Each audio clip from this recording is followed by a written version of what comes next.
has to ask Hitman that question. Yeah. Like, was it like Zen? Is it a Zen? It looks like he's smiling. He got caught in a blink. Listen, let's talk about the bans. Let's talk about the game that's actually on the screen right now. I agree. Blissey, Darkrai, Mega Lucario, Mega Charizard, Zacian, and Clefable. Yeah, and now we get the Blaziken for stamina, right? Yep. So we've got a lot of these power picks taken away. They decide not to bring Mega Luca back. One of the things that I think is really tricky about Mega Char and Mega Lucario, they're really recent additions to the game. Thank you. Okay. They're really recent additions to the game, and I do think it's tough because some of these teams haven't had an opportunity. I'm trying to get in my zone. Some of these teams haven't had an opportunity to practice with a lot of these mons, right? Even though they've played Char, they've played Lucario, I feel like most of these Pokemon do not get through a draft screen ever. So sometimes something don't gotta worry about that anymore. Yeah, I know. Sometimes something that's incredibly powerful actually isn't great for some of these teams. They have not been practicing it. No, and you saw the way that Infamous Gaming attacked the Mega Lucario, right? I mean, you had the Buzzwole reposition into like Ice Fangs, you know, into Psyshocks. You know, it's just like this CC chain, which again, doesn't really matter how strong your character is. If you don't get to press your buttons, it ain't doing much. Rhydon on the side of stamina. This has been a Pokemon that a lot of teams are banning out. So clearly it is a top pick for some of these attackers. We have... It's kind of the best one moving, right? It feels like it, best in class type situation? It definitely feels like it. Final pick over to Infamous. We have Lucario, not Mega, obviously. Final pick looking like it could be the Buzzwole right here. We've got some range, though, on the side of stamina. So no range on the side of Infamous. Is this a Charge Beam Rhydon? I would guess so, yeah. That's kind of where my heart's at as well. Buzzwole still, though, incredibly strong. Surprised it went that late. And just a show of how much the meta has changed just from Worlds. And these additions, these new mons. Gutter pick Hoopas now. That's where we're at. Yeah, it's just crazy to see. I've got to say, this Miraidon, I feel like this is a reoccurring theme so far in this tournament, is a team with not no dive. They have Pokemon that can get there, of course. They have Urshifu, they have Lucario, they have ways they can trap it, you know, with Crustle. But it really does feel like some of these ranged attackers are not being threatened much. I don't know, and I'm sure I'm wrong. There's one I'm very wrong about, which is Scyther, but we don't really see any speedsters, nothing to really hunt them down at all, and still no attackers being picked. No, absolutely. You know, we just saw Yiru with the Espeon last game pivoting over to base Lucario, I guess is what I'll call him. So, I mean, these teams are seeing just kind of the ground shift underneath them, right? I mean, we literally had Mega Lucario banned by the team that picked it last when they could have almost assuredly got it again. Stamina Esports, your purple team. Infamous Gaming, your orange team. They are already up one game here, but we've got a different look heading into game number 2. Quick pause request on the stage. Someone might be having an issue with one of their devices. We're going to make sure that they can get back into the game and we can get this action started as we are getting ready for game 2. Obviously, being up one game in a series, not only is it great, that momentum, you're on your way to winning this series here, it also matters a lot. Even if you happen to lose in this moment, you put yourself in a much better position in a group bracket by taking a game off your opponents. Absolutely, right? Because it helps, again, just with your tiebreakers down the road. So, you know, an example, obviously, Peru did lose the first set, but taking a game may matter as the day rolls on.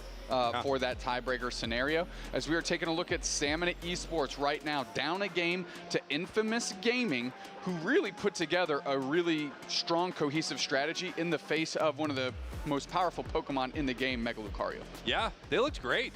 I mean, they look really, really great. Mega Luca had some big moments too, and I'm pretty confident that if we saw what happened with the Mega Luca in the fight, I think it was just completely zoned out by Buzzwole, never got to participate, which, of course, it not getting to use its Mega in the midst of all that chaos, not getting to hit close combat onto 2 or 3 members of the enemy team was huge. It really stresses the difference of how things work in coordinated play versus, you know, your solo queue games on ladder, right? I mean, being able to have calls like that Infamous Gaming made, essentially sending the Buzzwole on a mission against this Mega Lucario while the rest of the team tries to collapse around Kira and the mean looks to make sure they're not limited in that sort of way, and now take a fight from front to back. I mean, all we saw was the Aura Cannon shoot across the screen, and the Mega Lucario didn't really get to engage on anyone. No, I mean, by the time it was ready to get into the fight, there were just multiple members of Infamous there.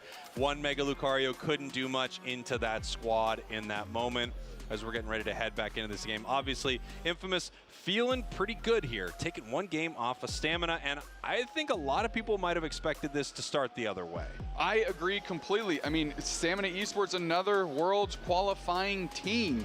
I mean, these players on Stamina are no strangers to the stage. Now, Infamous Gaming definitely has recognizable names on their side. I mean, Gohan, to me, sticks out. They played Blissey in Game 1. Of course, being coached by Black Sage, another player with tons of stage experience historically in the UCS. And all of a sudden, you've got yourself a recipe for success when you've got a coach at the helm that's able to get you, to the next level. And we're seeing that come to fruition right here in front of us. Yeah, no question. And something that we're going to get to see play out throughout the day, which I'm excited to see Dupes next. You know, we're talking about a group like Stamina, a group like Tuzi. We're seeing these teams that are represented by some of these organizations. A league format coming into our game this season means a ton of orgs coming to the game. We've seen huge announcements, things like T1, Dignitas, and more are coming, which I'm just so unbelievably excited about. I feel like as an esport, Unite is really leveling up. It really is. I like seeing the energy on Stamina Esports right now. Down a game, but it looks like they're pretty relaxed, right? They're not letting it get to them too badly. We see some smiles. They feel, or at least the energy, the vibe that I'm picking up is one of a relaxed team. Yeah. Like, hey, we've been down a game before. We're good. You know, we've got the building blocks to get ourselves back into this. Now, is Infamous Gaming, are they getting nervous? You know, you feel like, oh, we're one game away from essentially winning our group, right? Because that'll put them at 2-0 with one game left to play. You've got to think they're favored to make day 2 if they win this thing 2-0. Oh, absolutely. Yeah, it does feel like, you know, this is a huge indicator match, right? We like try to see, especially at the start of the day, matches that have a lot of weight to them where we don't know what it will mean overall. Right. But if you were to kind of, you know, predict out how the next ones are going to go, sure, this one is extremely important. Just like we saw earlier with the Peru game, we know that's a very important game for those squads. Exactly. Same thing with a Spinal game. I mean, yeah, these are all games that we could theoretically see. I know you said in the grand finals, but for these moments right now, just for the rest of the day, we're trying to get games that showcase the most likely teams that you will see tomorrow, right? So you can get a little bit of story about them. We can build these narratives throughout the weekend. However, that is not to shine light away from the other squads competing here today. There's a lot of teams representing their home turf of Brazil, and I would like nothing more than some Raucous upstarts blowing up their group, surprising everyone, and making a run tomorrow. Well, there is always something about those hometown teams, oh, yeah. Right? I mean, the crowd is behind these Brazilian squads. The energy is just like electric when they are playing, and man, when they are winning. Last year, I got to be, I think both of us were in the crowd. I led a Tuzi chant last year. It was awesome. It was so hype watching them last year, making it all the way to the grand finals. Day 2 of LAIC last year ended with speeches from the members of Tuzi, like thanking their fans. And I mean, the energy around these Brazilian teams here in Brazil, it's just so unbelievable. You absolutely have to see it. I mean, I'm taking a look at just the tournament last year, you know, Tuzi falling to LG in the grand finals on Sunday, but I think Tuzi would have given up all the cash they get in the event to have played that grand finals that night on Saturday, because that team was, like, they were electric, like, they were humming, everybody was on the same page, they were grooving, but such is the thing. You get all of the motivation, you get all the momentum, but you have to find a way to bottle that and carry it into Sunday to cap off your fantastic run. Yeah, you know, I don't remember which member of Luminosity it was, so forgive me for that, whoever I was speaking to, but I do remember them telling me, it might have been Slash was just saying, hey, you know, had we played them Saturday night, I don't know how it would have gone. Right. Because that energy was so unbelievable. They were on such a hot streak, but getting to play them Championship Sunday the next morning, Luminosity was ready for them. Things had cooled off quite a bit, and they were ready to just kind of methodically take them apart. We're going to have to see what this weekend looks like. Of course, no Luminosity here at all. Basically, the members of that superstar squad scattered to the four corners of the earth right now. Yeah, absolutely. I believe Slash is in Taiwan, Overlord's over in Japan, and the rest of the squad, Otter, Curios, and Trainer, are all on different NA teams, all of which are here today. What an exciting time as we're heading into our second game here. Quick game remake, and we are back ready to go. Stamina Esports, your purple team. Infamous Gaming, your orange team. I kind of like what Stamina Esports is doing now. Send your little Torchic into the central, get to Blaziken quickly, have Anysus rotate back through, and then become your central player. Anysus can still put on pretty decent pressure to a Buzzwole. You're seeing it right here. Is Minotaur GG is just supporting with that A-press. Hoopa, a phenomenal A-pressing support. Anysus trying to get out. Minotaur's going to have to go with a little stun here. There it is to make sure that Anysus is truly safe. I mean, great plays there from Minotaur, right? Able to make sure that Anysus could get back into the tall grass and not get caught. I think one more basic attack there from the Eldegoss and it would have all been over, but Scyther is able to peel away from that fight. Here comes Mufasa as the Combuskin. Good hollow wear, though, so credit to them for trying to sparkle some, I don't know, some fanciness to a turd that is the sentient bowling pin Combuskin. I really thought that you were digging deep to not say turd, but you still did. There's one thing about me. When you think I'm going to go one way, I switch it right back on you. I hit you with just a clutch turd. And here we go. Aramis in some trouble right now. Anysus being pushed away from this. And no, not much gained here by either team, but some good experience over to the side of Stamina as they're looking to score again. Now we have Minotaur trying to invade this central area right here, and they are getting punished for it. It looks like they are going to go down. I don't know if Blaziken is also going to get caught. No, it looks like Combuskin is able to make it out. Oh, almost caught there by Tinta. Yeah, that was the big peel by Minotaur, right? Essentially just trying to keep that Combuskin standing. That would have been a terrible knockout to give up. Anysus, however, finds Purchase, knocking out a Gossiflor, just absolutely chopping up the lettuce that was the Scyther. And here we go. Reggie Drago in the center. Scyther is on it right now. In the central area here of Stamina, we have a little bit of a fight as Euro is trying to steal away some of this experience, and it looks like they were able to bully out this Combuskin. Hira on the case, though. Heavy Slam comes through, decent damage, but now Anysus is seeing a prime target with low HP, and they'd love to convert on this KO and get that buff back from the squad. But there's Hitman, actually bases and just steps out of base and says, oh, welcome to my neighborhood. Quick knockout and grabs the buff. Yeah, what a great disruption, though. I mean, taking the attention of multiple members of Stamina to do something about that. Hitman now level 7, looking good as they do have this charge beam and they have this thunder. Incredible amount. I do not know what Anysus was doing there. Yeah. That was a crazy engagement attempt. That was a little tough, huh? As we have Hoopa picking up the Buzzwole in the top path. Mufasa looking to make these 30 points happen, trying to dive in and peel them back. Can they get the Blaze Kick? No, they just barely miss. Got ourselves a little trick Hoopa action here as they are A-pressing Gohan very well. Eldegoss, a great A-presser in its own right, but now it's going to get the Tinta support. Buzzwole rolling up. I mean, look at that here. Just that LD able to stay there the entire time,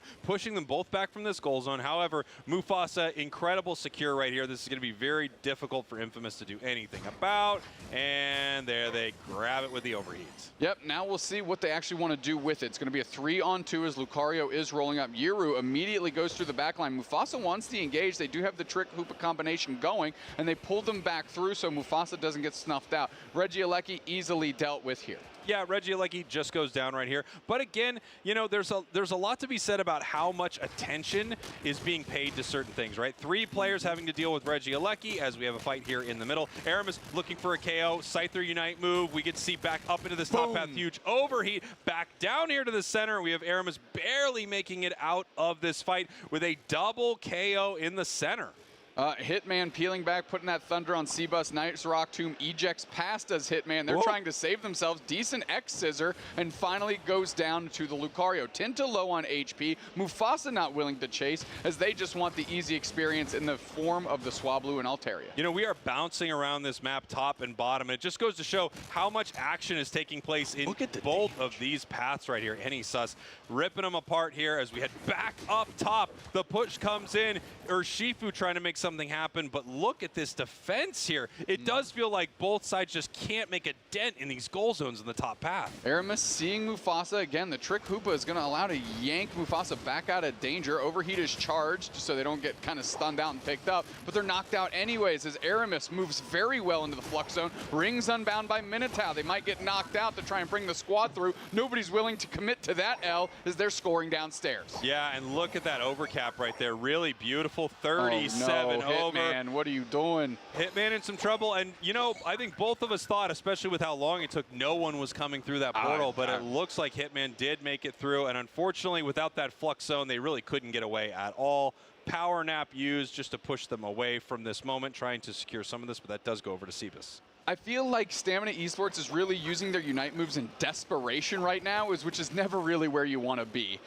When you're using your Unite moves to save yourself, that's not a great look. Minotaur dips Skirdoos away past the Rock Tomb here, as we've got Snorlax on the backside. Regirock is getting shredded and is taken by Miraidon as they have popped their Unite move. They're trying to rain down these meteors on Infamous Gaming, but they're actually the ones getting knocked out instead. The world is coming to an end, but it's just for Stamina Esports. Yeah, I mean, incredible stuff there from Infamous. Yes, they lost the objective, but another great fight for them as we see a pretty decent overcap here in the bottom path. There we go. Nice, a few extra points. 97 to 30. Tinta in some trouble having to peel back from this fight. They might lose Gohan, they might lose Euro here, but either way, they are not losing some of their high-value targets. No, they're back in for a fight. Aramis with a good flank here, just a little bait downstairs, and they are able to really turn the tide back the other way. Kira's trying to get out. Yiru's still standing somehow. Another power nap does hit 3 players as Kira is trying to do everything for this squad. The rings are unbound. Kira actually takes the portal just to move 11 feet away, and it's enough to save them.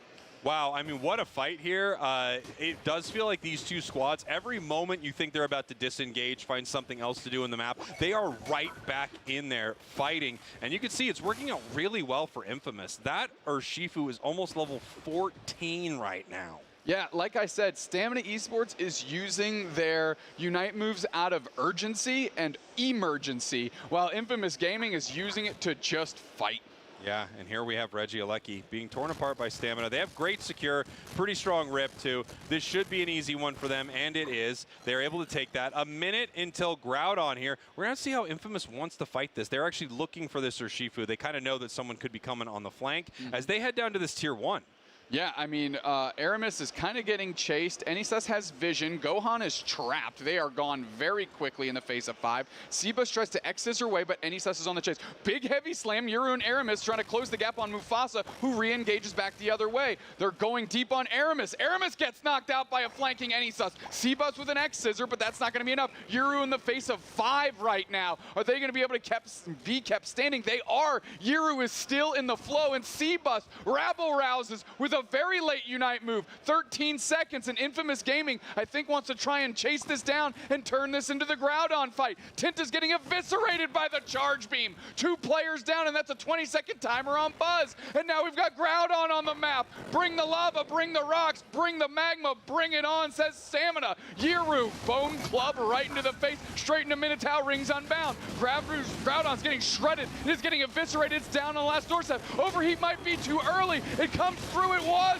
but it's taken by Infamous. Wow, Stamina Esports tank is empty. No stamina left for them as Infamous Gaming takes over. No way. I mean, what a crazy moment there. The Blaziken, it was too early. We both, like, that overheat just came out too quick. They were not able to make it happen. They took a great fight as that Groudon fight started to, materialize well before it hit the map there at about 2:30, then leading into the Unite moves around 2:15. mean, everyone knew this was the fight. Stamina ready to go around the objective. Infamous comes up there and takes it away from them. But with 1:08 left and goal zones up, this is not over. Huge score here by Blaziken, brings it to 175. But you can see 3 members of Infamous possibly looking for sneaky scores here, which means there might not be enough points for Stamina to come back.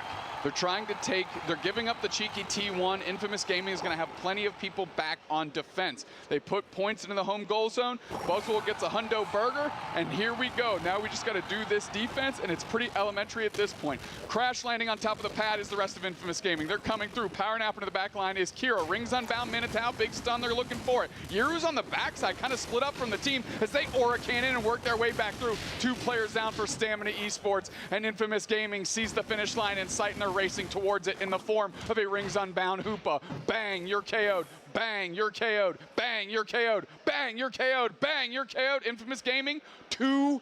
You got all the bangs right. There was 5. I was counting them. I was counting too. I was counting them, and I go, man, I hope Listen, he gets you this don't right. have the counting masterclass out yet, so I don't have the faith in it. Well done by Infamous Gaming. Huge, man. And I mean, they really just outmaneuvered, outplayed, outpicked, outdrafted, outgamed. I mean, from start to finish, it was theirs. Yeah, what an incredible fight from them. And I love to see one of those matches where a team recognizes at about the 220 mark that this fight is not just a little skirmish. We're actually engaging in here. This is Groudon. No one's near the pit, but this is Groudon. Stamina trying to take that advantage that they gained from that and actually move in and win a big fight, but they weren't able to make it happen. Exciting one for sure. Got really close for Stamina, but they couldn't put it away. And this is actually the second time I think you and I, while casting, have seen really early overheats from the Blaziken. Now, of course, they're expecting more of a rip to happen. They're expecting that this, Groudon's going to get lower and lower and lower, and then boom, they can just get that huge secure. They weren't able to make it happen. So much damage being thrown into the objective, but look at Infamous right here. Moving in, taking a few big KOs, any sus going down right there, and then, of course, the Groudon. Yeah, I mean, I'm trying to mess with this telestrator here. I was trying to see exactly when they decided to take the fight here in this game, and I am not good enough with this technology. Look, there's a moment 5 seconds before Groudon hits the map where there's 2 players down on Infamous Gaming, and it's Buzz and it was Urshifu, Aramis right here. And because of that, what Infamous Gaming did is they started expending their Unite moves to buy time for their characters to come back, because they're up on the experience lead a little bit, as we have all our stats here. And I mean, Aramis really took over the game in key moments. 100%, right? I mean, 100,000 damage, 41,000 damage taken. And look at that. We now have a metric for how many times a Pokemon did go down, how many times they fainted. Only 1 time. For those 13 knockouts and for the 41,000 damage that they took. They only went down once, and you called out when it was. Taking a look at our heat map right here, all over the place was this Urshifu. A lot of fighting down there in the bottom path. That seems to be where they had their, big moments, and of course, that was where the Groudon fight really took place. I mean, look at this, our stat distribution to the right here. Damage taken collapses into almost none. Yeah. And that's a rough way to win a game when you're letting them get 13 knockouts and you can't touch them back the other way. Yeah, when they only get KO'd a single time, that's when you know that you are really cooking on some of these Pokemon, especially the ones that are deep inside, the enemy central area, diving in for some of these big fights. When those Pokemon aren't going down, the match is going pretty well. And what a run for Infamous right here. I mean, they just had such a great start to the day. Absolutely. I still, it's up on the telestrator. I don't know how that works, but I just wanted to get the information. Infamous Gaming did not lose composure when they had Aramis, their MVP, go down, right? That game's MVP went down right before Ray with a huge respawn timer. And they went ahead and they kept their composure. They said, we need to try and turn this into a pseudo fight, kind of lull Stamina Esports into using some of their resources, which they were successful with, right? We saw Kira with the power nap for no value, right? Just to try and hold on. And they were able to leverage that into a later big Groudon fight win. Well done. And we have an interview on stage. Let's go. It's that way. It's that way. The stage is that way. It's right over there. Production, that way. That's right, the stage is right here, and I get to be on stage with Infamous Gaming's Gohan after an incredible match. Such a good start to the tournament here in the group stage for y'all. But after an amazing match, I think a lot of us were saying that a big component to that win was your draft game. I think a really strong start for Infamous. I think everyone looking at that match looked like your team composition was really strong. Who's the big brain on Infamous Gaming for the drafting phase? You understand. Bueno, yo creo que la clave del buen draft y de todo el trabajo que hemos hecho es gracias a nuestro coach, LAIC, y a nuestra analista de Oiva. So we think that the key for our success in drafting is thanks to our coach and our data analyst. All right, so Black CH, the analyst, getting a little bit of cred. I like that a lot. Well, how about the in-game components? There were a lot of really amazing moments. I mean, some of your carries only going down one time, thanks to a lot to your support play. What are your favorite supports to play in the metagame right now? I mean, my favorite super is Hoopa, but I think in the meta game could be Clef or Blizzy. Gotcha. You got a lot of options. You now only have one match left in your group stage, correct? How is the preparation going to be during today for that? Are you going to scrim? Are you going to relax? What's the game plan? Bueno, llegamos aquí el jueves, dormimos como 4 horas y vinimos el viernes a jugar. Nos preparamos scrimeando. El jueves jugamos 3 scrims y analizamos a todos los rivales por igual. So we got here on Thursday. We barely got 4 hours of sleep. And then we played, you said, 3 scripts? 3 scrims and analyze all the rivals. Okay. So the prep's already been done. That's good to know. Now you can just focus on the gameplay. Last question. Anybody at home or in the crowd here today that you want to shout out? Un saludo a mi mamá y a mi familia que me está viendo. Y a la familia de mis compañeros que también están viendo. His mom, his family, and the family of all of his teammates. Awesome. Well, shout out to all the families of Infamous Gaming at home after a great match. Good luck in the rest of the tournament, Gohan. Spraggles, Doom Snacks, back to you. Back to us, he says. We accept. We accept, Zoinks. Welcome back to us. We're seeing some handshakes, and now it is back to us. But you always wonder, how do these interviews end? You know, we let them linger a little bit. Do they do a handshake? Do they do a fist bump? Full-on hug? You never know, and that's why we have to keep the camera right there on the stage. Anything to keep us off of Cupgate. That's right. Cupgate, of course, still rages on. Nobody even wants to hear about how strong my tea currently is. It's very, very strong. Well, when Too strong? I can't when even you have drink a it. tea bag in the cup the size of a thimble, it tends to be potent, if you will. And I know it's been a controversial topic. I'm already seeing a lot of feedback on Cupgate, but as I said on Twitter, we will not be shying away from Cupgate. It is a very important thing that we're going to continue to talk about. Even more important, we have more Pokemon Unite coming at you very, very soon. Don't go anywhere. We'll be right back. Decent throw? A full throw. That was pretty good. It wasn't even captured on camera.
Welcome back, everybody, to LAIC, the kickoff of the Pokemon UNITE Championship Series season for Season 5.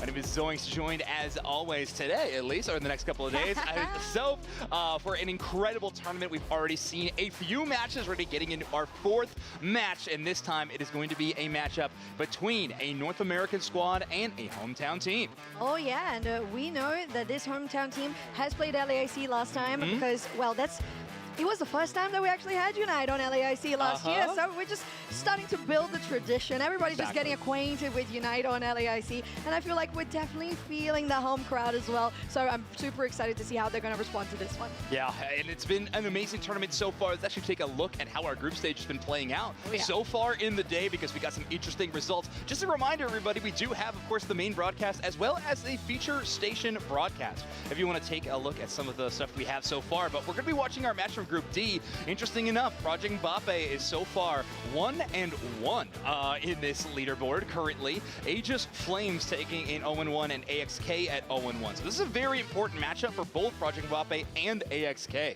to really put themselves in a favorable position to make it out of Group D.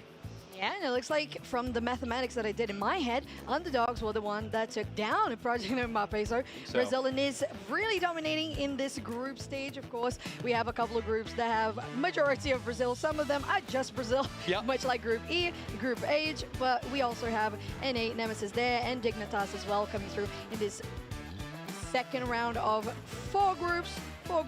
8 groups total that we have for this group stage of Friday of LAIC. And AXK coming out here, not unknown to the LAIC. Yeah, a familiar environment. Hopefully that will benefit them. They got a little bit of stage experience. They're going to be going up against a team that a lot of the players on it have a ton of stage experience, though. It's going to be a bit of a challenge. Project Mbappe, a new squad made up of kind of a not a mixed match, but yeah, a mixed basket of a lot of North American players that we've seen on various teams. I think maybe the most notoriety one would be Curios from Luminosity Gaming of the last couple of years. Former world champion is going to be playing the attacker role on this team.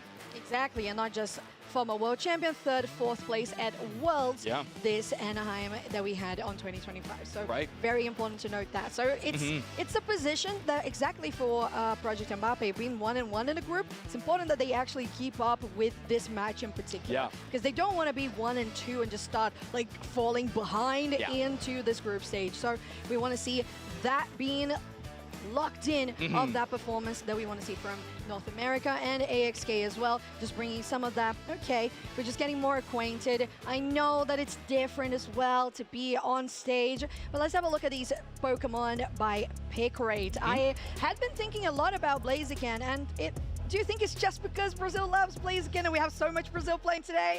I think that's certainly a part of it. I don't think that's all of it, though. This Pokemon is tremendous. We've seen a lot of very successful Blaziken play. The picks are there to back it up. By the way, just a reminder from everybody, we saw some stats earlier on in the day on our ranked ladder. All of these stats have now been updated to reflect the tournament, both the main stage matches and any of the matches happening off stage as well. Some interesting picks there by ban rate. Darkrai leading the leaderboard on this one with 84% ban rate, being banned in 21 games. Mega Charizard X right behind it, though, with 20 bans total.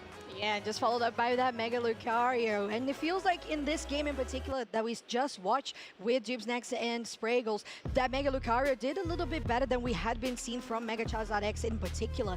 So with a brawler composition, this Pokemon really taking a good spot. We saw that with the Burst Roll as well. So both Pokemon that do really well in the lane. Now on the win rate, Zacian doing really good on a 90% win rate. Yeah, Zacian leading this one, 9 wins, putting it at 90%, like you just mentioned. This is one that you and I were talking about in the green room. I think that ban rate graphic will likely get that picture on it as well later in this tournament. I think Zacian is just so extremely strong, especially in this metagame where early game feels just paramount to success. A Pokemon like Zacian really hits that early spike, and it can be so good for you. And it also does well late game. Like, I don't want to take that away from it either. Oh, yeah. That Unite move, phenomenal there. By encounter rate, we got a couple of Pokemon at the 100% rate, and even Eclipse eclipsing it with Charizard, Mega Charizard X, as well as Mega Lucario and Darkrai, really leading this one in a major way. But hey, Blissey, Blaziken, and Suicune rounding out the bottom end of this graphic. Still very frequent bans and often frequent picks. Exactly, and especially that Blissey. We know how Blissey has been the staple supporter for, I don't know, Taylor's longest time as Unite has existed. Yeah, Blissey is just that good, and we love the amount of support that you can have with a soft-boiled. Recently as well, with a couple of tweaks in the patch, so that also really enables for Blissey to be present. Although we haven't seen it that much, it has been banned quite a bit, just how impactful that Pokemon is. It's a Pokemon that is impactful on its own right as just a very powerful support at basically any stage in the game. Obviously, you'd love that level 4 Blissey evolution, but even just the metagame defines around it why it could be so extremely strong because of its incredible power with the all-rounder meta that we see. So many brawlers are very, very strong in this metagame, and Blissey just pairs really well with those. That Unite move, the ability to chase down one of your teammates, basically no matter how far they go, through walls or danger, whatever it is, that Bliss Assistance tandems so well with a Pokemon that can dive and deal damage, especially in the enemy backline, because then Blissey can chase them to the ends of the earth. Yeah, it does, and it's just so good to have a Pokemon that can accompany their carries. So getting into the draft for AXK versus Project Mbappe. So AXK right now on a 0-1 record for the group, and Project Mbappe on a 1-1. That's Zacian we have been talking about. People are catching up. So yeah, finally, here we go. It only took about halfway through day one, but we're starting to see a few Zacian bans. Hoopa and Blissey, both very common Pokemon to be in that banning phase, so we're going to see some repeats there. Mega Charizard X also getting the banning phase. AXK could be looking at that Leafeon currently. This will be interesting. Leafeon, a Pokemon that is extremely strong, only a 36% ban rate. However, Project Mbappe, I'm not saying Celeste cannot play that Pokemon in the central role. They are extremely good at a lot of different picks. However, Leafeon, not their most common. They have quite a few. Zoroark, I would say maybe the most infamous pick from Project Mbappe in the central area. Maybe something like an Urshifu as well. I'm really excited to see where this roster decides to take this draft. But it is AXK with the first pick here, so. Yeah, I'm leaning towards that Mega Lucario, as we have been seeing quite a bit, but it's going to be the Suicune, also one of those options that has been banned quite a bit in this tournament so far. On the other side, I would see, well, we have a hover on that Mega Lucario, but I would see something similar to that regard. We have a Crustle too, that just makes sense to get in the beginning of your draft, just to understand, okay, we have a good front line, we don't want to give away just as much of our strategy, just get those staples into the field, and you shouldn't be giving away as much hints to your opponent either. Yeah, that's exactly right. It could be a contestable pick, but I think what you're saying is a little more relevant in this draft. It's a lot about hiding some of those damage dealer picks until a little bit later. AXK, however, not afraid to grab one of the most impactful damaging Pokemon in the Dodrio, but pairing it with support we see so infrequently in the Alcremie. But there it is. I was mentioning it even before we started hitting the pick phase. That Zoroark-Comfey duo. I think this is going to be a Project Mbappe staple in every match they can get it. It really is. And if you think about it, maybe the idea behind the Dodrio and the Alcremie is kind of like what we know that Zoroark plus the Comfey is.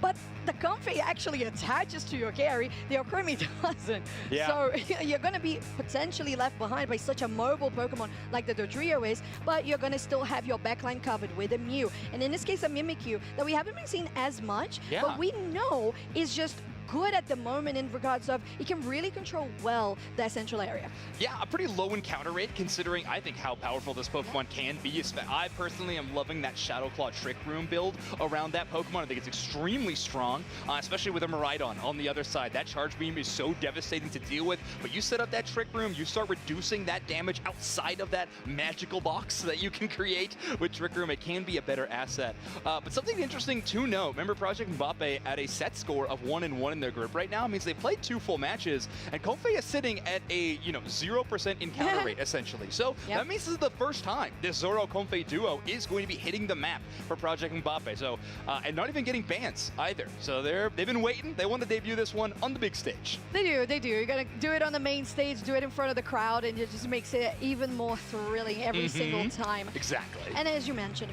you have that possibility with the Trick Room on the Mimikyu. It's just really good. It also nice if if you think about the fact that if you get any hindrances, you're just going to be speeding up and just trying to dodge as much as possible, because you have the Dodrio on your side. Yes, going to be really speeding around, but you got to be extra mobile if you're talking about a Zoroark. Because if you just stay on that place, you're just like midnight slashed, it's just gone. And you're gone.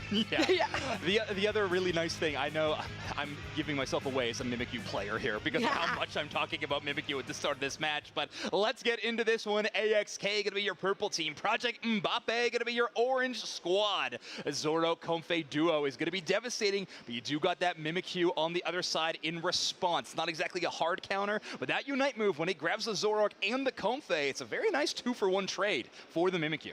It really is, and we have been seeing it a couple of times where we see the supporter going into the central area, and that is no different for what is going on right now. The Zoroark does need a little bit of help. In this case, I believe the Alcremie was just there to wait and see if anybody was going to show up. Nobody invaded. They just go back to the lane. A defensive rotation, sometimes called a roam in those kind of situations. Every now and then, we do see some of these supports take the red buff while still giving the experience to your central area player, thanks to experience share, but getting that slowing effect from the auto attacks. However, Milcery not having the best auto attacks of the game. Celeste in danger here, though, but I think utilizing that illusion passive they have access to gets them away from danger. And it's so satisfying when it works well. I know, it's just really nice. Right, hitting that 850 on a 3v3 here on the top side, slashing away, and Zoroark is getting the majority of it, although Razak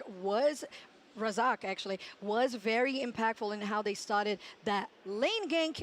They're not going to commit on fully sending on anybody. Yeah, but a win on the top side allows you to kind of take it a little further, and Celeste is not done with just a single team fight win. They want to take the red buff, so far successful there. Actually have to wait a little bit for the blue buff to spawn in, but that's a Suicune KO as well. This Zoroark, especially if they're getting these knockouts in the early game, they're starting to stack their Excel Bracer. This could be a very, very dangerous two-player combo in this damage dealer. To be honest, I think it already is, because the timing, because the timing that they had going from top side to enemy jungle was just so spot on, and they were quickly able to take those buffs, and not even, well, they actually got KOs on that as well. Now, ooh, look at that, the smoke bomb just really allowing for them to continue on chasing, getting even more dunks, and look at that, it's a level 7 on the Miraidon, but now 8 on the Zoroark.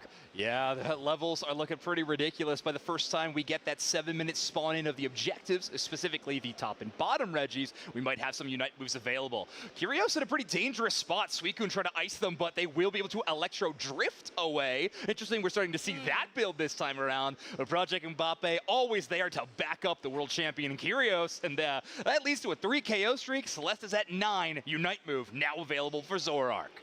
Yeah, just the impact that was already happening without the Unite move is going to become even more impactful. Top side, look at that eject button on the... That was such a good connection. Still, with the gank coming up, Razak has to go for that berry, and also for those little creams. Not going to be enough. Neither will Aisha get away out of this. A really cool technical play from Chris Smith so far. If you are just starting to, or if you've been watching Pokemon Unite for a long time, you might not recognize this name. Chris Smith, one of the youngest players in North America that we have kind of entering the competitive space, just aged into eligibility at the end of last UCS season. And joining this roster, I mean, that is a pretty good accreditation to your name to be on one of the best teams in North America, alongside, of course, Ducky in that tank role too. So this is a couple of, people that have been around for seemingly forever. Maybe with Curios, and then also some new guns to work with as well. Okay, Flower Feels Forever is on the place, and then you have the Quick Room as well, allowing from Mimikyu to really get around. But there's a lot of shielding on the side of Project Mbappe still pushing, going out for the pad. They're not really going to take them down just once so far, but now followed up when Celeste can connect those slashes and dashes. That's when Zoroark really finishes it off. Now Project Mbappe not just getting the top Reggie, basically taking down Tier 1 and Regieleki. Yeah, and one of the most impressive things there, not losing a single member on their squad, right? Now, when you're in a position like this in some of these Unite matches, you have a huge lead, it can be devastating to give up a KO, lose some of that comeback experience, but taking a team fight win and not losing a single member is a great way to hold the lead and what we like to call snowball it. So really impressive work from Project Mbappe. They're going to go all the way to this Tier 2 and up their score lead even more. Yeah, 212 to 63, make it 242 with even more. 45 is just how much they are dominating the Sky Ruins right now. Project Mbappe against AXK. As soon as the wild Pokemon arrive, gone. And it's not just the fact that they have been rotating really well. Electro Drift, speaking of rotating, going for this bot tier 2. And Reggie Alecki helping as well, gets a nice stun. Aisha's down, 2 KO streak, continuing forward. Unstoppable though. You have that Unite move coming from the Mimikyu, still pushing, trying to buy some time here, AXK. But there's your Meteor Storm coming through as well, going for the Electro Drift. They're surviving for a little bit. The Reggie Alecki did hit, but the rest of the team has spawned from AXK, so Project Mbappe will disengage. Curio's doing a few really cool techs there on this attacking Pokemon. Miraidon does have if you're familiar with the VGC counterpart of Pokemon, does have this electric terrain setting ability. It does appear in Pokemon Unite as well, and it debuffs that goal zone with that big circle of electrical energy. Makes it so it was a little bit easier to do damage there, but also using their Unite move, a very powerful teamfight Unite move, but in this case, just giving them Unstoppable so they could walk away from those Suicune freezes and not get KO'd. And then, of course, that empowered Electro Drift allows you to spin dash all the way to the other side of the map sometimes. So Kyrios also having an escape route unlocked. Really cool technical play from this Miraidon, and it has been a very, very important factor throughout the first 6 minutes of this match. Yeah, and when you have a team as strong as Project Mbappe has been in this game, you can just send Celeste with that Kala Comfey on a side quest, and they will just take anybody down on that way, while Project Mbappe will deal with the rest of the squad on AXK. So looking really good, 305 to 79. And again, every single time, there is no wild Pokemon on the purple side. They have been stealing it every time. They missed the dash here, but they should be okay. Yeah, it's interesting to watch this kind of Mimikyu versus Zoroark kind of mind game sometime. Again, that Mimikyu Unite move could turn things around, but you can see they had a chance to grab both that Zoroark and the Comfey, but Regirock buff was still latent on that Pokemon, and that extra defense means that probably wouldn't even be brought down by half by that Play With Me Unite move, so very dangerous spot to be. Chris Smith and Ducky, the Young Guns duo, getting a nice little combo KO. There's no way. Ducky was literally 1v1 soloing that Suicune on this Crustle. I'm telling you, Crustle win rate. Looking pretty good, To me, it's Crustle win rate and Blaziken. So we saw Blaziken is also really up there on the stats we saw so far. But yeah, it's just looking really good. And the Rock Tombs coming from Ducky in this game, absolutely spectacular. Yeah, a really powerful Pokemon kind of for the latter half of the season, the Unite Championship Series last year, but really made a name for itself at the World Championships. Shout out to Draken, of course, to really make that Pokemon spectacular and get a big spotlight. But either way, it has been a relevant meta threat for quite some time now, all through the offseason. A lot of strong defenders, but Crustle, certainly one of the best in the biz. Oh, absolutely. And I used to think that Snorlax was on that page. Well, yeah, Crustle definitely took that stage. Now, we have been seeing Project Mbappe not miss any single of these objectives, going for the top side. 20 seconds in between that and the Groudon from spawning, and they're going to rip it really fast with just the amount of sheer power that they have. 1, 2, 3. That's taking even a little bit longer than I thought it would. Anyways, it's still a good rip, and they have the Regice buff going into Groudon. You got high standards, so if they took that thing down in 3 seconds, no, you're it wasn't. still calling it slow. I counted it. It was like 6. All right, fair enough. Either way, it looks like we're setting up for a team fight. Project Mbappe actually the aggressive ones. Oh, looking so good with the Bright Future Meteor Storm still going in. Now in the back line, Flash is going to go down. No, they don't. Celeste still has a lot of shielding on that side. Look at that Electro Drift on the back. That was amazing. What a Miraidon play. Looking for another one on that Mew, but Fartuga doesn't go down. But still, AXK is standing for a little bit longer. Razak trying to do something on this Mimikyu. Maybe could take that Miraidon down, but look at the damage from that Electro Drift. They're going to be chased, and no Trick Room will save you. It's Project Mbappe with almost a team wipe. Yeah, rolling it down, actually getting a really cool knockout there on the Comfey. Actually detaches, gets the boosted auto hit, and then reattaches right back to the Zoroark. Doesn't want to let Celeste get all of the big moments in this matchup. Comfey needs to be a part of it too. Still a minute left on the clock, so there is a chance for AXK to rally, but Flash being in a very dangerous spot at the moment, and with how high the damage numbers are for Project Mbappe, you can't be in those moments for very long. You will be snuffed out. And with 441 for Project Mbappe versus 79 for AXK, you gotta really score high, and you definitely need to win those fights, plus Groudon and plus everything together. So that could be a low probability, but it's still in the cards. Nice frozen there onto Celeste. They're going for this flank here onto Flash. It's not tanking as much as you would expect. Gonna go down. Suicune is not there anymore. 3 KO streak for that Zoroark, and Celeste is unstoppable. Project Mbappe just, I mean, they're one of the most offensively minded teams because their defense was prioritizing their offense, which is really interesting. You're playing a Pokemon like Crustle, which isn't one of the best defenders at locking down these corridors, something where Snorlax or Mamoswine, they can just kind of push their own body all the way through. Sometimes when you have that Rock Tomb, it can kind of be at a detriment to your Mega Lucario, or your Zora can actually trap them in a bad spot, which means that Ducky's going to play a little more defensive, but it allows Zoro and Comfey to play defense on the top side and just keep on flanking into the bottom. Chris Smith on the Mega Lucario was doing the same thing, but on the bottom side of the map, and Project Mbappe will not take the ground on, but they'll take game one. Oh yeah, and that is just how the dominant performance of Project Mbappe wrapped up this game one of the series, because they had huge leads and points from the get-go, and they kept on building just steady curve into that late game. Not needing to take the objective is just so huge for them. But although Celeste, of course, very flashy and very impactful, I was so impressed with those Miraidon plays. Yeah, Kyrios finally getting the chance to not just play the age-old ranged attacker, but instead showcasing what a more in-your-face style attacker can play with this Electro Drift. One of my favorite moves to watch, certainly, and definitely to cast. So thank you so much, Kyrios. Look at that. Oh, yeah. It was so satisfying. Yeah, hitting multiple Pokemon, too, with that Electro Drift. That, of course, that empowered Electro Drift, if anybody at home does not know, has a ton more range than the first two. You got to kind of stack those up, a couple of Electro Drifts, and hit a few targets, and increases the range. But our player of the game will be Celeste with 17 knockouts, 140,000 damage. A very, very impressive numbers for one of NA's best. Is that 50%? 50% of their team's damage, That is crazy.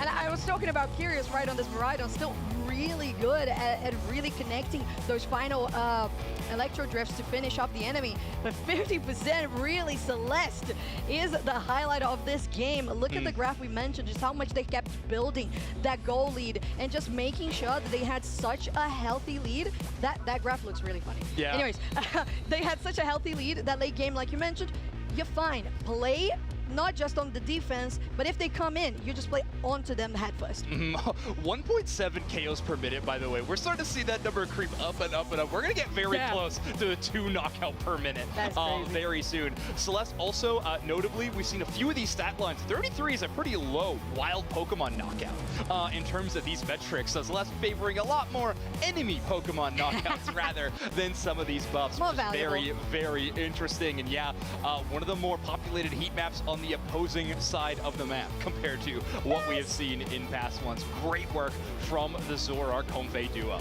It's so incredible to see like this heat map in particular, just like every single time that we saw Celeste after getting a nice play or a good gank or a objective taken on the top or bottom, they're straight to blue buff. Right. And remember, they were orange side, so that's their home base on the right-hand side. That's what I'm saying, That yes. is, they spent their entire enemy time. territory, Yeah. exactly. Going for invades every single time. They were best buddies with a Selgor. Looks like they set up camp right beside They their spawn. did, yeah. Lit up a bonfire and stuff.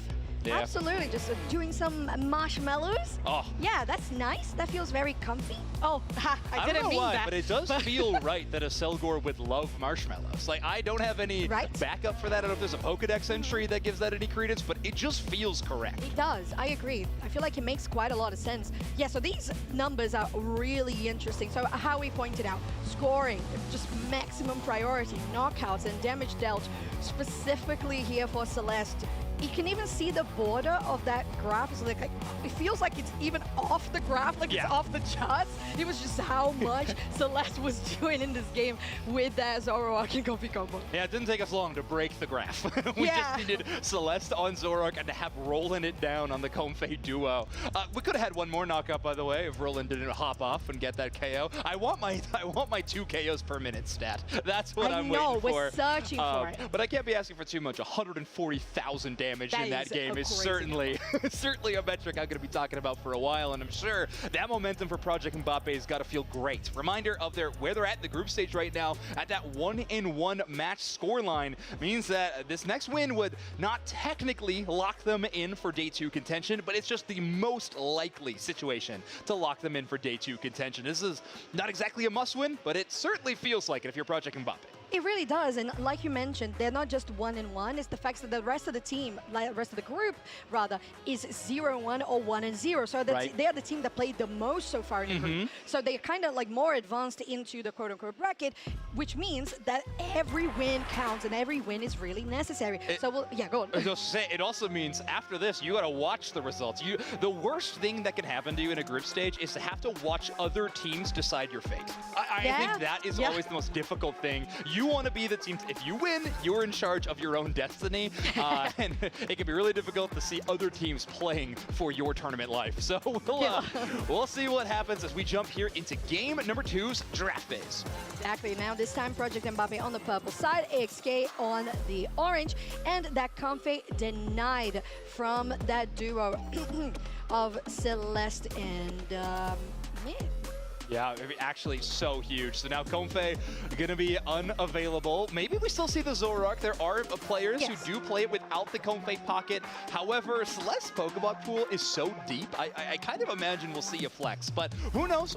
We do see a lot of Buzzwole from them, kind of swapping into the path and the central. We might see that happen in this next one. AXK, though, are going to grab the Crustle. So Ducky picking that Pokemon so extremely early will not have access to it. And AXK, after a tough matchup where they lost a lot of KOs, are now going to go even more tanky in this next game. Exactly. And think about the fact that it's not just tanky. No two healing supporters are in the match because both Comfey and Blissey are out of the game. So if you think about it, it's just going to have to be raw damage on the side of Project Mbappe to really finish them off.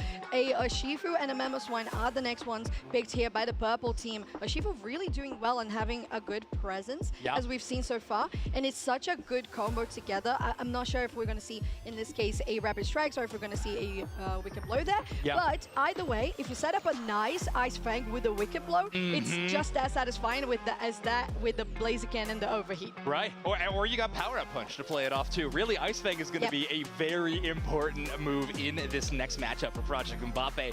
On the other side, AXK will get to pick this Leafeon. So a Pokemon that was banned in that last phase, now AXK get maybe one of their more notorious picks. Leafeon up to a 54% encounter rate, so climbing those leaderboards as well. Project Mbappe hovering over a couple, potentially the Cinderace for the last second swap to the Mage pick of Mew. Cinderace has been seeing more play. It just feels like it's just shy of tournament viability, but it is seeing more play in scrims. So watch out. I'm sure we'll see it at some point during this weekend. Exactly. And it's a safe bet here, continuing the draft, that we see AXK. They did go for the Psyduck, so Project Mbappe is like, okay, we'll take the last remaining healing supporter, and then you get the Eldegoss in with your range damage on the Mew that has been, again, a very good quote-unquote all-rounder because it's an attacker, just doing really well at a distance, closer encounters, just really good overall. Well, on the side of AXK, they go for the Latios as the last pick. Yeah, the last thing we need is more all-rounders. It's a trigger word. Trigger warning. Let's keep the red background on Mew, please. But on the other side, we will see the Latios, like you were just mentioning a moment ago. A very powerful attacker. Won't have the Latios duo, unfortunately, but still can be a very strong Pokemon. Notably, though, it does need to kind of scale into that late game. It's a very important factor of that Pokemon. They're going to be relying on Leafeon primarily to carry them through that early game. In fact, I wouldn't be shocked if Leafeon actually paths down towards the bottom side to try to assist that attacker and try to assist Latios to getting to that level 5 and get, just a little bit quicker. I would say that makes the most sense as well because you need not just the late game because it scales like that. You need the stacks. Right, which and start it at 5. Takes time. Oh, I love the Gengar transition. Right, into your game 2. Match point for Project Mbappe now on the purple side versus AXK, trying to get themselves into a game 3. In this case, really relying on that Leafeon, like Zoinks mentioned. So we'll see how the double defender composition will do. Yeah, that's a whole lot of tankiness. And of course, Blastoise not holding the EXP share, but still having that defender class. It gives it access to so many defensive abilities. But don't second guess its offense. It's got some, I would say firepower, but that feels wrong being a water-type Pokemon. Well, yeah, I get that. It just feels wrong sometimes. Right, you got that Kubfu and that Gossifleur in the center, clearing out really fast to go to the top side. Myth is very advanced going into Aisha, and it's going to be a double KO here on the top side. Oh, correct me, live on stream, Caster Curse. That nice eject button does get J-Rock away. Caster Curse for Mbappe, or your caster blessing AXK. Either way, however, Celeste wanted to correct that wrong. They wanted to play with fate a little bit, try to go to the opposite side. Will not be able to take the red buff. Nice work from the Leafeon that toss in those leaves at the last second and secure the last hit on the Escavaliers. Celeste will rotate back towards the path instead. That will be an evolution to the Pylo Swine. Here's another thing we can combo with Ice Fang. How about Solar Beam? How about Solar Beam? Wow, it's just so good now, Mammoth Swine, and it has been appearing quite a lot as well. We're going to have that rotation pretty soon to the middle for that Regidrago, but on top of plenty of wild Pokemon to be taken right now. Yeah, Mamoswine, one of those Pokemon, and I've said this for a long time, I think ever since Ice Fang became the popular moveset on it, it's a Pokemon that used to have the detriment of really needing its Mamoswine evolution. I don't think that any longer. Ice Fang and the Piloswine are just good enough of a combo. You don't really need the Unite move as the final punch of that combination play anymore. Ice Fang good enough to do it on its own. Over Kyrios and Ducky, not so alone anymore. They got a 4-player rotation incoming. They don't have the damage to take down Flash quite yet. They're able to make it back. Rolling here for the backup, but you might want a little bit more damage. Urshifu currently working on the Regidrago. Very close there. Asha does get a nice block on the booster auto from the Mew, defending there from Flash getting taken down. Now Celeste still chasing now. Aisha will get them away. Ducky, he's in a good position. The beam will guarantee that Regidrago, and very close to also securing. Woo! Nice dodge from Flash and Asha, they survive. Ducky with a good heads-up play. I thought they were about to try to 1v4 there for a little bit, but they did finally pull back towards their team and rally. So Ducky is still up in this fight at level 6 right now, and oh, what a huge Solar Beam from Kyrios. Almost at level 9, same as Celeste, 8.5 about. A few Unite moves we're just shy of, but once they get it, you know Project Mbappe is going to hit the aggressive meter. AXK close though as well. Reminder that Leafeon being an evolution does get it at 8. And speaking of evolution, we were betting here for AXK that they would have a good presence in the early game because we needed to see that coming from the Leafeon, and we didn't quite see that connecting. Regidrago already collected by Project Mbappe. Top side, Regice as well from the Mega Lucario. And now here, Aisha just trying to maybe get some vision into the bottom Reggie, but it's just a lot of firepower, like you mentioned, from the side of Mbappe. Still pushing. Celeste on a 1v3, doing pretty well. Razor Leaf comes back, 18 hits, 19, 21. Goes for the berry. Very nicely done on a 1v4 now. This could be even more dangerous to go straight onto the wall, and that's going to be finally a shutdown on that Urshifu. Roland might be in a tricky position, but still has that healing that's going to escape.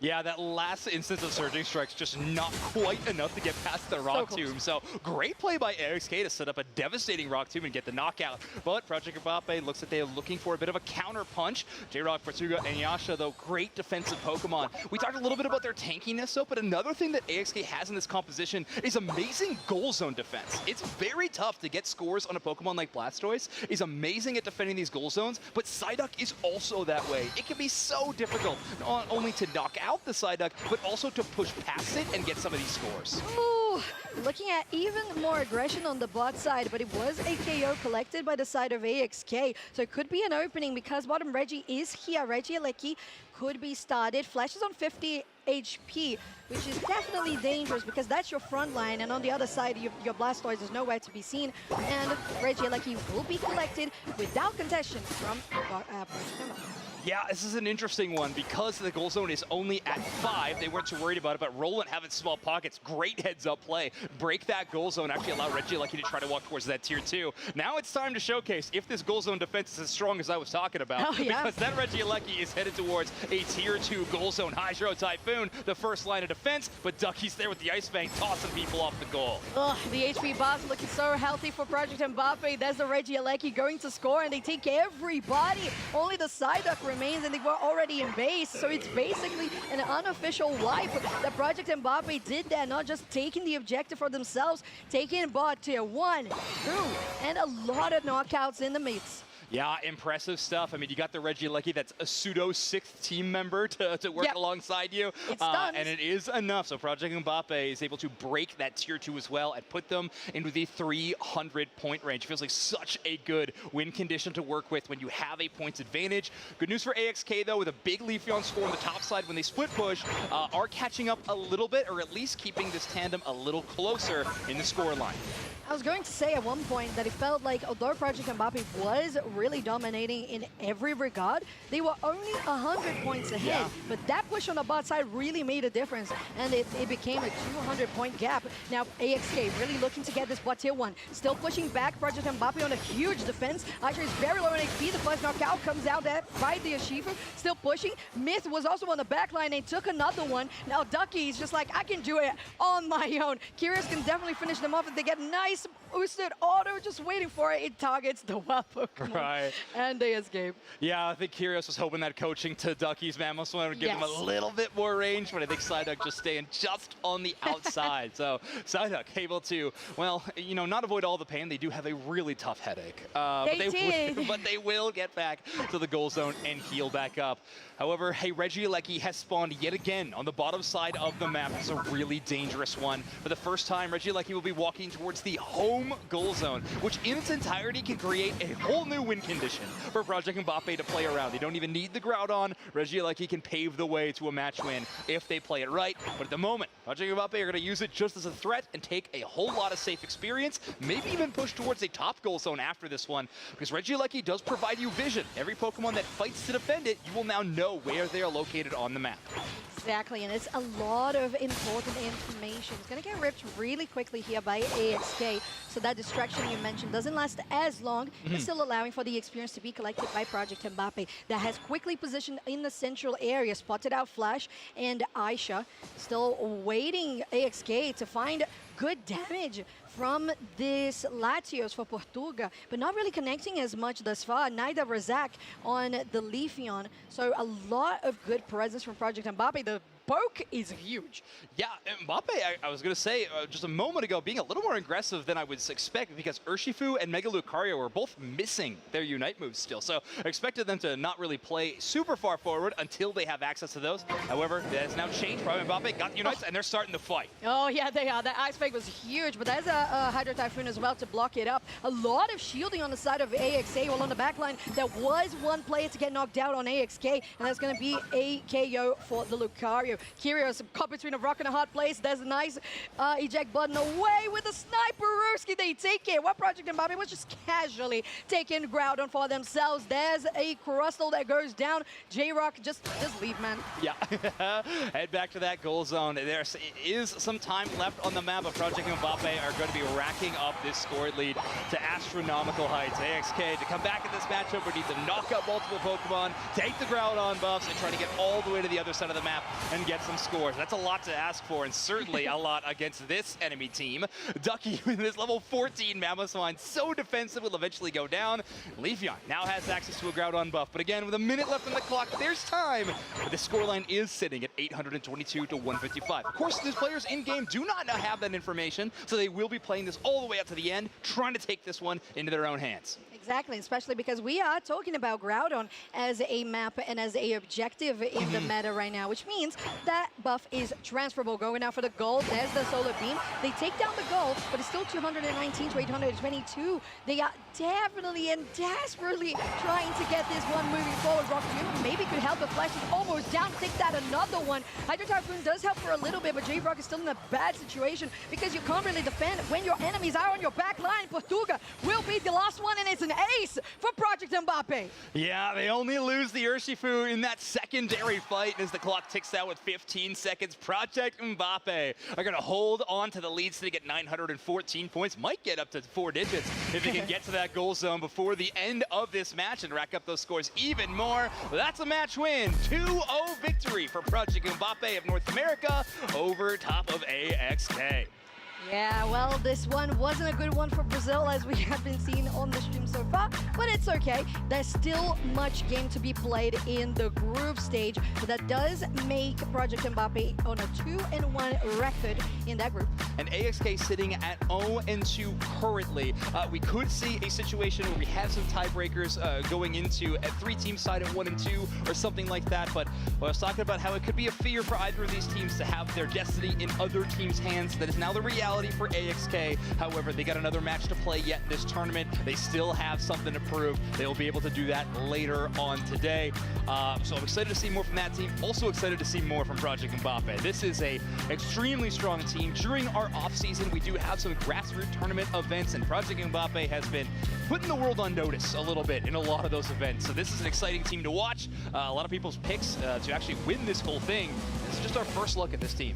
It is the first look. You're totally right. And of course, a reminder that we have this broadcast, but we also have the featured station for the B stage of the teams that are not currently on this channel. So if you want to watch more of that, make sure to also tune in. But don't give up on us. We're pretty cool. And this game was really good because it really portrayed Mbappe as a very steady, I was going to say rock, but there's been a lot of Crustle today, so I guess that's where my mind is at.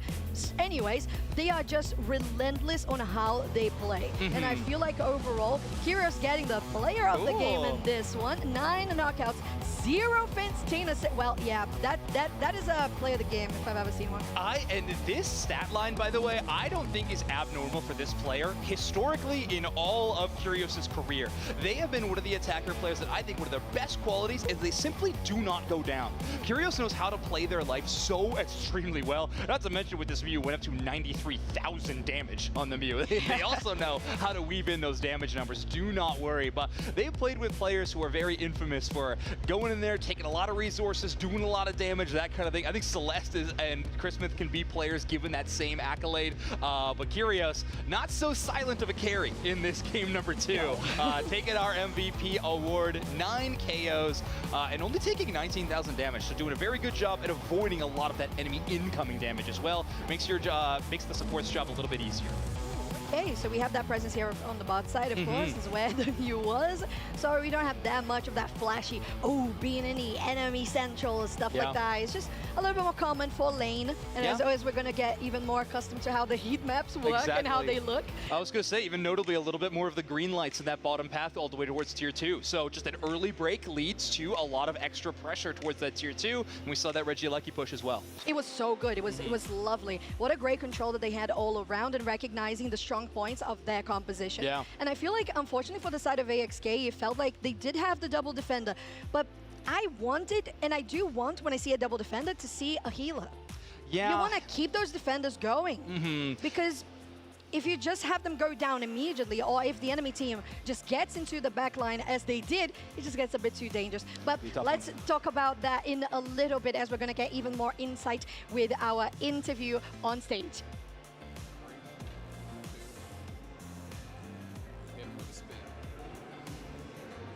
Hello everybody, Doob Snacks here alongside. Let me get my glasses on. Chris Smith stepping up on stage, Project Mbappe with a big win. Chris Smith, how does it feel to get your first big win on stage? How does it feel to be here at a LAN event? You know, it feels great, bro. I've been waiting a long time to have this opportunity to play on stage, and I have great teammates surrounding me, and I'm just excited to go all the way. Well, I'm excited that you're here. Let's talk about that game 1 a little bit. I'm not sure if there was a ban phase. You guys couldn't have drafted up a stronger team for yourselves. How confident were you in that first game on stage with that roster that you guys put together? I mean, with our early game in the Mega Luca, I think we basically knew it was over from the draft. Yeah, we kind of felt that way back there watching it between me and the Cowboy. Now, let me ask you this. A lot of people have been asking, by a lot of people, I mean just me, where did the name Project Mbappe come from? Ducky is Project Mbappe. Ducky is Project Mbappe. So where does Chris Smith fit in the equation of Project Mbappe? What do you think you bring to your team outside of, obviously, the role you play? Well, Kratos got too old, so he had to retire. They needed young blood to take his place, and I'm here to fill in him. Notable fossil Kratos had to hit the back seat, but we've got Chris Smith, the young upstart, here with us today. Last question, and it's an important one. What's your favorite Pokemon not in the game? Halucha. I like Halucha. Howlucha. Howlucha, the luchador flying press Pokemon. I'm pretty sure that's an accurate Pokedex entry. Any shout outs, any last things you want to say to your folks out there watching through that lens right there, my friend? Shout out to my mom. You have to be a little bit delusional to bring your son all the way to Brazil to play a video game. And my brother and my family, and yeah. Well, Chris Smith, you better take this run real deep for that old lady. You call her mom, she ain't that old. I can see her right over here. She's a very respectable age. I don't even know why I said that. Wow, this went off the rails crazy. I apologize to everybody at home. I certainly apologize to you right there. Holy smokes. Get me off this mic. Chris Smith, Tube Snacks, back to the booth. Gotta love a supportive family. Yeah, from the player, maybe not from Dupe Snacks. But either way, yeah, amazing support for the family. Great to hear from Chris Smith. One of my favorite interviews that maybe we've ever had. That was amazing. It was incredible. Also, Mega Halucha. Mega Halucha. Ooh, leveling that up even. That'd be a whole lot of fun. The Luchador Flying Press Pokemon, straight from the Pokedex. Yeah, exactly. I think it'd be a great Pokemon. I'm excited to see how deep this run can go. Chris Smith, very excited to be playing with this team. Very excited to be replacing Kratos in the squad. But either way, I think this team has a lot of potential, and a lot of that is because of new additions like Chris Smith, like Ducky, into this competitive environment. Exactly, and it really adds up to the seasoned experienced professionals as we have there on Kratos. Yeah. Curious. All right, let's wrap up for the moment, where we're going to go into a short break, so don't go anywhere, as we still have more Pokemon Unite on Latin America International Championships.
yes, here we are. We're back. We're talking. I think you can hear me. 2Z Esports journey together. Garen with another cataclysmic fumble here in day one of this broadcast. I cannot stress enough that all we hear in our headsets is sorry. Here we go. 2Z Esports journey together. Both of these teams 1-0 in their group, by the way. So this is most likely a decider game. Of course, things could shake up very odd depending on how Peru runs into the other groups in this series. But this is a big, big match for both of these squads. We saw 2Z earlier today. Now it's Brazil versus Brazil, two hometown squads. Yeah, you can expect the fans to be up and at 'em here for these squads as they battle it out for, like you said, really to punch their ticket into day two, because the winner of this will be 2-0, and then the scrap and tiebreakers and everything kind of fall from there, and they're both sitting on top of the pile. Yeah, they both look great.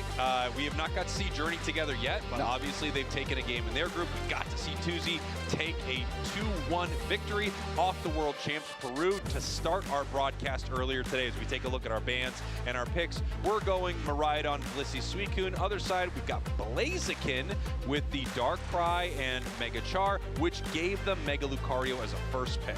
And now we're seeing why the Duck was banned in the first set that we watched. Leozen locking it in, and if it's not Duck, it's Eldegoss. So that might be something for the teams to note going into tomorrow. If 2Z Esports is to make it, you can probably attack Leozen's pool pretty efficiently. And here we go up to our next couple of picks here. We do lock in the Eldegoss on the side of Journey together. We have Urshifu, so much water bear today. The rapid strike style Urshifu has been a huge factor. And we have Espeon making its way into this game in the attacker role. We have a lot of movement through that blue Shifu, but if you take a look, I'm looking at that first pick, Mega Lucario. I'm looking at that anchor pick, Espeon, and across the way, we have like a gameplay of days past here. Yep. Very front to back. We do have Zeraora in the mix. And really, Journey together is going to have to play together in the face of some of the strong picks on the other side. But if you take a look at the encounter rate for some of these Pokemon, Gardevoir is at a 3% encounter rate, which means it's never banned, almost never picked. Zeraora, on the other hand, doesn't even have a number next to it. I don't know how you would even encounter this in a Unite tournament. You might have to go to a Burger King and they give it to you or something when you're a kid.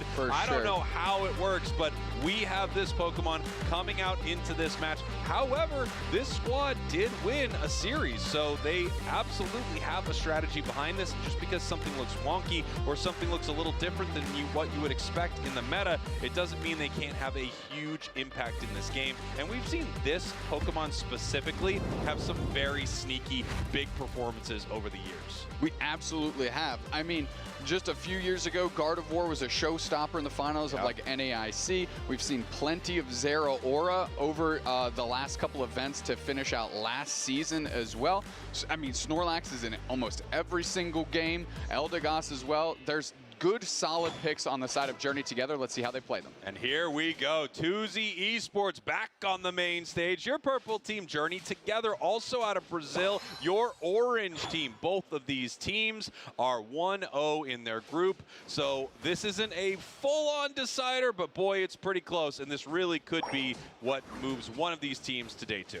Dreams grabbing that red buff as that A pressing Gossifleur, going to really put some slow down on 2Z and see if they can leverage that with if the Zeraora goes to the top path.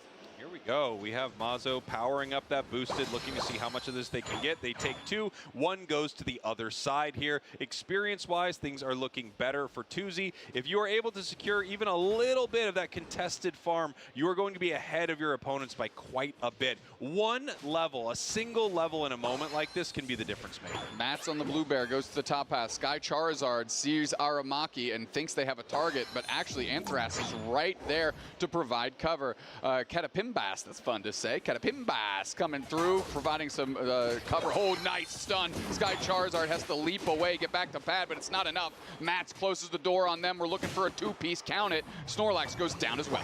Beautiful stuff here from 2Z to start 66 points to 0. Great fight for them, and it looks like they didn't give up too much top either by having all of their players rotate. And now we have Mats just hanging out in the central area here of Journey together, taking all of the experience. Mats is really putting the pressure on. I feel like 2Z already smells blood in the water, and they are just going for it now. End this thing before it ever began. Yeah, and now they're heading to the center here, able to take some of this experience and be in a great position to take Reggie Drago, as we have members of 2Z up in the top path. Mazo obviously looking for that level 7 so they can get their close combat. And then, of course, 9 is the huge break point where Mega Lucario will hit the field. I kind of like this over-rotation by Journey Together, right? You know you're a little bit behind on experience, so do it through numbers. Zero Aura jumps to the pad, tries to score, gets stopped a little bit by Leos, and Mazo steps up and is really providing decent cover as I believe Aramaki is the one that takes the Reggie Drago. Dark having to peel away from this fight. The Gardevoir, Brian Gunn getting caught right there. Tough moment. Dreams also getting caught in the top path. More points going in. Nice fight here from 2Z. And now the question is, do they want to try to break this? This is going to get very close. They're going to leave it at 2. We could have a massive overcap in the top path. And it looks like they're going to keep Mats up here. Just let them get as much experience as they possibly can before they go for a break. I apologize. I said Aramaki, but it was Mats that secured that Reggie Drago as that blue bear going through the middle. Apology accepted. Thank you. Say no more. Apology accepted, my friend. Sky Charizard looking for Leosin, who's doing a great job with those waves, just disrupting Journey Together's ability to get into the front line. Caterpimbas playing far forward. Let's see if they can get a decent engagement here. They have a heavy slam in. Reggie Lecky is a half. Now it's getting eviscerated. Who's going to take it? It's Caterpimbas! Caterpimbas takes it, and 2 players fall in lieu of that. And that's a big Unite move by Mats, getting a quick KO on the Wartortle as Mats is dealt with by Sky Charizard. Now, Zeraora can just do that. Yeah, Sky Charizard absolutely farming them right here. So a little bad math. They didn't let the score go in from the Eldegoss first, but not that big of a deal. Level 10 right now on this Zeraora. And that Wild Charge, you know, it creates some really tricky situations for 2Z. Obviously, Urshifu wants to be in there, wants to be brawling, but you can't fight anything while Wild Charge is happening. It is just dancing around you, dealing some damage. Also dealing a little damage to itself, but that doesn't always seem to be that big of a difference maker. Yeah, Brian Gunn quickly getting to Gardevoir, who is just a Ralts before that fight in the bottom path, is also critical for this Journey Together team, as Dreams and Caterpimbas are taking a look at that tunnel from the central to the middle of 2Z Esports. Sky Charizard up here in the top path, possibly looking to catch someone, but they would be running into 4 members of 2Z here, and now they decide to peel back. Journey Together, mostly journeying together in the bottom path. 4 in that bottom path, pushing away this Umbreon, as we have 2Z trying to catch up to this fight. Yeah, Leosin leads the charge down, Mats and Aramaki in tow. Brian Gunn sees an opportunity here, and they are going to go for it. That's a big power nap by the Snorlax right there to keep themselves standing in the middle of the 2Z Esports squad. Mats pops another Unite move, and instantly 3 players are down because they got a 2-piece for themselves. Caterpimbas, unfortunately, bites it as well. The name is so good that even when they just get KO'd in an unfortunate fashion, it's fun to say. It really is a great tag, for sure. We got Mats here doing what they were doing at the start of the match, just spending their time in the central area of Journey Together, trying to take away as much experience as they possibly can. And when you haven't lost both of your tier 1s, you do have to head over to the other side of the map and look for some of that experience, which is what 2Z is doing here. 217, 149, about halfway through this match. The fights are mostly heading to 2Z, but look, once again, this Zeraora level 12 right now. Yeah, I do appreciate how Journey Together is kind of avoiding the biggest things on 2Z Esports side of the field, right? They're rolling together 4 players at a time, trying to get advantage through numbers. Now, Dark is peeling back. That is not a strict tank Blastoise here. Snorlax is taking that role. Dark taking a ton of damage. Is going to try and surf away. Anthrax is on the chase, though, and the surf through from Leosin isn't quite enough. The mean look is there, but the follow-up really isn't. Finally gets pulled back in, forced to pop the Hydro Typhoon. It hits 4, and now Journey Together have an opportunity. Low on HP is 2Z Esports. Aramaki barely trying to make it out. Leosin is low as well, and now it's Mats with another Unite move and another string of KOs. Man, you got it. I mean, Aramaki able to get out of that with almost nothing right there. Beautiful play from 2Z and from Aramaki. Now they get the secure on Reg Ice. They still have the Reggie Alecki walking in the bottom path right here, and it looks like Caterpimbas has just been hanging out, fighting this all by their lonesome. Obviously, Sky Charizard, if they were there by themselves and they wild charge it, it would just walk right into the goal. A very funny interaction, but these teams are a little too smart to let something like that happen.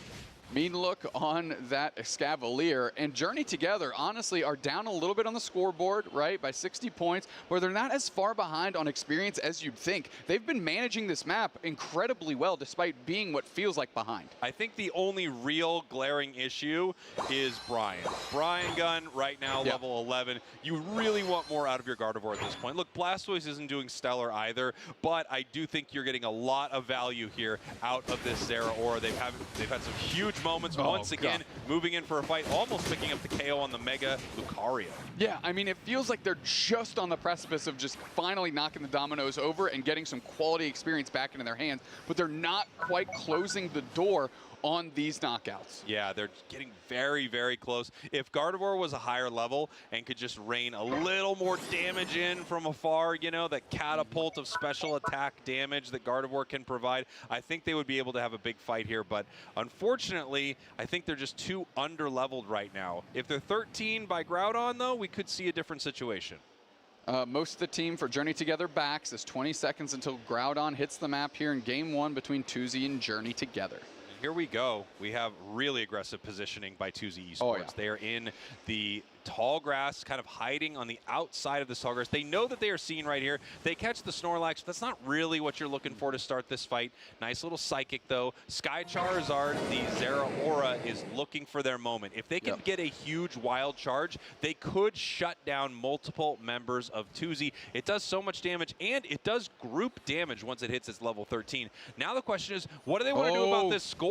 Did you see that leash back in? Teddy Pimbass has to go straight into a power nap. That's going to force the engagement. We're going to have a Surf by Dark to just split. So now that's a resource down by Teddy Pimbass as Leozen is just hanging out. Nice heavy slam on Anthrax. Are they going to follow up? No, it's not their moment. They're pretty well grouped together, though. Sky Charizard might see an opportunity. They go straight into the deep, followed by the Surf. Hydro Typhoon kicks up. Can they actually find a knockout here? Bang, there's one, but it's two back the other way. Mats is low. They pop their Unite move, and they find an absolute combo.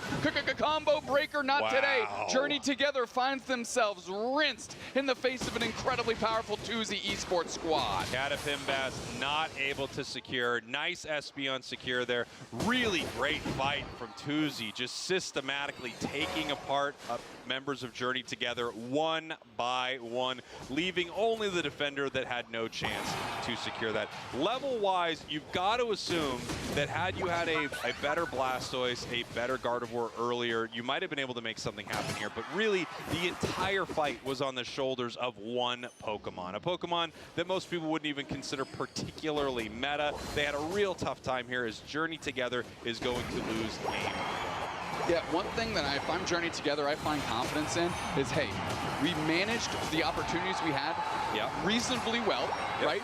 We were, like I said, when Anthrax barely made it out, when Mazo barely made it out, like those KOs are just cascades of experience into the hands of JT, and they can do it better in the second game. If they can clean that up a little bit, they weren't that far off. No, they weren't. They had some good moments, too. Obviously, there's a reason these two teams are undefeated right now in their group. They both played well, but it does feel like Tuzi just had the better in that moment. Yeah, I know we were talking about, hey, it was a little bit more of a classic lineup out of Journey Together, right, in terms of the Mons they selected.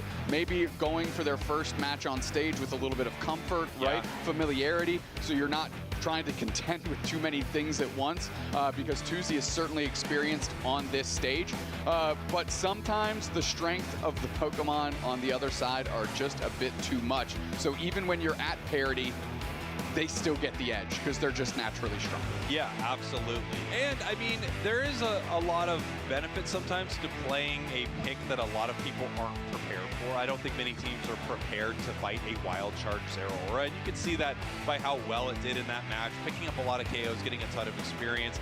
And same thing with a non-EXP share wearing Blastoise or even Gardevoir. It's not a Pokemon that you run into a whole heck of a lot. Blastoise much more than the others, though. Yeah, absolutely. I mean, there we saw a great Hydro Typhoon. You see Aramaki there on low HP. I mean, and they had a reasonable, I know they're wiped here, but before that moment, the moment that they chose to engage was the best look they got. Agreed. And they didn't you know, miss a beat when it presented itself, right? I mean, Dark was able to surf in very deep, get a big Hydro Typhoon to clear the path for really giving that Wild Charge Zeraora its best opportunity to win the game. Unfortunately, it just wasn't quite enough, but tip the cap to Sky Charizard in that one. But Matt's your player of the game, and they were everywhere. I mean, they were using their Unite moves 2 KOs minimum. Yeah, great stuff.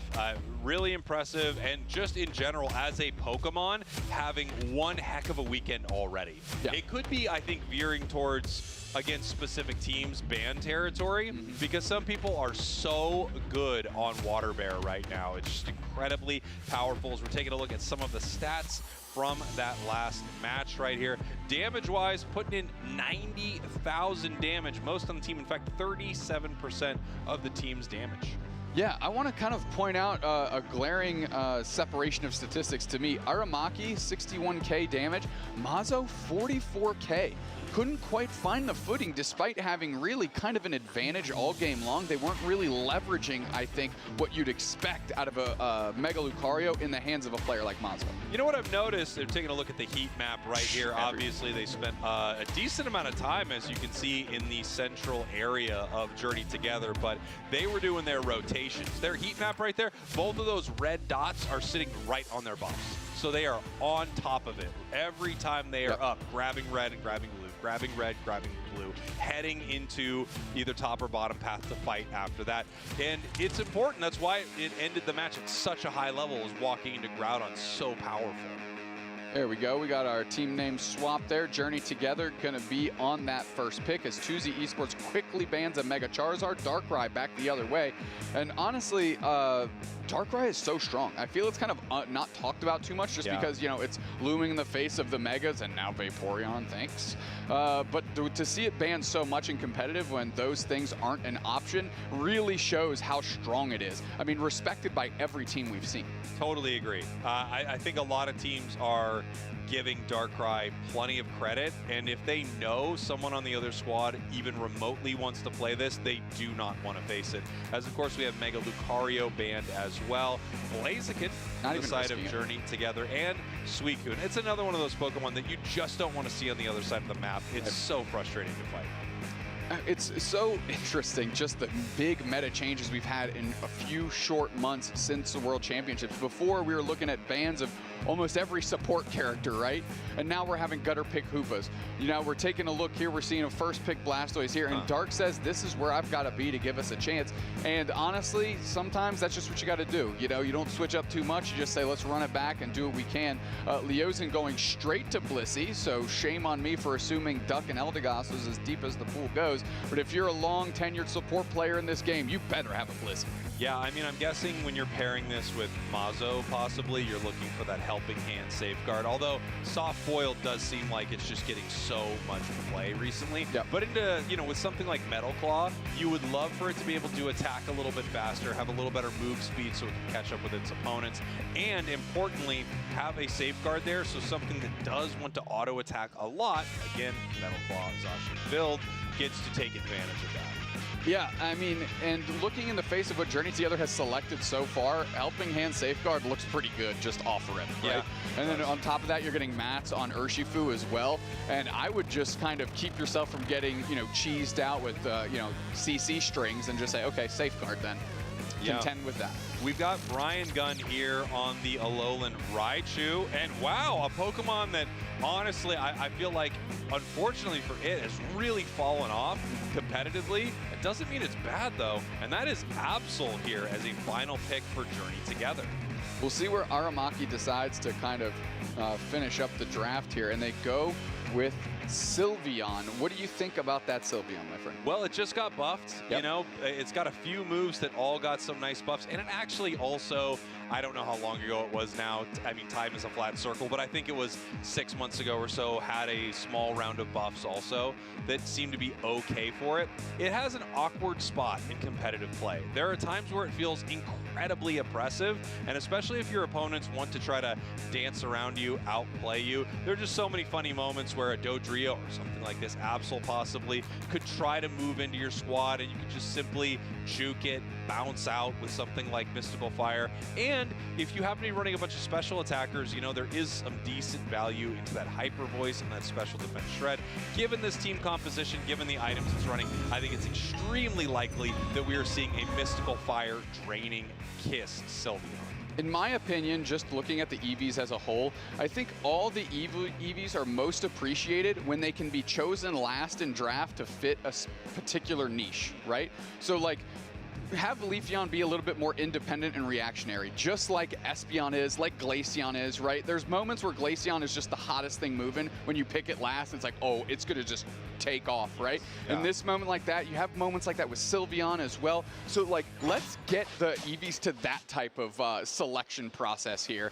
And as we get into this second game. Journey together, your purple team, 2Z Esports, your orange team. Game 2 in this best of 3. And as we mentioned before, Doob Snacks, I don't know if it's going to be a decider, but it could be very, very close. And you're very possibly seeing a team walk into day 2 if they win here. 2Z already taking down Peru in a 2-1. I don't know the team Journey Together ran into. Apologies for that, but they are 1-0 in this group stage as well. Yep, Leozen, Mazo doing decent up here. I mean, you can tell Mazo's level 4. They've been winning the contestable farm. They're moving up towards this ball toy, and they're going to take it before Journey Together can even react. Yeah, they really couldn't do anything about it. I mean, that's just how fast Zacian is. It oddly enough has great secure, while at the same time ripping through things early. It's a really tough Pokemon to deal with. Waiting as long as they can on that to try to get their level 5. As we have 4 members here of 2Z in the top path, they take a KO, but of course we got some things very similar happening in the bottom path as well, as we have Journey Together scoring after they push Snorlax off. And 2Z Esports doing the same thing upstairs and now going straight into the central area of Journey Together. Poor Dark and Dreams just trying, the water type Pokemon, just trying to stifle the pressure that 2Z's putting on right now. Looks like they were able to send that red buff on back over to their own side, so it did not get stolen. Raichu in a little bit of trouble, has to eject out though, so you do lose that resource. If they decide to go back in, they're not going to have an easy escape. Caterpimbas getting blendered up by Mats and Aramaki as Brian Gunn now has to do the solo work on this pad in the face of 2. Rotating down is Anthras. And here we go. We have the Regidrago spawning in the center. We have the Urshifu there to deal with it. They could deal with it all alone as Absol heads back into the central area for Journey Together, and now Experience just being collected in this bottom path here by Aramaki. Brian Gunn also in this bottom path. Looks like they're going to have to defend this goal zone. Matt's easily taking Regidrago as nobody from Journey Together showed up, so they ripped it down. And now Anthras and Aramaki are going to get 50 points in for free downstairs. As really, I mean, Leozen and Mazo are holding down the top by themselves incredibly well. And it is Egg Blissey. Of course it's Egg Blissey. The second I'm like, it's not Egg Blissey. It is Egg Blissey on the side of 2Z. So they are not looking for that helping hand. They're looking for that soft boiled. Oh, and they are looking, ooh, big time moves here as Zacian picks up 1. Sylveon picks up another 2 down for Journey. Mazo goes for the engage here. I mean, another great heavy slam by Anthras. I mean, did you see their heavy slam reposition eject like diagonally away to really set up those knockouts that 2Z needed to close the goal zone out? We've got our block up, caught in a mean look. I mean, if Anthras goes down, that's not that big of a deal, but of course they're just too big. There we go.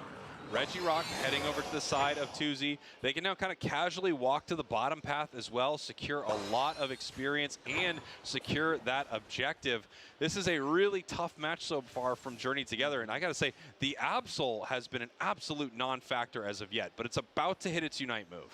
Yeah, I mean, it's level 8, but across the way, everyone's level 8 at least, save for the Blissey, and they're not far away either. Bang, they just ticked over. So with all of the players here from 2Z Esports on this Regieleki, the only thing Journey Together can do is send a couple players up top to try and get some points in, and they don't even have enough to close out that goal zone.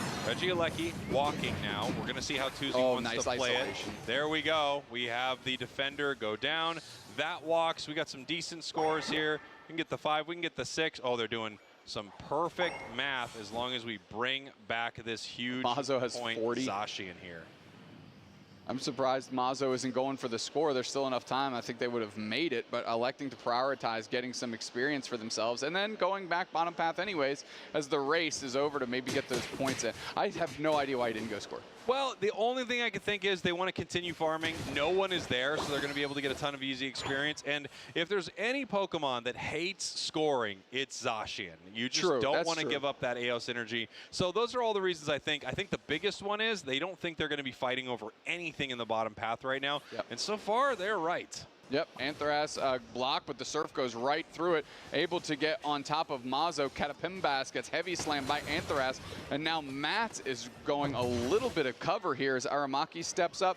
I mean, the rotation of players in 2Z Esports with heavy health bars stepping up front is incredible. And now we're going straight in, big Hydro Typhoon into the Lowland Raichu Unite. This is an opportunity for damage. They've finally closed the door on a knockout. Leosin gets repositioned. Sky Charizard can't quite get a knockout, but Journey Together is holding on by a thread. Finally, the dominoes start to fall as Mats finds one. Psyduck is down, Power Nap on top of nobody. Surf to keep the goal zone alive as Mats is finally forced to scramble backwards. Now, after all that is said and done, if they can at least get one player from 2Z Esports down, I think they'd find that successful, and Sky Charizard finally does. Finally, we get a KO. It looks like they really paid heavily for it in this bottom path.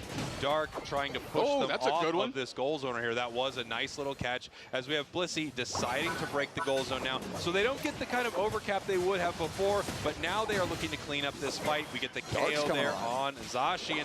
Dark is coming alive, moving forward here. Now, unlike some other Blastoises you might see, this is not an EXP share Blastoise, so they are expecting that this thing is going to help carry. Help carry as well, and maybe even go deep and sustain with those big Surfs. Now, Dark has done a great job, I will say, for Journey Together, trying to facilitate opportunities, as now they take the Regieleki. 2Z Esports kind of fell asleep at the wheel, giving a lot of value back into the hands of Journey Together. Look at that, 50 points right there. So it's actually a pretty good score from Journey Together. Even though the Tier 1 is still up on the side of 2Z, they are less than 10 points away from 2Z Esports. So having that Tier 1 does set up a really nice scoring opportunity at Groudon. If no one ends up taking the objective, you can peel off, you can score, and they're really close. Yeah, I mean, Sky Charizard forced to use their Unite move there just to survive as Mats can't close the door. Dark, again, doing a great job putting pressure on. Hydro Pump is there. It secured a little bit, but really the crop of that went to 2Z.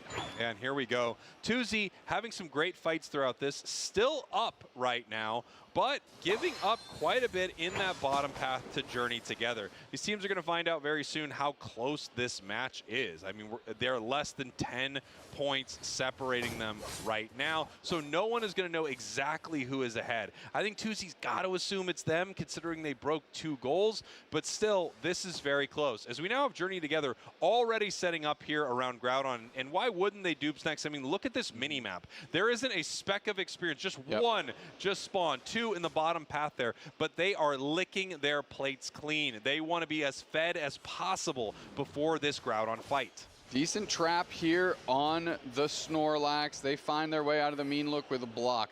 Mazo grabbed those 2 pieces of experience, but they're getting ready. We've got 13 seconds till Groudon. Obviously, Journey Together needs to make some sort of play here. We have the heavy slam, but they're not able to start a huge engagement with it. We have Journey Together peeling away from this fight. 5 seconds still Groudon right now, and you can see all the tanky Pokemon getting vision for their team, finding out exactly where they are. Catapimbas fully caught right here, and the question is, how do they get out? They do Unite. They use their Unite moves. Dark with a cover on the Surf here. They're in the mean look. Anthras goes right back in. Hydro Typhoon, eject button, reposition. Now, can they actually get a knockout? Anthras is getting kind of low, but so is everybody on Journey Together. Big Unite move by Matt, big Unite move by Sky Charizard, and it's the Journey Together squad that's falling apart.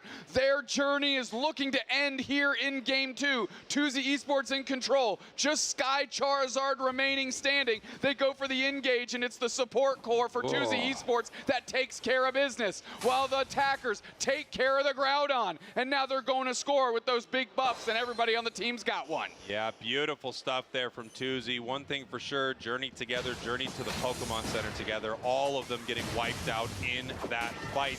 And now the question is, if TCG can score right here, which they do, bring them up to 286 with only a minute left, are they able to continue pushing, or can someone from Journey together stop them? Mazo does not go down, and crazy. The points continue to get put into this goal zone. Another 200 points, and it looks like that's going to be too much here for Journey together. Can they make it to day 2?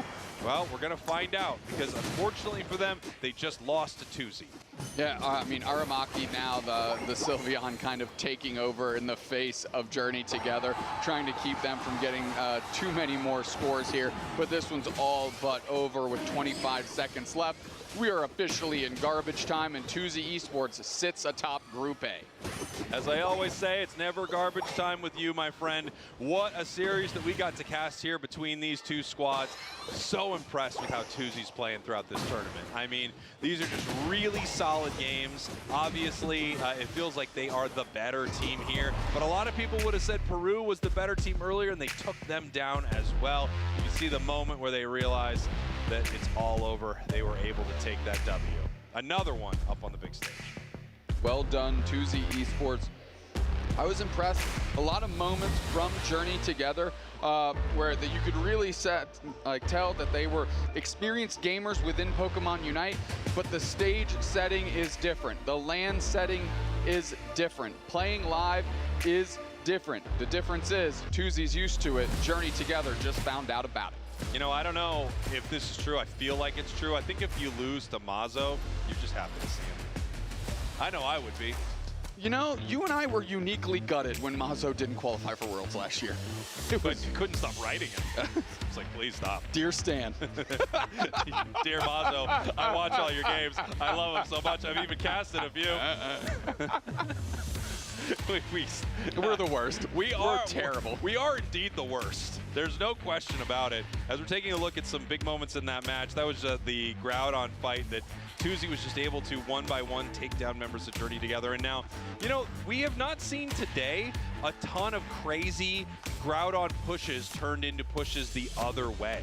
Right. It feels like teams are taking these fights at a place where they can confidently win and score afterwards. Here we go. Player of the game. That's Sylveon. We talked about it recently, getting some buffs, and it really put in some work in that match.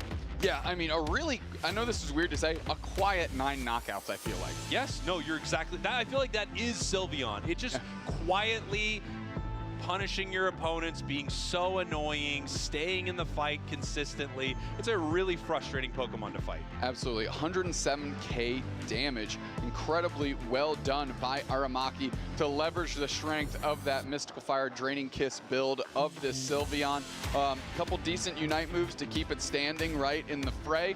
And honestly, a great game by TCG Esports, right? They did not miss an opportunity when Catapimbas overstepped their bounds. You immediately saw the heavy slam block back into the team. And that, again, it kind of was the flash in the pan that TCG needed to get this fight started. And now you can see the heat map here from this Sylveon, so you're kind of seeing what they were up to. Spending a lot of time roaming between that bottom path and the center for all of their fights. And we can take a look at the stat distribution. A lot of damage dealt, a lot of knockouts, a lot of scoring, and they didn't take that much, even though they were right up there. Actually, 53,000. I don't know exactly how the new beautiful stat thing works, but they did take the second most damage on the team. Yeah, and you'd kind of expect that out of a Draining Kiss Mystical Fire Sylveon. You know, its Unite move is also terrific for sustain. You mentioned it before. You can kind of just, you know, hit a juke move and then pop its Unite move, and it's a get out of jail free card there. But we've got another interview with a member of TCG Esports, and we're going to send it to the stage, which of course is that way. That away. Take it away, that away. Well, thank you so much, you two. I'm here with Antares for TCG Esports, winning 2-0, ganhando 2-0 nesse jogo, Antares. Me conta um pouco, você falou que jogou Crustle, jogou Snorlax, jogou Umbreon. Como é que tá a pool? How is the champion pool? How is the Pokemon pool for this tournament? Todos os defenders. all the defenders, he says. So I am betting on that. I want to see every single defender. Eu quero ver todos os defensores aqui nesse campeonato, hein? Mas eu tenho uma pergunta também sobre a escolha de attacker. O Sylveon, the Sylveon. I was wondering, because we haven't been seeing that much Sylveon. Como foi essa escolha? How was this choice? É uma escolha de conforto do Aramaki, ele joga muito bem com esse boneco, com certeza, tipo, melhor do... talvez do mundo, né, com esse boneco, porque ele é muito bom. Okay, so it's a specialty for that player going for the Sylveon. Even the best in the world, arguably. We'll see how that goes, because definitely looking pretty good on LAIC. Now, in regards to the other pools that we've been seeing, a lot of Zacian and Urshifu. Do you want to expand more? Like, are these Pokemon just that good? A pool de Zacian, Urshifu, Blaziken, é porque eles estão muito fortes assim ou é com alguma coisa de conforto? São Pokémons muito fortes e destruidores de draft, tipo, no Groudon, em Flip, essas coisas, só que garantem muito conforto para ganhar. So basically, not just comfortable for the players, but comfortable in regards to how powerful they are in flipping that Groudon and making sure that you take that objective. Second win of the day on stream. Segunda vez que vocês ganham agora, estando na transmissão com a gente. Como você está se sentindo? Já está mais aclimatizado? We have the second win for Tuesday on stream, so how is it feeling so far on LAIC? All warmed up? Eu confio muito no meu potencial, no potencial do meu time, e eu sei que a gente vai conseguir garantir esse campeonato. So a lot of trust and a lot of reliability on his team, and he's very certain that they're going to take this championship. All right, so a couple of final words. What do you want to say to the people at home, to your fans? Algumas últimas palavras para falar para o público aqui, para os seus fãs? Muito obrigado a todos que torcem por mim. Eu amo todos vocês. Thank you so much, everybody that supports us. A big round of applause for Tuesday Esports. And he says he loves you all as well. We love you too. We love you too. Right, thank you so much, Antares. Congratulations on your win. And now back to our casters.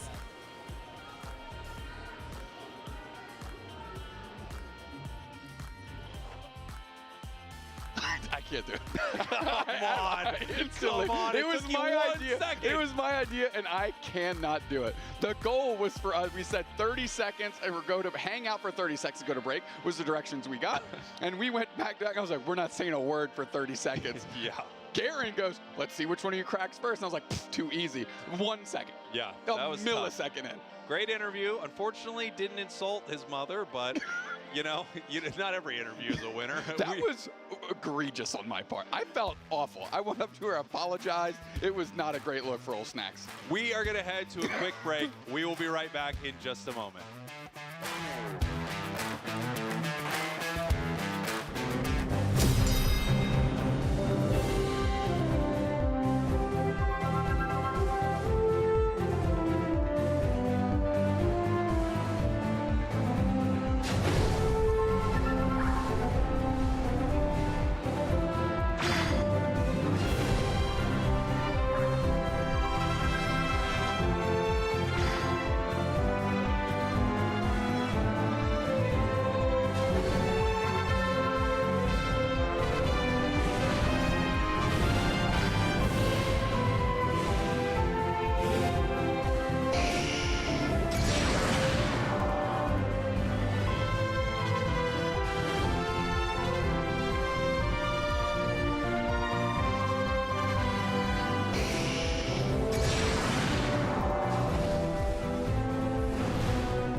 Welcome back, everyone, to the LAIC, the Latin America International Championships for Pokemon UNITE. We're kicking off our season here in São Paulo, and we already have had some amazing matches. We got even better ones on the way as we are starting to close out a few of our groups. Yes, we are indeed, because the next matchup will be from Group A, a group which we have seen quite a bit today already. So I want to see how they have been evolving throughout the day and adapting to each of the matchups. So with group stage on your screen, there you have it. Group A, 2Z Esports on a 2-0. Haha, 2-0. Okay, Journey Together in a 1-1, and Peru, what?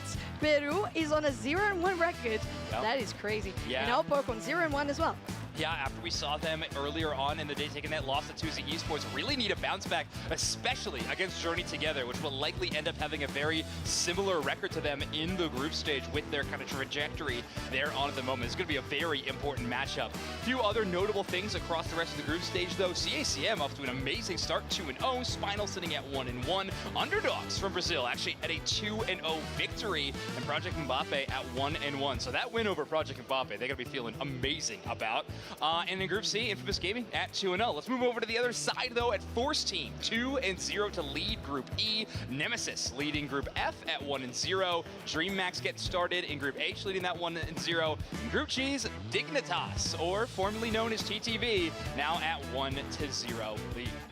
Speaking of Dignitas as well, it's just so good to see new orgs coming out to Pokemon UNITE, just really reviving the scene and making it feel like it's a whole esport ready to start that 2026 season here at LAIC. And I'm just so excited when we see more of these teams on screen. But next, we have that Group A, which we mentioned is going to be Peru UNITE versus Journey Together, yeah. Journey Together, yeah, we've seen quite a lot of them. Yeah, definitely. This is going to be an important matchup. Obviously, Journey Together playing a bit of a back-to-back on stage at this moment, but it is a super important matchup. If they can take this win over Peru UNITE and send our world champs to 0-2 in the bracket stage, that is, first off, a very surprising result, obviously, but also Journey Together would not exactly solidify, but almost assuredly make their way into the Day 2 single elimination bracket of our format.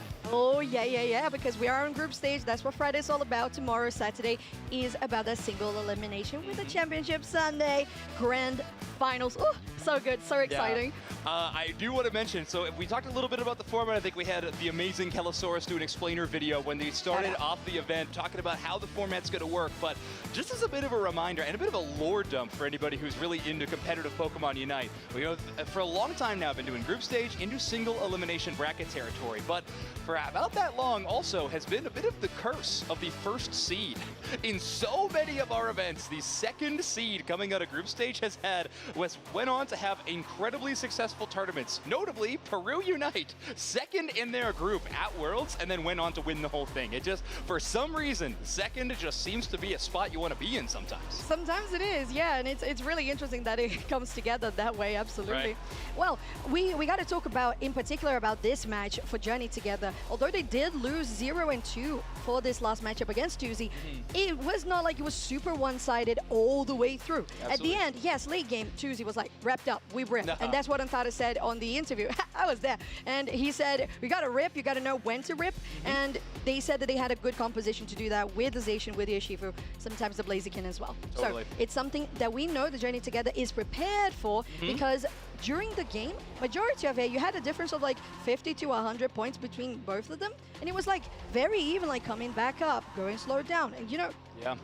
I think an interesting thing to note between these two teams, that might be just a measuring stick for either of them, is do we favor more of the information where Peru UNITE got to sit there and spectate this last matchup, kind of get the information of how Journey Together likes to play, see their play style, or do you favor kind of the hot hands? You just played a fun matchup, maybe you took the loss, but still, you're like fresh off an important match on stage, you're jumping into your next one, maybe you want that momentum a little bit more. We'll see which one favors either of these teams as we get started very soon. Oh yeah, when we're gonna definitely draw conclusions whichever the way that this series goes. It's either the warm hands or just spectating. And I'm we'll always take that about forever. a sample size of just one match, exactly. Exactly. And that's why when we have ban rates, if somebody was banned one time, they're 100% ban rates. That's not how we do it. Okay, it still works. But no, we have had a really interesting tournament in terms of like Pokemon picks and ban rates. I'm glad you bring that up, so because this is going to be an interesting matchup. I think Journey Together, we're bringing out some more unique picks that we have not seen from the rest of the field in today's tournament.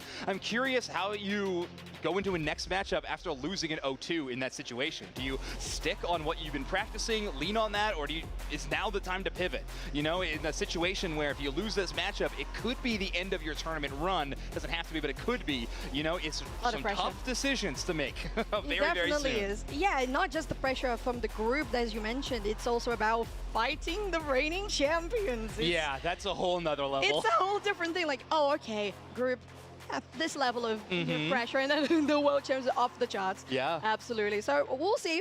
I personally feel like stick to what was working and just try to refine what was already like going in the right direction. That makes sense. And you bring up the pressure of playing against the world champions. It's so intimidating. Peru had such a phenomenal tournament run there, and historically have been one of the best teams in Pokemon Unite for a long time. However, now this is the first time in a while since a different team is going to have that effect of having to be the champion, right? Peru is, Luminosity talked a lot about it in their tenure as two-time world champs, about how anytime they go into a match, they are no matter what getting the best performance of their opposing team. They're never playing an opposing team having an off day, because when you're playing against the world champs, you're bringing it all. Like, you're doing everything you can to win. And now Peru is going to have that same effect. Every team in this tournament wants to beat Peru so bad. It does. And it's pretty interesting as well, because for Peru in particular, you're talking about a team that has just lost. Yeah, they only won one. They only played one game, so they had just lost one game, the only one they played, to Tuesday. So you're on a negative record in your group stage, and you're the reigning champions. So that's a lot of pressure, absolutely. Yeah. And Journey Together as well, playing against Tuesday. It's not like Tuesday is not a big team either. Yeah. They have plenty of Worlds experience. Tuesday as an org was the second place of LAIC last year, so which is a lot of pressure to fight against for Journey Together. And being a very recent roster for Journey Together, it just feels like the warm hands and keeping the steady meta, what you were planning to do from the get-go in the drawing board, is my call. And another factor we could throw into the mix is hometown crowd. Exactly. I mean, Peru Unite playing against Tuesday Esports, we knew who the crowd wanted to win when watching that matchup. It was a lot of excitement, a lot of energy being thrown their way. Now Peru Unite has to play against their second Brazilian opponent in this tournament. So we'll see if the fanfare is the same from the crowd towards Journey Together as it was for Tuesday. But yeah, you know, a lot of factors in Peru Unite's favor, a lot of factors working against them. But that's these international tournaments. But here we go. We got draft ready and set for Journey Together versus Peru Unite. Journey Together are going to be on that purple side, first pick position. Oh, it's very interesting because we've seen quite a lot of that Mega Lucario in the first pick position, a couple of Suicunes as well. So we'll see where we're going to be pivoting here, because we have been seeing a lot of the Megas not being in the game at all, just being in the ban phase. So we'll see how things are going to go, because personally, you and I have been talking, and it feels like from the two Megas, the Mega Lucario has been doing better. Yeah, it's certainly been making it into more drafts for sure. But yeah, Charizard's win rate, not a lot to speak home of. We talked a lot about the Tuesday and Peru set. I think that's where we got to see it, you know, showcase a little bit, and did not have the best record we've ever seen. But it is a Pokemon that still strikes fear into the hearts of your enemies. It is a powerful Pokemon. Maybe not in the win rate column quite yet, but I just, listen, I can't believe that's going to stay the same. We've had players on stage in the interview talking about how powerful that Pokemon is, even after they played it and lost a game with it. They were like, this Pokemon is so strong. So I think definitely there's going to be a very hyper-aware focus on that Pokemon in both drafting phase, and of course, if it gets into the game, you gotta look alive. He's in the zone. Okay. My guy's in the zone. He's just like, this is good. I'm so calm. I'm meditating. You know, we were talking about the mental pressure that was on Peru. This guy's like, yeah, I got it. Okay. I'm good. I'm chill. I take back everything I said about mental pressure against Nemo Peru. is like, yeah, no, this is fine. This is just another day in a week. We're good. Someone wake Nemo up. He's got a game to play. Hey, you Good. Oh, that's awesome. Wow, I mean, diabolical. Okay, Draken, he's locked in. At least we got somebody locked in. Somebody. On this side of Peru Unite. He's ready to go. But hey, a lot of players at this point in time, they've had so much stage experience. Some of the most stage experience of any Pokemon Unite team is this Peru squad. They have played at multiple international championship tournaments. Of course, they have been at multiple world championships, so they have the practice. They know how to get their mental right before some of these matches, and sometimes it's a power nap. It is a power nap. It just goes Snorlax all the way. And it works. It's fine. Exactly. Speaking of defenders, we've been seeing a lot of Snorlax, but also a lot of Crustle. Crustle, yeah. So it's nice to see Crustle coming in because I always felt like it's such a good Pokemon. It has a lot of, although you're always going for the Rock Tomb, it just, and the X's, it always feels like depending on how you play it, you can get a different like play style out of it. Differently from, for example, the Snorlax. It's very straightforward. You do this, you go Heavy Slam, you just start it off, get the block, get people isolated, you're good, right? But it feels like the Crustle sometimes can have a little bit of a different flavor to the play, and I just really like the Rebel Rouser and the stun that you get, like the 3 people, 4, it's just really nice, very useful. Yeah, some of the Crustle combos you can line up not only for yourself, but also for your teammates are pretty massive.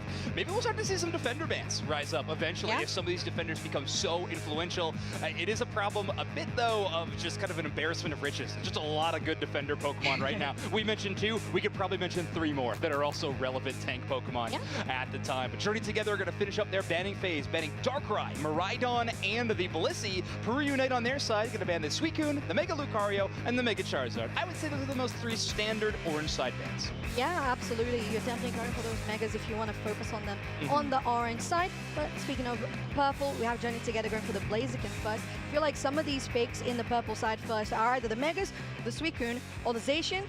Blaziken is a good one too. Yeah, we started to see a little bit of the defenders picks up here, especially on the orange side. I think we're seeing a lot of Crustle near the top, but right now Peru Unite have their option of 2 Pokemon. Blaziken being taken away, I think uniquely for Peru, isn't the biggest of deals. Tempo doesn't play too much of the Blaziken, does obviously have a great one, but usually favors more Pokemon like the Zacian or even the Buzzwole rather than the Blaziken. Yeah, and you got to think about as well the fact that playing against Peru is always a threat of getting a Scyther on the other side from an Nemo, and it's just something that works out pretty well. But you talked about the Buzzwole too, it's just very, very strong, as you might be seeing here, especially paired out with how you can isolate people with that Rock Tomb. It makes a lot of sense. And if you isolate your own team, you have that Pollen Puff as well to guarantee that everybody's going to be healed up with the Eldegoss.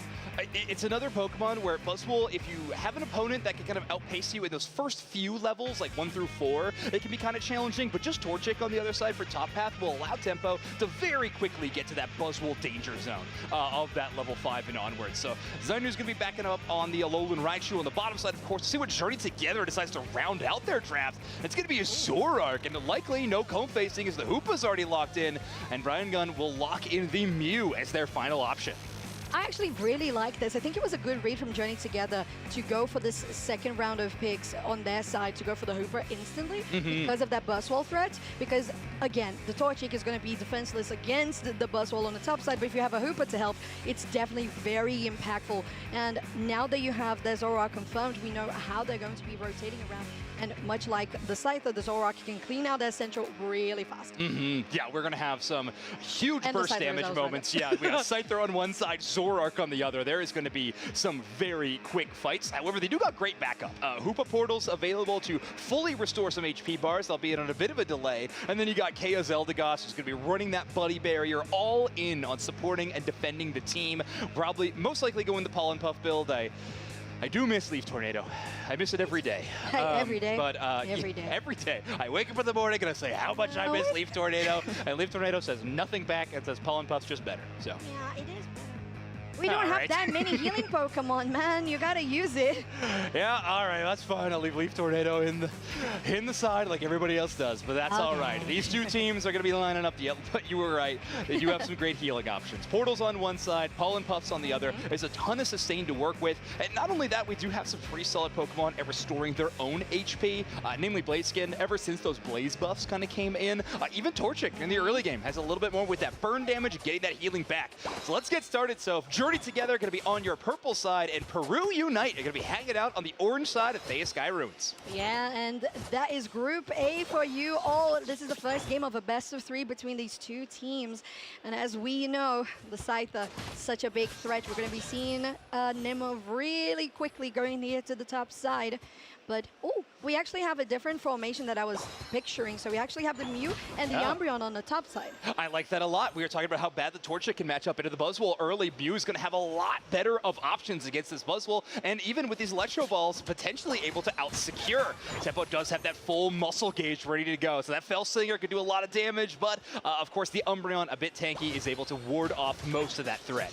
Yeah, not looking to collect the Baltoy here. A lot of the XP was guaranteed by Peru Unite as we're reaching out that first crucial moment of 850. A lot of action here on the bot side, so Anemo, instead of going top, goes here and followed up by Sky Charizard. Ooh, Draken, very close to getting taken down. He's gonna have to do something about these. Oh, and that's really nicely done, actually. The Rock Tomb just getting people away from taking that Swablu's and Altaria. Well done. Yeah, even the fadeaway Rock Tomb. Not even joining the fight, really. Yeah, but it was just like, here, take this. Yeah, and Nemo was calling for it. And all right, fine, you get one more Rock Tomb before I got to go back and heal. So it works out extremely well. And this top side for Journey Together, putting this more offensive range threat to try to counter Tempo, comes a little bit short. Tempo already at level 6 and is out-leveling Frying Gun, but maybe more importantly, they are holding that Umbreon to just the Eevee stage at level 3.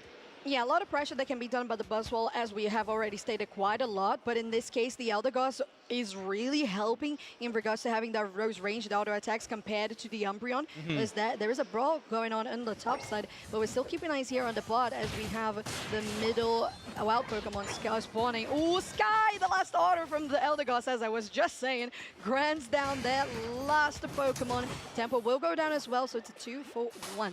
Yeah, still important trades though. Buzzwole just trying to race as quickly as they can to that level 9. Even if they have to give up a bit of experience on the other side, they're not too worse for wear. Even if they could get the secondary ability, they'd be good to go. Dreams takes a lot of damage. That double wing beat just shy of the knockout with 30 points. We'll leave that goal zone at 4 remaining. Surprise Draken, that's depositing that 2 points to leave it at an even lower one. But hey, Crystal's got other places to be. Draken's got macro on mind.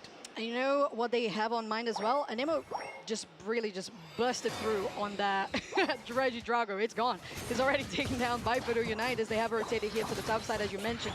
Ooh, nice one there. So the passive getting them unstoppable for a brief second. Still maintaining healthy.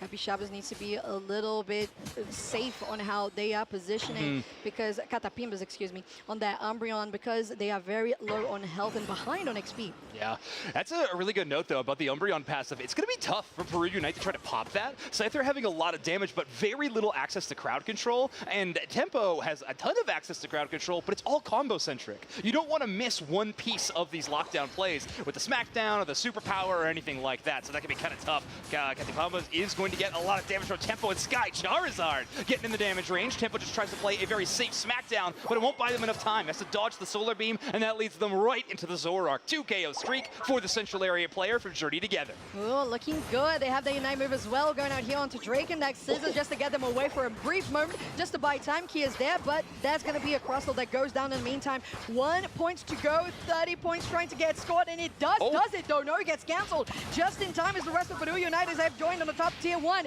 As they're pushing out the Super Slam Slow, he's gonna go and get another victim. Now they're pushing out forward. There's another one. 2 KO streak for Tempo as Kia is just taking Regirock by themselves. Tier 1 pad is gone. I can't believe, I mean, a play of millimeters differentiated, right? That 30 points goes in. That's such a huge momentum swing for Journey Together, but just shy of securing that overdunk score. And then all of a sudden, Peru Unite landslides the other direction, gets a goal zone break, a ton of EXP, and now leads the point race by a ton, sitting at 226 at the moment. I mean, what a switch up of momentum as the Zoroark just comes just shy of getting that goal zone score. Big fight here in Enemy Central for Peru as they have engaged quite deeply, and that's Journey Together answering quite in style. 3v1 now, but there's a backup from Xenos coming to Draken, but they say no. Oh, no, they don't say no. They say Rubber Rouser, but maybe that's going to be wasted. It is maybe trying to just get the extra bit of experience from taking down that Zoroark, but that was not possible. Very shy. One of my favorite things about this Umbreon pick, there's so many popular supports in the game right now and defenders that work a lot with those shields. Both Eldegoss, Crustle, and of course Blissey, which we see banned in this matchup, operates so dependently on those shields. With the Buddy Berry equipped as well. Umbreon's Unite move being able to take 50% of those anytime they appear is so important. So great counterplay to Draken's Rubble Rouser. We are going to have the Regieleki on the bottom side. We can see it spawning in with that yellow timer, but it will be all Peru around this Regieleki as Journey Together favoring the other side of the map, and honestly, just trying to catch up a little bit on EXP. They used a lot of Unite moves in the last team fight. They want to replenish. As soon as they have any idea that Peru Unite is on the bottom Regi, as you pointed out, maybe Journey Together could go for an offensive push on the enemy jungle just to get that extra bit of XP, but they are cautious. They want to play this slow and be careful about how they go about these things, because if any of these players actually get some more leverage, the levels are already there to speak for themselves. But it's not so one-sided at the moment, right? Like one knockout could send us into a totally entire environment.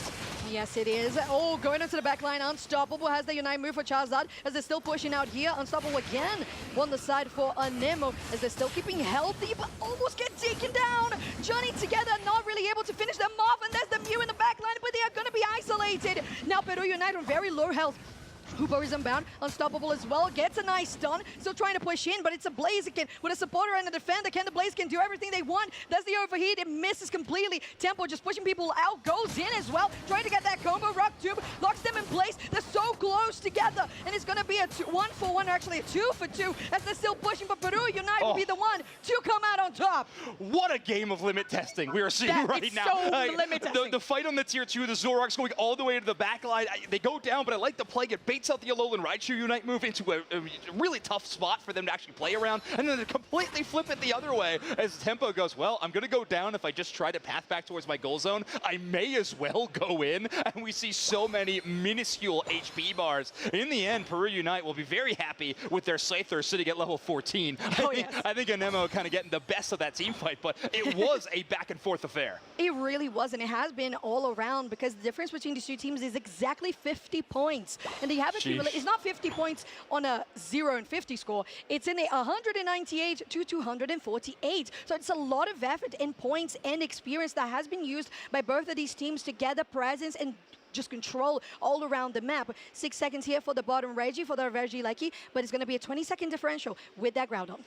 And reminder, the stakes of this matchup, this is not technically the group decider, but this could be Peru Unite's chance to stay alive in this group stage or be eliminated, and Journey Together's chance to maybe punch their ticket for day 2. Obviously, this is just game 1. It's a long journey in these best of 3s, but it's so far a great start for these teams, and it's all going to come down to these final 2 minutes. It is a long journey, but it's a journey together. Now Groudon is on board. We have Theosky Ruins at the crucial moment, 2-minute mark, as on the top side of that pit, you have Journey Together trying to get some of that control, while Draken gets a nice Rock Tomb. Catapimbas will get stunned in place, but Briagon is not getting those solar beams at exactly the right point where it hits and gets a poke. Now still trying to get them in. Draken is a 40% HP, gotta be careful about that, going to the back line, trying to get the nice flank.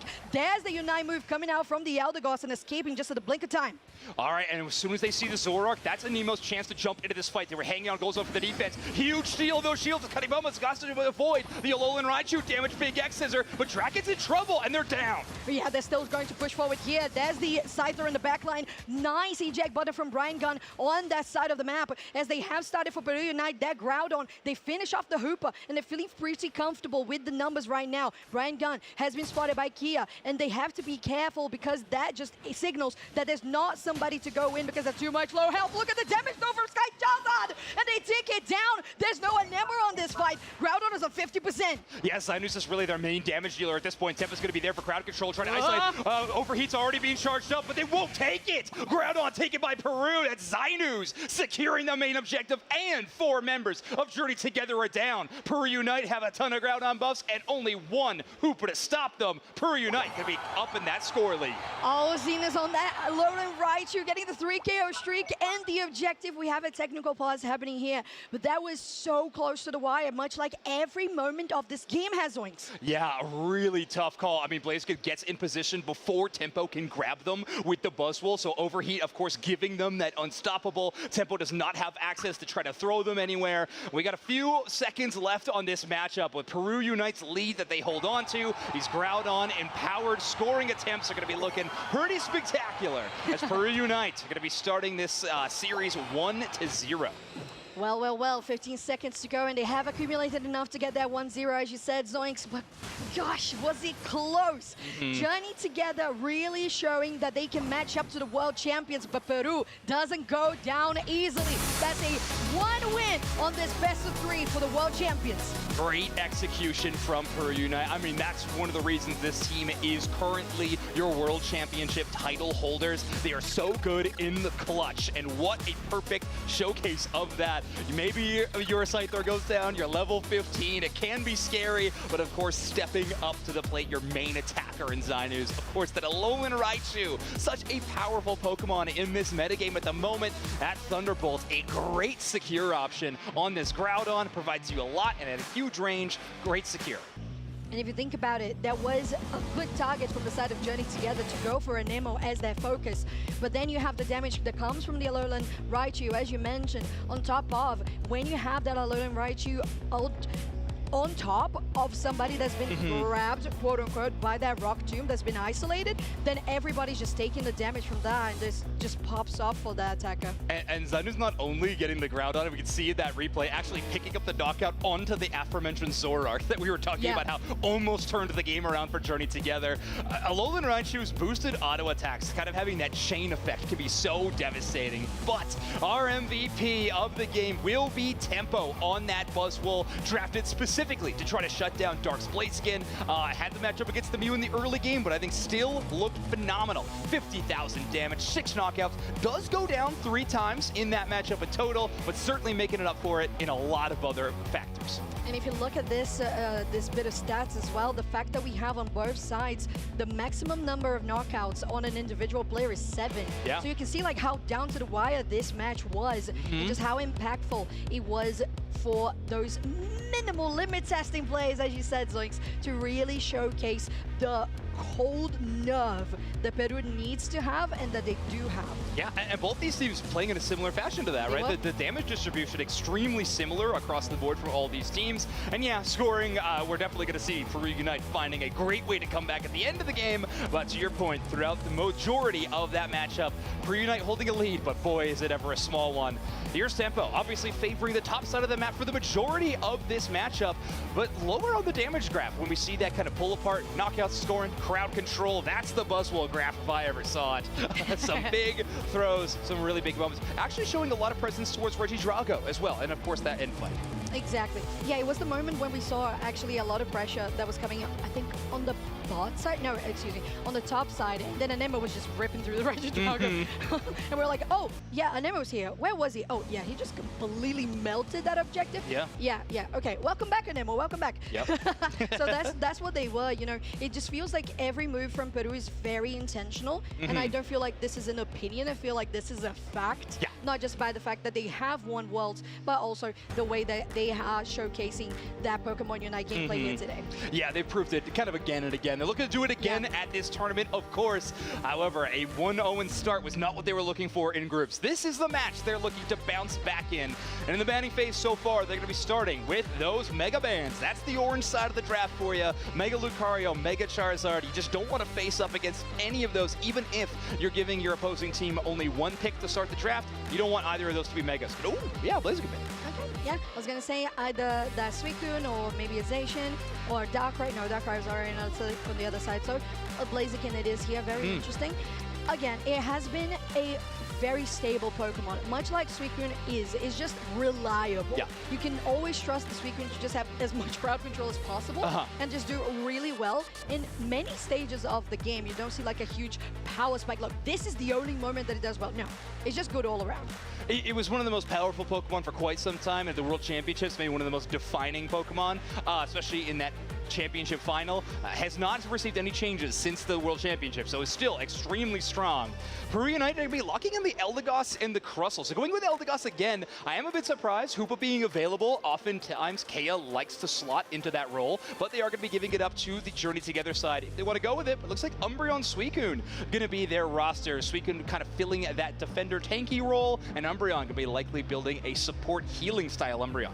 Definitely, especially with that Blastoise locked in as well. So Journey Together is very tanky. And we know that Wish does heal quite a lot, but kind of of similar to Hoopa. You have to be preemptive about it. You just throw in the ability, has a little bit of a wound up getting into the actual healing to activate, much like those Hoopa portals. So you have to be very precise about it. And to be fair, both teams were definitely meticulous in the game one of this series. So finally wrapping up with that Mew, also very stable across all moments of the game in securing EXP and Poke and a Leafeon that I really want to see succeed, because today we kind of expected the Leafeons to be very proactive in the early game, but they didn't quite show up as much. Yeah, we'll see how Sky Charizard wants to play it. Obviously, Zyndus is going to be the main target they're going to be hunting for on this Leafeon. It can be kind of a delete button if you can land your Unite move onto that Pokemon, especially since Sky Charizard is playing the very popular X-Attack Energy Amplifier build of this Leafeon, and of all in surrounding that Unite move strategy. It can be a great job. However, Inteleon does have some mobility with that Fail Stinger, can try to escape some of these big hits, but either way, it's going to be a fun one to watch, that dive versus that long-range attacker. On the other side, I'm interested in a Nemo swap, right? We had the Scyther in the last matchup. We're going at Dodrio this time. I have to imagine there's just less, squishier targets for the Scyther to try to find. Instead, Dodrio's Tri-Attack poke damage a little bit more safer into things like Blastoise, Umbreon, Suicune, and not wanting to try to go all in on the burst like you did in the last one. Yeah, and I feel like a little similar to the Scyther, you have always great flanking angles and possibilities with a Dodrio and a Scyther, but the Scyther raw damage, the Dodrio does have some disruption on that triple trample. So maybe that's a little bit of a difference in case they don't feel like they have enough. Now getting into game 2, a match point for Peru Unite in this best of 3. Now on the orange side, our journey together is on your purple. And let's see if we can break this streak of 2-0 games that we've had for a lot of the day. We started the day with a really fun 2-1 with this Peru Unite roster. Let's see if we can do that yet again. Dark gonna try to get the secure, but not Tempo and Kea just too strong in this early game. Kea not taking the red buff, instead going to make sure that Dodrio can take that one, and likely they want to be right beside Tempo from the early game. If Journey Together just oversteps a tiny bit, even this Gossifleur and Zacian can take the KO. Yeah, and that's something that I really want to point out as well. Just like the fact that Tempo and Kea are just so well coordinated that they can really survive this laning phase in any situation and still come out on top on those wild Pokemon. Now still with over 3v3 here, still waiting for that 850 to arrive, and Anima will guarantee the last bit of enemy wild Pokemon to the side of Peru as they are setting up, although Leafeon has rotated bot side. Yeah, they're going to now. I really think this gambling play from Journey Together was interesting. They actually gave the Leafeon only the red buff and elected to have Mew take blue so they could rotate up way earlier than Peru Unite from the central area. However, they're not able to string together a knockout, and in fact, well, maybe get a good chance to take this KO, but we will have a game pause. Fortunately, something going on with Tempo setup, but we'll get that figured out in just a moment. But either way, interesting rotation from Journey Together to start the game. Really close call on some of these early matches, and we'll see if we can actually, get a K opener rather soon. Oh yeah, looking forward to it, because it was really close on the screen as we had it right there with the pause. But I totally agree, Zoinks. The point that Journey Together is at right now is that they feel the need to be even more preemptive with their plays and have as much quick thinking as possible against Peru with doing exactly what they did. They go top side and they get like, okay, Anemo just got all the XP. I'll leave. They leave, they let the top laners just deal with it, and Sky Charizard can just do the rest, going to the bot side, see what they can exactly do about that, enabling a little bit more of their bot laners. And if that does come to place for Journey Together, is another way that they can keep the parity that they have been doing. Yeah. Like they did with Chuzi, like they did with last game. Yeah, if anything goes in your direction, you got to take that momentum all as far as it'll go in any of these situations. So even a lost team fight like you're mentioning, you got to rotate quickly and try to find value somewhere else. Pokemon Unite's already a short game, and with a team that plays as well knit and makes so few mistakes like Peru Unite, you got to be picture perfect. Wow, we're jumping back into this one. Top path is pretty interesting. It will lead to a K opener as Dreams is going to take down Kea, and that's Suicune going to be responsible for the first knockout of our game. All right, so off screen, actually, it might have been like a quick moment. Was this a reset that came from the Zacian, because there was nobody on the top side with that Gossifleur? So very interesting point to bring out. Were they knocked out? Were they just no, it was resetting? the Dodrio was just moving back already. That was the one. They were on the fast track back to their goal zone, I think. No, but Zacian was base, like home base. That's why I was confused. oh, Maybe yeah, Zacian yeah. was the tech issue. Maybe that was the case, and maybe that's why they spawned back in base. Anyways, enough with the hypothesis. Regidrago on your screen. Sky Charizard very close to getting taken down, but it still will be Tempo who guarantees that buff for Peru Unite. Catapimbas in very low HP. Draken with Xenos. Oh, look at that snipe shot. Ooh, from a mile away. Now getting chased out, and Dreams is also going to be the next target. Yeah, Xenos utilizing a lot of auto attacks to do the majority of damage to that Umbreon. Obviously, a defender Pokemon, got a lot of the defense category, but doesn't matter. We get those automatic critical hits from your auto attacks when you're hanging out near those walls, proccing the invisibility. 3-player push onto this top side. It will be a Leafeon rotating, but it's very tough for this Leafeon to 1v3, especially when you're just shy of that level 8 Ender Unite move.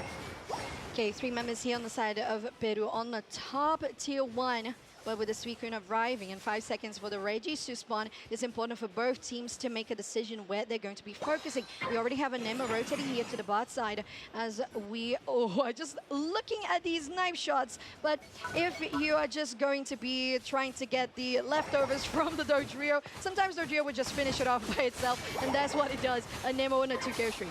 Yeah, Zainu's kind of waiting on a few, I think, important Rock Tombs to try to set those up. And Rock Tombs trying to avoid the Dodrio. It's a whole mess. But either way, Journey Together finally getting a bit in their favor as the Regieleki knockout will lead to a lot of scores on the top side. Leafeon getting ever important stacks. Big Surf will push away that Zacian and get the KO. Draken there to take the defense, but even more scores will land. Leafeon will get knocked out for it, but still leaving that goal zone at 6. Ooh, Darkin so low HP. Now trying to get another snipe here onto Dreams. Zenus doesn't land this time, but still doing pretty well and maintaining that damage per second on this Inteleon.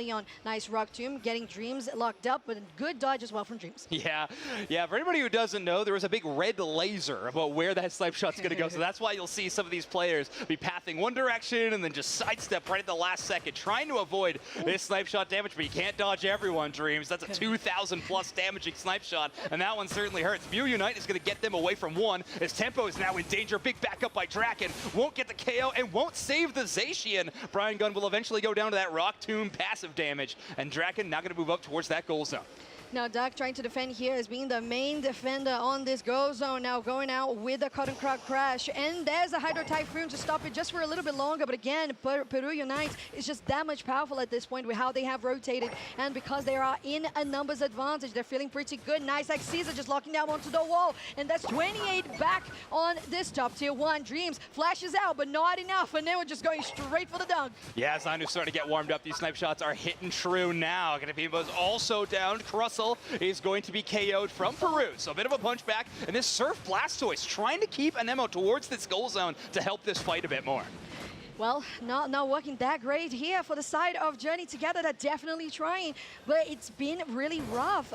I feel like Peru has been even more assertive in this game than the last one against Journey Together. And I think Zenus is definitely one of the main key components of how they have been doing and managing that. And Anemo as well, of course, always so fast in those rotations. They just take the Regieleki, gonna be pushing out, and maybe they could just go for the bot side, but they're 150 points ahead. Yeah, it's been pretty impressive to watch so far from Peru's side of things. Journey Together looking to find an angle to punch back in, but they're trailing by around 170 points. It's a really difficult metric to come back from, and one of the things that could assist you with that is, of course, the Regieleki, and it's walking towards your own goal zone. So right now, Journey Together is going to be looking all over the map for any kind of opportunity to buy back a little bit of EXP. And now in a dangerous spot, Sky Charizard takes the chase and gets the KO. What a great ambush there for the side of Journey Together. Sky Charizard still chasing, having that movement speed from the Emerald 2-step. Now Catapimba separating Zinnis and Kea. Now Draken and Tempo chasing out on Dreams. That Suicune is going to go down on the right side of your screen. Zinnis is very close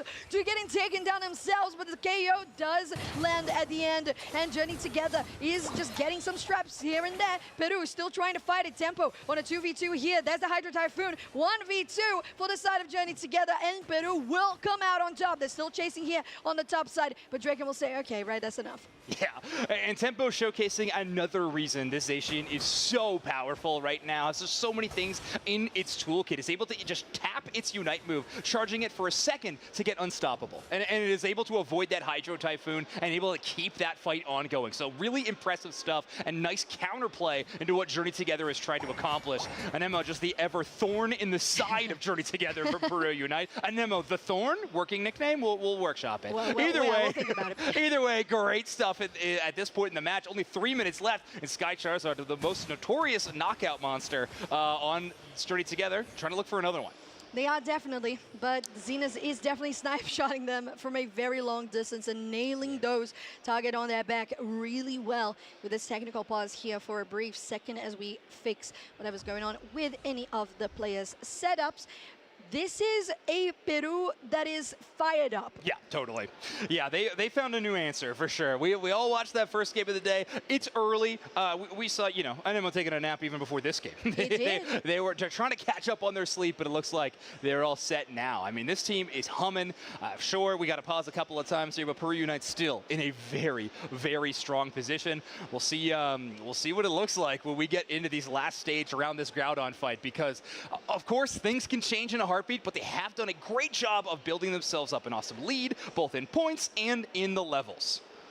Indeed, and it has been working out pretty well for them, although I will say the vision from Journey Together has been also very on point in regards to right ways to counter and deal with the threat that Peru Unite is. So we'll see if they can actually catch up to that, because the problem is it's not just the vision and knowing how to execute it. If you are that much behind in points or in XP, you're just gonna fall short anyway. Exactly. Yeah, you got to be perfect all the time to beat a team like Peru. It's just the unfortunate way of things at this moment. Their composition is really interesting, though, to try to take down some of these carries. Of course, they're playing the Surf Blastoise, have access to the Suicune, maybe one of the best trapping Pokemon in the entire game with those freezes, and then you got Umbreon to work with as well. So it feels like if any member of Peru Unite just steps into the wrong direction, they are going to be in a really challenging spot in some of these spaces, because all that crowd control is going to be incoming and really difficult to get out of. But at this point in the time, it looks like Peru Unite is going to be feeling strong, and they're going to be keeping on their advantage as we are now just shy of the final stretch. 2:40 seconds left in the match. Oh my god, that Surf just getting out of the wave just at the last second. They got a good dodge there, Dark, but then Mew is not going to be able to escape. Regieleki getting started and finished pretty quickly by Peru Unite as Journey Together will try to take this moment to go into central area and conquer that position themselves. Yeah, look at Tempo kind of taking their time on the burn. They want this not to be KOable before the final stretch. They want to force Journey Together to make a decision. Also, Peru Unite is a few wild Pokemon away from having 3 level 14 Pokemon, by the way. There's their second as Zainus ticks over to that metric. Tempo just shy, but they're going to make sure they're in charge of the Groudon pit. Yes. Oh, that Rock Tomb, I got to say, Draken, that's the pick, the Crustle. And Xena's on this knife shot. Inteleon is just so good. Doc, another one. Look at those, just taking people, just one by one. You don't even need time. I mean, you got tempo, but you don't need time when you have Inteleon there just to finish the job pretty quickly for you. Now, there's another Rock Tomb getting Catapimbas in a bad position. Sky Chaza going in on a 1v4, just like, I'm so impatient right now. Let's get going.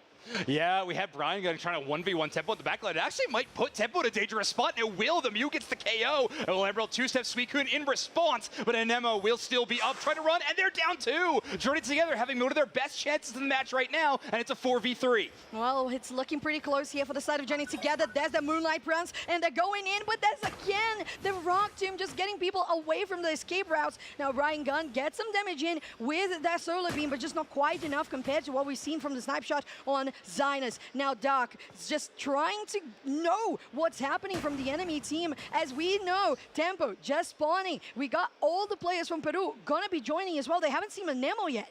Yeah, at this point, you might want to track down that Dodrio. It's almost at level 15. It is such a scary, damaging threat. And, well, you know where Zainus is going to be. That heat map is going to be one red dot in the middle of the map as the sentry turret of this sniper is ready to go. Ooh, okay. Oh, that Blastoise was really trying to get a good setup for the Hydro Typhoon, but his knife shot to the face will deny it entirely. Now pushing out here, there's 2 members down of Journey Together as they keep on doing it. Peru with a team ace as they can go straight to Groudon. Yeah, that's a 3 KO streak. I think that's going to be ticking up even potentially a little bit higher if we add Groudon to that tally. His tempo going to be taken down. No, of course, Designers has to steal it away. Inteleon, just what a highlight reel for that player, as this match will conclude with Peru Unite, a 2-0 victory over Journey Together.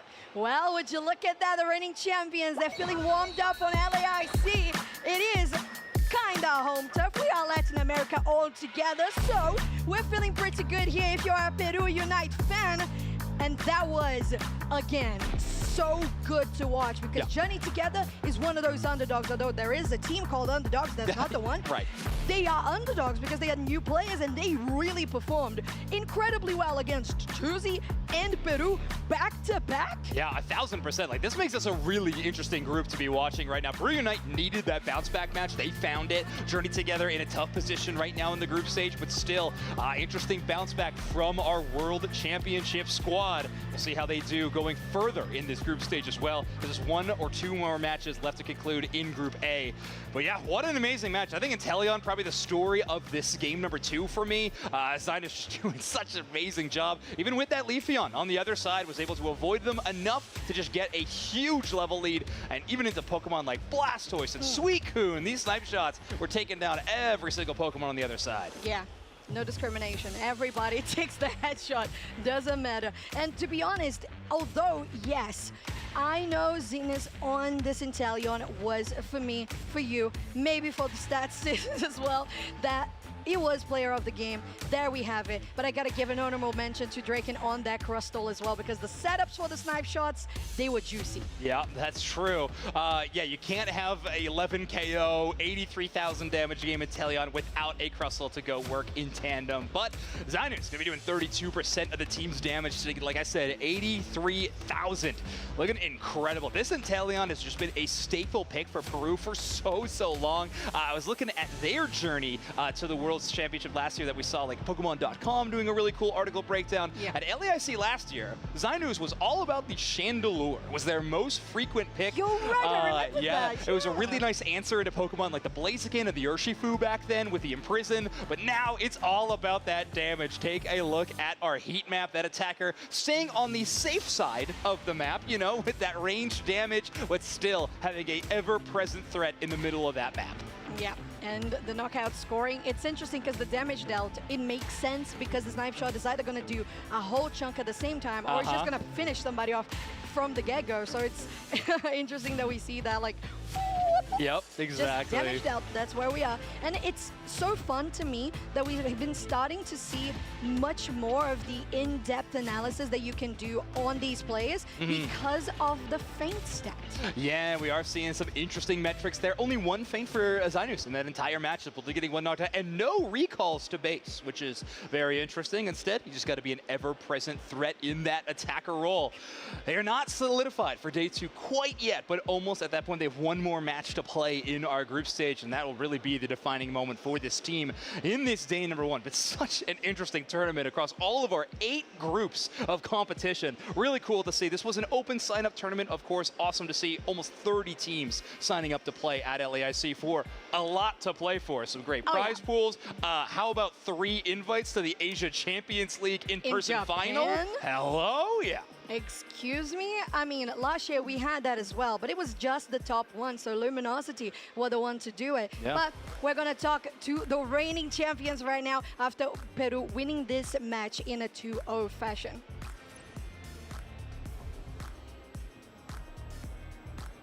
All right, here we are up on the big stage with your reigning world champion, and they are heading into day 2 after that impressive performance. I have to ask, I always wonder something like this. When you become the world champs, what changes for you as a group? You've been working so hard and now you finally are at the mountaintop. What does this season look like because of that? Una pregunta que siempre he querido hacer es, ustedes se prepararon tanto, trabajaron tanto, ¿qué ha cambiado para ustedes como equipo ahora que se transformaron en los campeones del mundo? Bueno, a decir verdad, nosotros como equipo seguimos siendo los de siempre, la misma familia, los mismos amigos, solo que ahora nos tomamos un poco más como que las riendas para dar a respetar el título que tenemos, ¿no? Para que se mantenga aquí en Latinoamérica. ¿Qué fue el último que dijiste? Mantenga el título aquí en Latinoamérica. He says that things haven't changed much. They're still the same group, the same family, same friends. They just need to work harder to ensure that the title remains here in Latin America. Love that. I gotta ask, how does it feel now knowing you must be the most studied team in the game? They're watching all of your replays. They're checking your scrims even more than before. What does it feel like to be under that kind of microscope? ¿Cómo se siente ahora que son el equipo más estudiado de todo el mundo? Básicamente todos los otros competidores revisan los replays, todos los vídeos que hayan de ustedes jugando. ¿Cómo se siente ser justamente el que más han estudiado ahora de todos los equipos? Bueno, sí se siente más presión que antes, ¿no? Ahora que estamos en la mira de todos porque quieren arrebatarnos el título, pero a la vez nos impulsa a nosotros como nos inspira, en realidad, a querer ser mejores y seguir manteniendo el puesto que tenemos. So yeah, they feel a lot of pressure right now, but at the same time, that also makes them, motivates them to become better, improve, and stay at the top of their game. And a question I always love to end on, maybe create a little rivalry or just talk about some friendly competition, a team you really want to face off. If you head to the grand finals, which I'm sure you're looking to do, who do you want to see there? A la hora de llegar a la final, ¿a quiénes les gustaría enfrentar? ¿Con quiénes tienen una rivalidad amistosa que les gustaría enfrentarse a ellos? Me gustaría enfrentarme a mis amigos de Nemesis, la verdad. Hace mucho tiempo que no los enfrento y este nuevo roster, la verdad, me llama mucho la atención y quisiera enfrentarme a ellos nuevamente. I think the name doesn't need a translation. Nemesis, they're friends and they haven't played against them in a long while. Amazing. Well, congratulations, of course, our world champion. I'm so excited to see what you guys do in this tournament, and I hope you represent the West at ACL because I think it would be amazing. We are going to take a quick break, and we're going to be right back. I'll be right back after the break. I'm throwing to break, and then I'm coming back. It's never been done in the history of esports, and it happens today. Bye.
Welcome back to the Pokemon UNITE Championship Series. Here we are at LAIC. Dupsex, this is our first stop for the UCS season, and it has huge implications, as we talked about earlier in the show. Of course, if you're just joining us, I'm going to let you know what that is right now. The teams that win this thing, first, second, and third, all get an, I was about to say all expense, but travel provided to ACL, and they get to compete in one of the biggest tournaments of the year. Yeah, this isn't Price is Right. It's not all expenses paid. However, we're taking a look. You know what? There's two things that gave me sticker shock right now. Number one, Garen forgetting once again to tell us we were on. Number two, Flareon's picture is slaying me right now. That is a great shot from Flareon's. I mean, I will admit my bias here in this match. I am a fan of a lot of the members of Spinal, so that's why I specifically would like to see Flareon's lose. Yikes, okay. On the other side, the hallmark of us, I suppose, Millennials Asylum, as you called it, our green room. And now we're coming to us on camera as we are also working through what I suppose to be a draft. I am lost. We got a remake, so here we go. We're back on camera. We're back, baby. We're back from our break, and we got an exciting match because this is a win and in. And even more exciting than that, we do have an update to Cupgate. We didn't know if we'd be able to get to it in time, but Doopsnacks, you have some developments. A cup of beans. He has a cup of beans. A cup of beans is where we are now on Cupgate. For those of you keeping track at home, we started with the Hummingbird Cup, then a slightly larger Styrofoam Cup. Now, cup of beans. Cup of beans. There was a brief period that happened off camera where I actually went back to a smaller cup, and now we're heading back into draft. So I did go back to the small cup for just a moment here as we're heading back into it. Let's talk about these bans real quick. This is what we would expect, right? Mega Luca, Mega Char, Leafeon, interesting ban, feels very targeted. Over to Millennials Asylum, they are banning out the Darkrai, the Blissey, and the Blaziken. First pick takes Suicune. Feels like a solid start for Millennials Asylum. On the side of Spinal, I like what I'm seeing. Of course, I love seeing the little gentleman, aka Sableye, and I think Dodrio is pretty sick. Yeah, I agree, and it looks like Spinal learned their lesson that the Megas are not something to be contended with as they finally banned them out. Aegislash getting a solid pick here by Sunset, and Lost queuing up Espeon, a Pokemon that you and I both agree, pretty solid. Yeah, I think Espeon is looking really good in this tournament. Pikachu is one of those Pokemon that could definitely counter what's on the other side. However, it's really only looking at one target when you see what Spinal has brought out here, and that is going to be the Dodrio, right? Absolutely. I mean, everything else doesn't really look too good for Volt Tackle, Electro Ball, Pikachu. Not that it's bad, it's a good moveset and all, but you don't really need to Volt Tackle a Crustle. It wasn't going anywhere anyway. However, we could see Thunderbolt. They do have a setup that does lend to that with the curse item, so we're going to have to see how they want to play this Pikachu. Of course, it's a great tool to deal with Dodrio, but they have a lot of great tools on the side of Millennials Asylum for Dodrio. Aegislash plays pretty well into it with Wide Guard, kind of bumping it there with that little stun and then into the boosted. And of course, Suicune makes anything that moves, have a horrible day.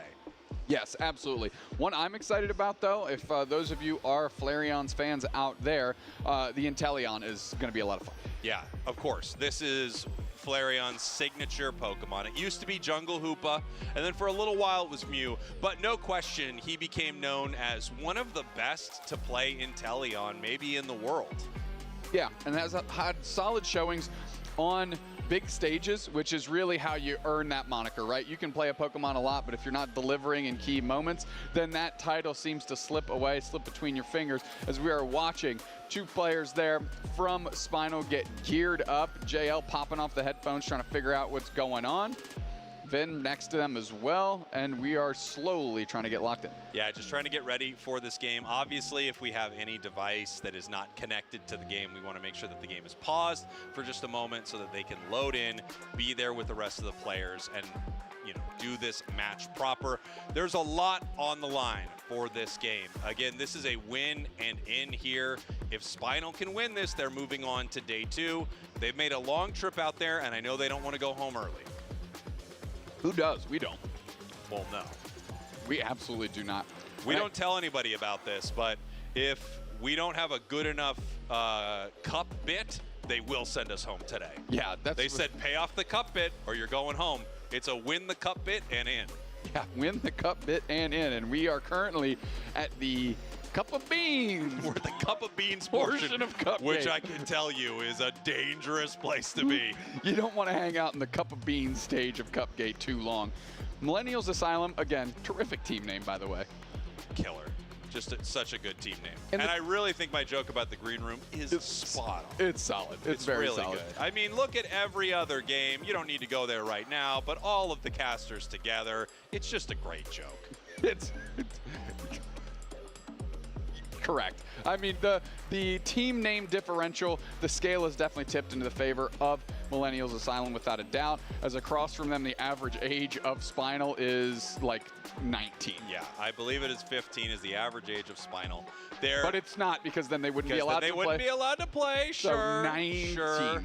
19. It's got to be 19. They are a young crew, all great players. And I actually think their showing earlier today was a little surprising coming from them, because I do think they're the kind of squad that probably should have a better showing than they have so far.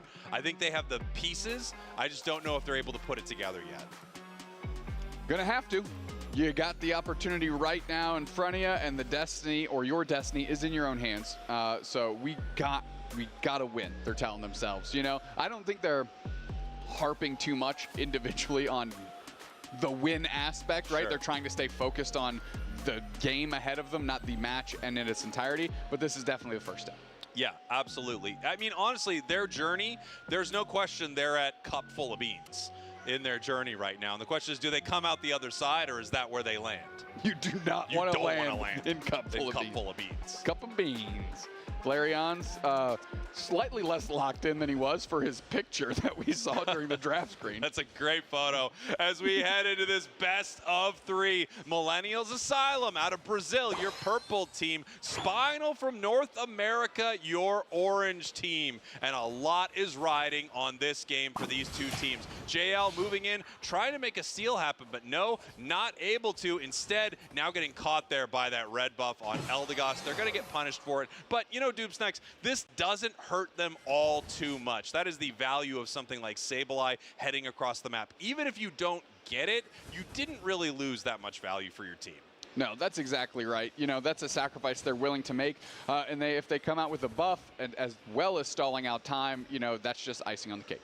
And here we go. We have 2 members of Spinal heading up to this top path, the Sableye and the Dodrio. And now it looks like, no, they're actually peeling, and they're going to possibly take some of the center area experience before they head down to the bottom path. In the top path, however, Millennials Asylum has 3 members. And yes, they do make it down bottom in time. They're looking for Pikachu, and they get it with the boosted. Yeah, actually, JL right there to pick up Tony if Tony decided to pursue and try and get a knockout on Vin with the flank. Now Joey evolved. Flareon's already into, I believe it's Drizzile, baby. Drizzile, there you go. Yeah. With the emo swoop, right? It's very emo, which is very exciting. Although I think he's wearing a cute little hat right now. Yeah, good thing. JL sees that he can put some pressure on. Rod has to babysit losses. They're trying to get the Escavalier buff for themselves. And JL now is just providing free information for the team as they are investing 1 person to babysit 2, and that is called a player advantage. Yeah, it's a great advantage for Spinal, and it's just a constant annoyance, right? It's something that Millennials Asylum is going to have to deal with all the time. This frustrating ward that is finding out where they are, setting up big plays, heading into their central area. A great Sableye is so tricky to deal with. Yeah, again, you know, we've mentioned it before on broadcast. They just stress the map in such a unique way, the way it operates, how it can score, its disruptive abilities, you know, to set up engagements. It's just a tough thing to constantly have in the back of your mind as you're trying to play a more straight-up version of the game. Here we have Flareon's now level 7, so they have that snipe shot, and they are going to start landing here. Big-time KO. Sableye picks it up. Dodrio for the next one. Yeah, I mean, the Sableye stuns into a perfect rock tomb by Joey makes it very easy work for Vin to get those knockouts or at least deal a critical mass of damage. Yeah, level 9 on this Dodrio, by the way. So we have a Unite move online. Flareon's is getting there as well. Reggie Alecki is top. We can see that in our picture-in-picture right there. JL in some trouble, and so is Vin. That's really tough to give up that level 9 in their central area. I know they wanted to keep the pressure on, but we're going to see if they pay for it now. Nice little pot shot by Flareon's using Snipe Shot, hitting Tony. Big chunk of damage on the Suicune, who's going to put the Whirlpool down. Joey looks for an X-Scissor into the Rock Tomb. Registeel's getting low. We'll see who takes it, and it is Joey moving through the opposing team. Now the Snipe Shots have free range on this Millennials Asylum as there's 4 players down, and Rod is not long for this world. Make it 5. Suicune coming off respawn, but they're going to get there a day late, $1 short. All right, we got some math happening here with the team. Not too bad for the overcap. And, you know, with how aggressive they've been playing, I could absolutely understand them wanting to break this goal. It makes it a little harder for Millennials Asylum to deal with them in that central area. It gives them kind of less vision, right? So they're able to move in and be more aggressive, which is what they've been doing all game. Nice full heal to pull them out of that Espeon Unite move and away from danger. Everyone on Spinal has a Unite move, or has at least had access to it so far. Well, Millennials Asylum is still trying to get there. Yeah. We have the Pikachu is no, it's Thunderbolt tackle, actually. Nice big Snipe Shot. Oh, almost hitting 2 of them right there. Flareon's almost picking up a KO on that Pikachu. And the higher level this Inteleon can get, the more devastating it's going to be at Groudon. You know, some of those Snipe Shots can take 3/4 of an enemy Pokemon's HP, and it just makes it very difficult for them to fight. Yep, they let the Regieleki hit. Spinal does not care. They want to just take control of the map and show presence in as many spots as they can. Now they're going to have JL go back on babysitting duty as the rest of the team clears up their wild farm. Yeah, and we've got Flareons hanging out in the bottom path. Everyone is just going to find as much experience as they can. With both Tier 1 goal zones up, this is a tricky spot to be in if you're not a seasoned player, because you do lose out on a ton of experience. However, Spinal is well aware of this, and that's why they're spending so much time in the central area of Millennials Asylum. They need to take that experience away from them and make sure that they can't catch up. Now you can have JL is just feeding Vin information, right? Where these 2 Pokemon are. JL will go down, and they tried to set up the Rock Tomb just a little bit shy. If it was able to capture 2 players, you know Vin would have engaged right there. Oh yeah, that would have been a beautiful moment for that Dodrio. Rock Tomb just slightly short of grabbing both of them. 5 members of Millennials Asylum moving towards this Tier 1 goal zone, setting up with the wide guard here to give themselves the boosted and head into the defensive stance, and they are moving. Yeah, we have Inteleon Unite downstairs for the solo Regirock. Nice Thunderstorm out of the Pikachu. Hydro Typhoon follows up, but they are quickly knocked out.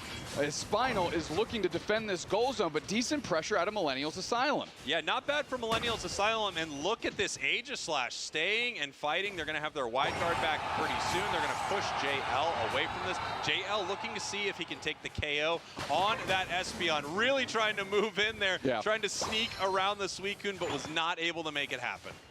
JL, again, just taking inventory of where everybody on Millennials Asylum is. They're able to take the red buff right there is JL with a nice little maneuver here. And really, we're just kind of settling into this 4-minute mark of the game. Yeah, this is what, I mean, Sableye sets up, right? They have spent all of their time harassing all of the experience on the side of Millennials Asylum. And when you're doing that, that makes everything on the side of your map totally free, as long as Millennials Asylum can't push them out, which they've had a lot of trouble doing. Big time Snipe Shot after that stun. Phenomenal coordination. JL set up, damage in by Vin with the drive-by, and then Flareon seals the deal. You know, I asked the team Spinal what they were going to try to do in this game, and they said go back to the basics. They want to play things that they're really good at, they know they can win with, so I'm not shocked to see this Inteleon, and I mean, look at these Snipe Shots. Yeah, I mean, gargantuan volumes of damage. If that would have hit that Pikachu, that was 2/3 of its health bar just eviscerated. Regieleki going to get escorted in by Millennials Asylum. As the Regieleki does hit, and they have an opportunity for a good over, they're still down, though, by almost 200 points. And while that was happening, we had Spinal scoring in the home base of Millennials Asylum. So they know their way up. 45 seconds now until Groudon hits the map. A great position to be in. It was easier for the team behind with Rayquaza, but, you know, Millennials Asylum here is quite a bit behind, and they're going to have to not only get Groudon, but not give up anything when they do. It can be quite tough for a team that hasn't been putting together great team fights all game. Yeah, and I mean, Vin was able to take that buff on top of everything else. Truly the salt in the wound here for Millennials Asylum. Spinal going to get good posture, hitting over the springboard. I don't know if Lunier was close enough to see that. I don't believe they are. And now everybody's hiding out in that bush. You got to love a play like this, because if they are able to make a big catch, that's one of the things that can turn a fight like this, if someone decides to walk into that bush. But Flareons knows where they are, and the snipe shots are raining in, Doob Snacks. Yep, and they're going to keep on going. Decent rock tomb there. Lunier steps up. Bang, that's one player down with literally no investment. Vin's going for a flank here as we have this high-level view. Half the HP bar's gone. Vin smells blood in the water. They're going to get one. Lunier gets credit. Thunderstorm is out. It's not going to be enough. The attacks are on. Hydro Typhoon kicks. That's just raw damage. We have the wide guard from Sunset, but it can't guard enough of that sword because it is absolutely cracked in half. JL is putting pressure on this Pikachu, and now Groudon is in the sights of Spinal. Snipe shot comes through. Rod is the only character there. Hydro Pump pushes them against the wall. Cotton Cloud crashes up. They're going to try to give some HP back to that Pikachu. Groudon's going to leash now, and Spinal says, what are you going to do? You got a minute left. Yeah, they're going to have to make a play here, and it looks like things are great for Spinal. As long as they don't get caught in some massive way, I don't see this going poorly for them. They're way up on the scoreboard, and they've got Millennials Asylum hiding in the tall grass to not get caught by Flareons. However, here they go. They are moving in. Great engaged by JL. How are they going to follow up with it? JL is gone, KO'd by the Pikachu. Snipe shot hits Tony for a ton of damage, and now everybody kind of peels back. Millennial Asylum sees Flareons. Lunier's there for the cover. Great rock tomb on Tony. Dodrio Unite finally comes out. Tons of damage. 3 players. Lost is trying to hold back Joey. Joey sees the X-Scissor into the wall. That's a stun. Flareons gets put there. Coup de grace is not enough. And here we go. Spinal has 1 player, but it's just Lunier standing with 1 HP on the other side. I mean, look at that. It almost was a full team wipe on both sides. That was incredible, but they come out the other side. That was fully almost a cup of beans. that is, if there's a fight that is a cup of beans fight, yes, that's it. That is the closest to a cup of beans. That's a classic cup of beans. And I'm not going to hear from anyone on Twitter. I'm not going to argue it. You know it is. You know that's straight up 100% You know it's true. Cup of beans. What a game. Great game for Spinal. They start out feeling great here. And you know, I really liked what they brought out in this game. It did feel like they were playing their own version of Unite, you know? They had Flareons lining up these impressive snipe shots. They had great moments from Joey where they were able to lock them down. And then, of course, the insane pressure from JL all game. Like the most annoying thing you ever have to deal with all game. Without a doubt. We're going to take a look at the replays here, which is really the Spinal show. As we're taking a look at these replays, I do want to mention Millennials Asylum's second fight at Groudon was pretty impressive. It was. So it really they showed real signs of life there, despite being down quite a bit. Now, they had a bit more resources in the tank, right? Yeah. Unite moves that didn't get to be expended before the fight broke out. But still, that being said, great work by them to not give up. And honestly, at least it should perk up the ears of Spinal going, oh, they've got some moves out here too. We can't play this too loose. Yeah, taking a look at our player of the game here, we have Vin on the Dodrio. Dealt 52,000 damage, took 33,000, but I think the real thing with Dodrio is just how unbelievably oppressive it is. Yes, it's 8 knockouts and it got knocked out itself 3 times, but it paired with this Sableye just puts so much pressure on the enemy team that it allows something like Inteleon to free fire snipe shots all game. Exactly. Right, I mean, we saw Flareons get a KO with Snipe Shot without literally having to even come close to getting in danger, right? And just the spacing between JL, great rock tombs out of Joey. Honestly, and like Lunier silently playing a great game as well. Absolutely. You know, late game Blastoise tends to do that, and it delivered, right? They were just there, stacking damage, spinning on top of this Millennials Asylum squad, as we're gonna get those names flipped around for you here. Yeah, that's right. Millennials Asylum looks like they will be your orange team in this match. Spinal will be your purple team. So they're gonna get first pick as we start to see the bans come through. Leafeon, Mega Lucario, Mega Char, Blaziken. Final ban for Spinal is gonna be Blissey. And then over to Millennials Asylum, our final ban. I wonder if they're going to want to get rid of Suicune or if they just think, you know what, I don't think they're going to pick it. And they go with Darkrai. Darkrai's great. Yeah. That's so super reasonable. We've seen almost no Darkrai today. I haven't seen it on broadcast. At this point, it might have a higher ban rate than Charizard, and it does because it's on the screen. Yeah, it's on the screen. You doofus. I thought I was. You know what? I thought I was pulling a brilliant thing there, but it's literally on the screen. I think Blissey's ban rate is almost 2 times that of Leafeon, maybe even more. I hate it here. Dude, but I'm saying, like, maybe, right? Yeah, maybe. There we go. Snorlax first pick. Interesting. Hiding. You hide a lot of information with the Snorlax first pick, that's for sure. True. Is there... Yeah, I mean, I guess. You can do this, I think, if you feel like you really got the opposing team's number. And like this is just a way to like, hey, corner yourself even more here, and then we will just get the most perfect draft because we think we've got you on the skill diff, so we don't really care the strength of your mons here. We're taking a look here at the next couple of picks for Spinal, and of course, most people are spending their time taking a look at Flareon's picture down there. Dude, it's so funny. It's such a choice. It's a choice. It's a vibe, as the kids say. Millennials Asylum certainly doesn't say that. We don't say that. We can't. Not legally, we can't. Yeah, well. Vin, Dodrio, unsurprising. Yeah, just such a good pick for them. Heading on over to Millennials Asylum. Buzzwole, an absolute like star performance once again, as always. Buzzwole, I feel like, is always one of those Pokemon where you go, you think it's going to get a lot of play, and then every game it's in, it's a dominant factor. Pikachu entering the match once again, and possibly getting our last pick here, the Talonflame. Very interesting. Ooh, I love Talon. It's a lot of fun. Yeah. It's a great Pokemon to watch. It's a great Pokemon to play. Unite move always hits a wall, which is just a bit unfortunate that they designed the character that way, but such is life, we deal with it. Yeah, I mean, it just is what it is. If Talonflame was released in the game today, it would be a sure hit Unite move. You fly up into the sky, you see everyone on the map, and you slam into them. But it came out when the game came out, so it hits walls. So it flame sweeps into walls. It just flame sweeps into walls. That's just how it works. And I can't explain power creep any better than Talonflame's Unite move and any Unite move that's come out since then. Look at Talonflame's Unite and Mewtwo's Unite. You know?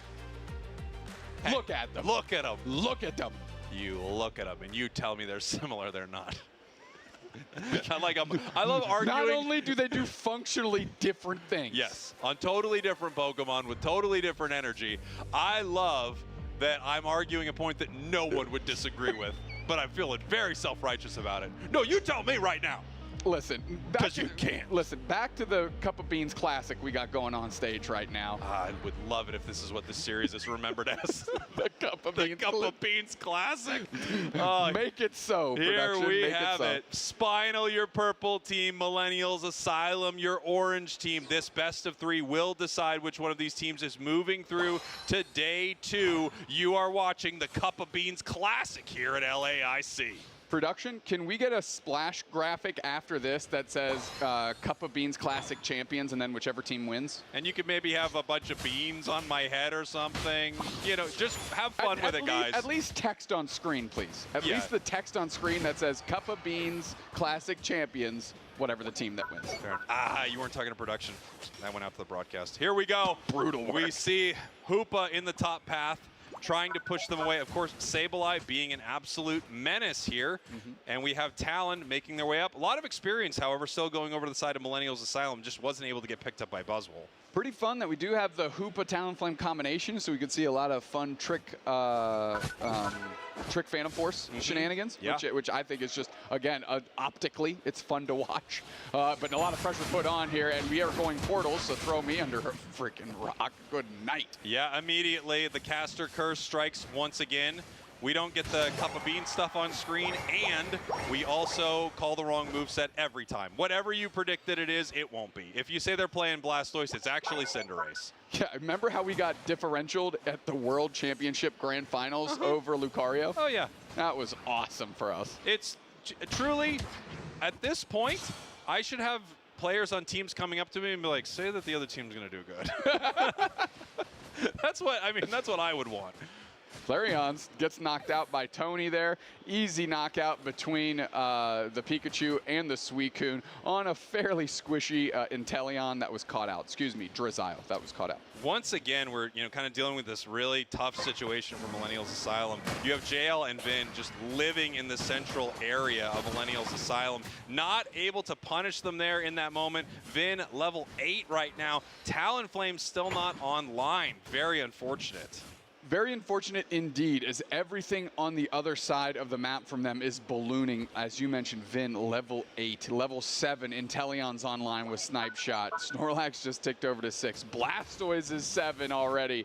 I mean, they are just completely taking over in the experience portion of this game. Yeah, I mean, the pressure is incredible from this squad, and it's so difficult for Millennials Asylum to deal with it. There's just not much they can do. When you get behind in level, it's hard to get out of that hole. Yep, and now Flareon knows where the team's coming back through. They're going to line up Snipe Shots, you know, just spin to win, 360 no-scoping out here, putting tons of damage in. There's another big one. JL gets credit for the KO, but the work was done by Flareon. Bang! Long range! Tony goes down with a Snipe Shot to the backside, and they are absolutely buckled. And here we go, Lost in some trouble, trying to defend this goal, but just being pushed off of it into a jump kick. Flareon's right now spinning around. 360 no scoping those Snipe Shots, and Reggie Alecki appears to be heading over to the side of Spinal pretty easily.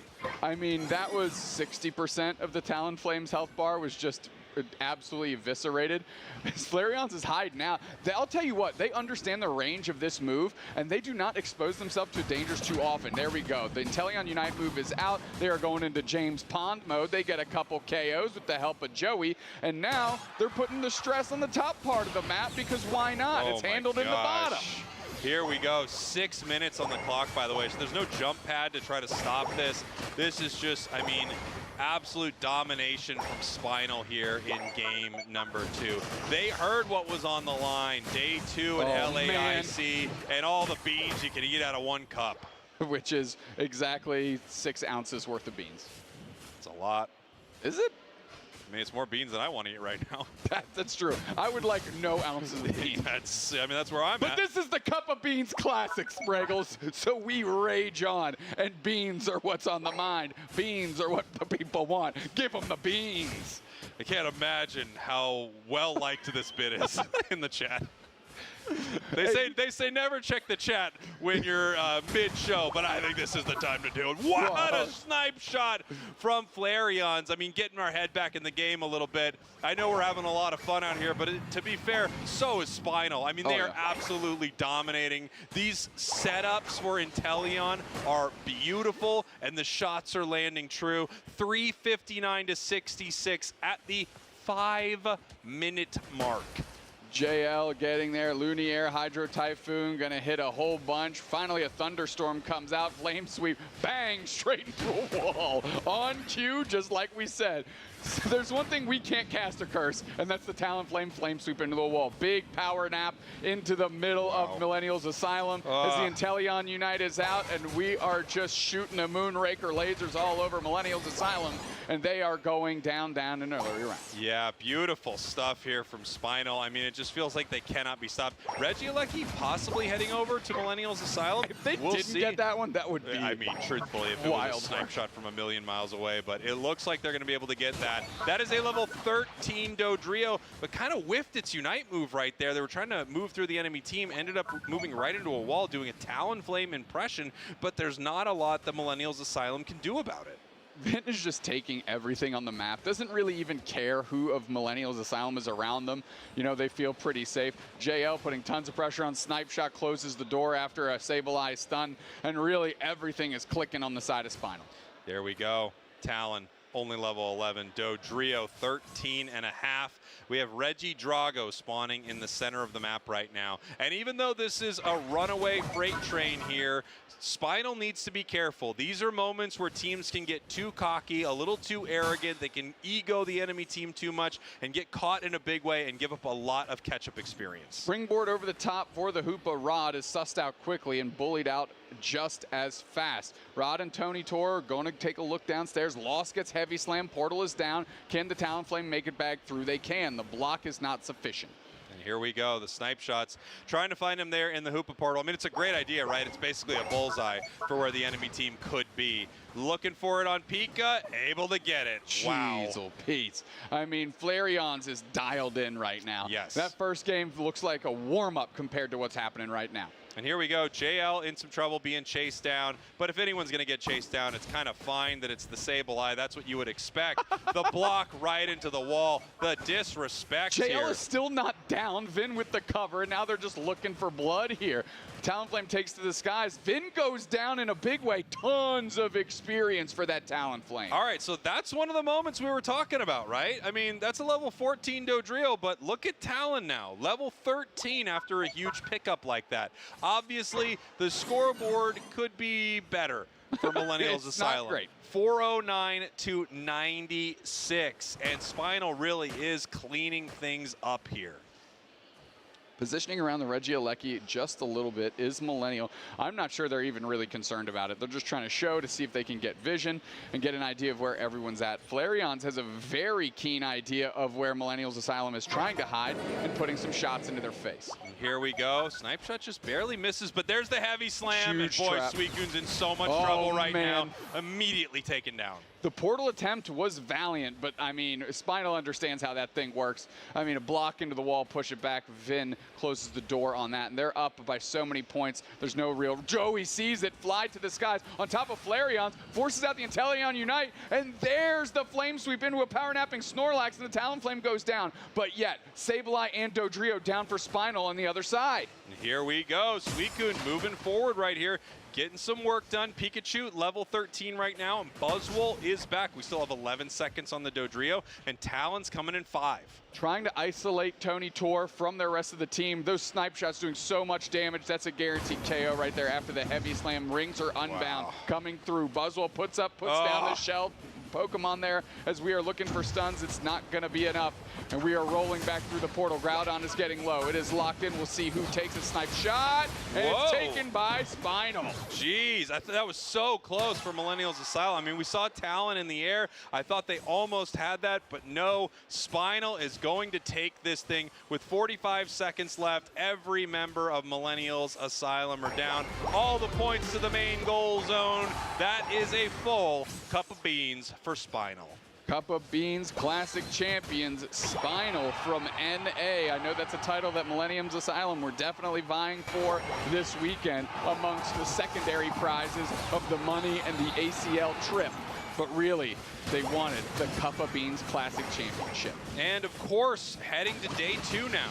And with a rocky start to the day, it's great to see them, you know, back in a position that you would expect them to be in. I won't say it was all because the beans were on the line, but it was different when they weren't. It certainly was. Hey, when the beans weren't in the equation, how many games did they win on stage? They won 0, my friend. And when the beans were in the equation, they did it!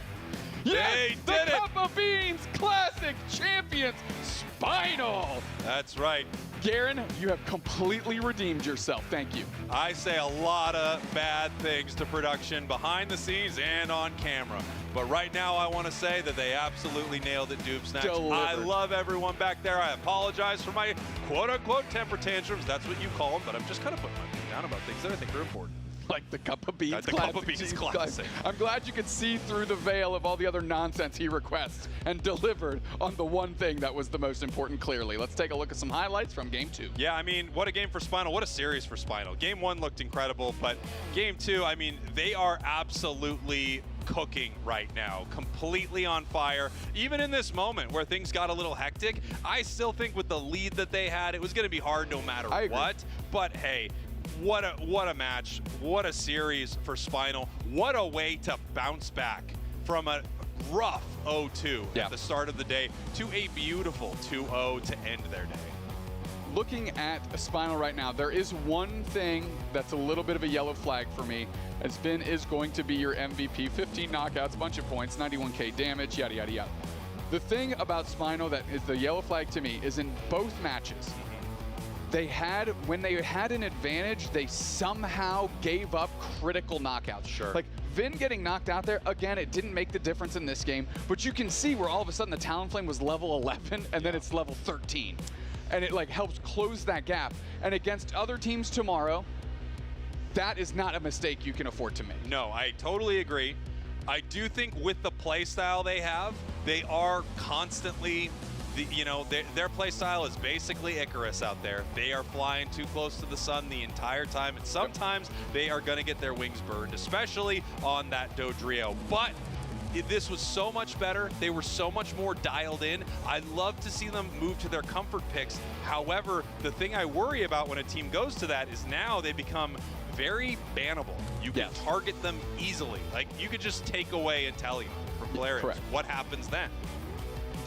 Definitely the advantage of having those 3 bans now. It offers you the flexibility to take care of not only some really strong global Pokemon, but some individually powerful Pokemon as well. That's a great call out. And you can also go hyper intensive on one individual and use, like, especially if you're in the first pick spot, just grill 3 of their best 3 Pokemon, make them go deep in the well and pick something a little bit off the radar. Yeah, we have the interview ready on stage right now with our Cup of Beans Challenge champion. Classic champion. Classic champion. Right up there. Take it away. All right, thank you so much. Thank you so much, Fraggles and Doomstacks. That's right, I am up here with recent champ Flareons after an incredible matchup there. Your Inteleon was looking sick. Vin taking that MVP away just barely from you. That was tough, but still an amazing game. Flareons, how good does it feel to be secured for day 2 of LAIC?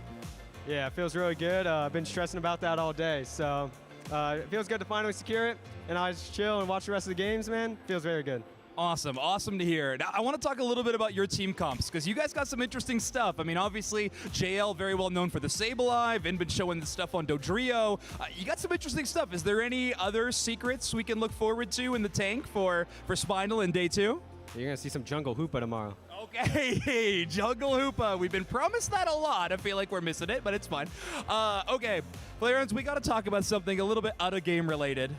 You got a photo that we used for the draft screen. And Flareons, I believe it was Bridget Online that said you look like a mad scientist. So any interesting strategies outside of the Jungle Hoopa that we can look forward to you cooking up in the lab? I got to lock in for the meta of a new photo. I might need some suggestions, so I don't really know what to do. But Vin called me out earlier about my photo. I got to lock in for this new one, bruh. All right, well, that's a few notes now about the photo. We'll get you a new one. And all right, there you go. Flareons, you now have a cup of beans. You do not have to partake in those right now. I'm just going to go ahead and put it down. I know you guys can't hear the broadcasters while playing in the game, but you have been crowned the Cup of Beans champion. It was a big moment for you all. Anyway, we got to ask some of these questions that we see every tournament. What kind of matchup are you looking for? It's a few NA teams. Any of the NA teams in this tournament that you would consider rivals that you want to play against? Yeah, take down TTV or whatever their org's called, Dignitas? Yeah, Dignitas. Zogrug. Okay, look at I have a matchup, a rivalry matchup against Zogrug. That'll be really, really fun. How about preparation for this tournament? Were you trying to play against teams that were local to North America? Did you play against any Brazil or LATAM teams in prep? We tried the scrim, and we went 0-9 because the Wi-Fi is kind of bad, so no more scrims. Okay, that's good. So our notes are new photo, some different kind of practice, and we'll see what goes on from there. Okay, interesting. We got a lot of notes. Now, I know you got some really awesome people that support you here at these events, but also at home. We got some shout outs to the crowd. But any shout outs to people watching you at home, you know, fans of you, the Flareons, all that? Yeah, shout out my fans. Shout out Red Love. Shout out everybody else. I love my mom. Awesome. Okay, great. I love all those shout-outs. Thank you so much, Flareons. And hey, Flareons, great luck in day 2 because it's going to be an awesome run from Spinal. I'm looking forward to it. We're going to throw it back to the booth. Thank you so much, Flareons, and best of luck. All right, we are back. I mean, what a series, and I think the rightful team really won the Cup of Beans Classic. Jake Beans on head spray. How did you guys know? I was voted most beans on head in high school. That's a crazy superlative to pick up. Isn't that insane? They said they put it in just for me. I like how there was just, we ran out of too much creative juices in the flow. I couldn't get a name. That's actually true. It's kind of criminal what you guys did to Doomstacks. And I'll point out, he was the one who put the beans in the cup.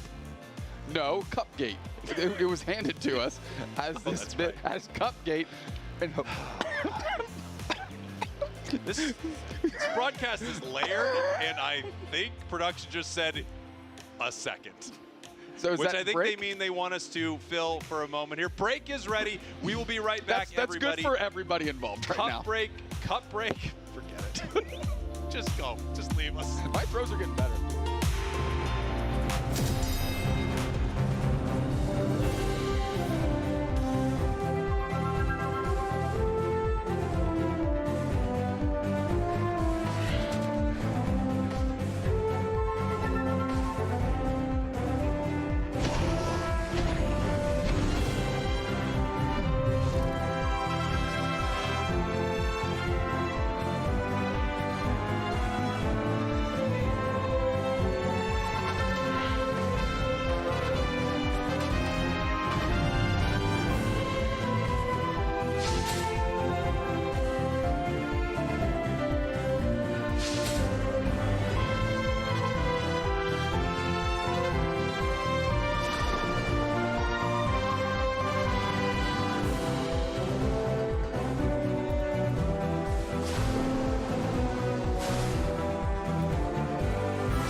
Well, welcome back to the Pokemon UNITE Championship Series on the Pokemon Latin America International Championships in 2026 here in São Paulo, Brazil. I'm Serchan with Zoinks once again to cover these lovely teams that have been playing in the group stage. And we have an interesting matchup, a team that hasn't played thus far today, and a team that has a very interesting new roster. Yeah, Nemesis, basically a household name in North America with, again, a brand new roster to be playing in today's tournament. They are 1-0 so far in the group stage. A win here would secure them into day 2 as they are in one of those 3-team groups out of our groups of 8. So will be an interesting one, but of course their opponent's not going to let that happen easy. So we have Escape Rope on the other side. Yes, we do, and we do not know that much about this Escape Rope roster, but the side that they are a Brazilian team and basically new to what we have been seeing of UNITE Championship Series thus far, but that was kind of similar to what we saw on the likes of Journey together, Zoinks, and they really outperformed our expectations. Yeah, they had a great tournament. It was really, really fun to watch that squad play. We're starting to see the tournament storyline start to solidify going into day 2. We're starting to see teams slowly be secured into that qualification spot after this group stage. We just saw Spinal do it, kind of having a bounce back moment for them, and they're qualified for day 2. So I think there's a lot of teams that are excited for tomorrow and a few teams that unfortunately their tournament run is over, but hey, at LAIC there's a lot to do. They're gonna have a lot of fun at the event still, for sure. Of course, and it's just great at the end of the day that this is an open event as well, so anybody was able to sign up, check in, sometimes checking in today, but that's all good. We don't talk about that. Right, so Nemesis and Escape Rope is our next series, and like you mentioned, a very important one here for Nemesis to lock in that 2-0 in that 3-team group, and Escape Rope to show us the road. Yeah, in their debut matchup. So here we go. We already got draft underway. Nemesis going to be leading the way with an Umbreon ban. Interesting one in this, especially because Nemesis is one of the most notorious Umbreon teams. We see Trainer playing a lot of that currently. But we'll be banning it away, and Escape Rope are going to ban that Mimikyu. Again, it feels like these teams got a little bit of information about each other because these bans seem mighty specific. Yes, they are. We're getting a bit more in the generic now, though, as Mega Charizard are going to be the next ban up for Nemesis, followed by the Mega Lucario. Well, I think what's not generic about that is that it's the purple side that has chosen those Mega Pokemon to get banned. Now Escape Rope finishing up that ban phase with the Dodrio, alongside that Hoopa and the Mimikyu you mentioned.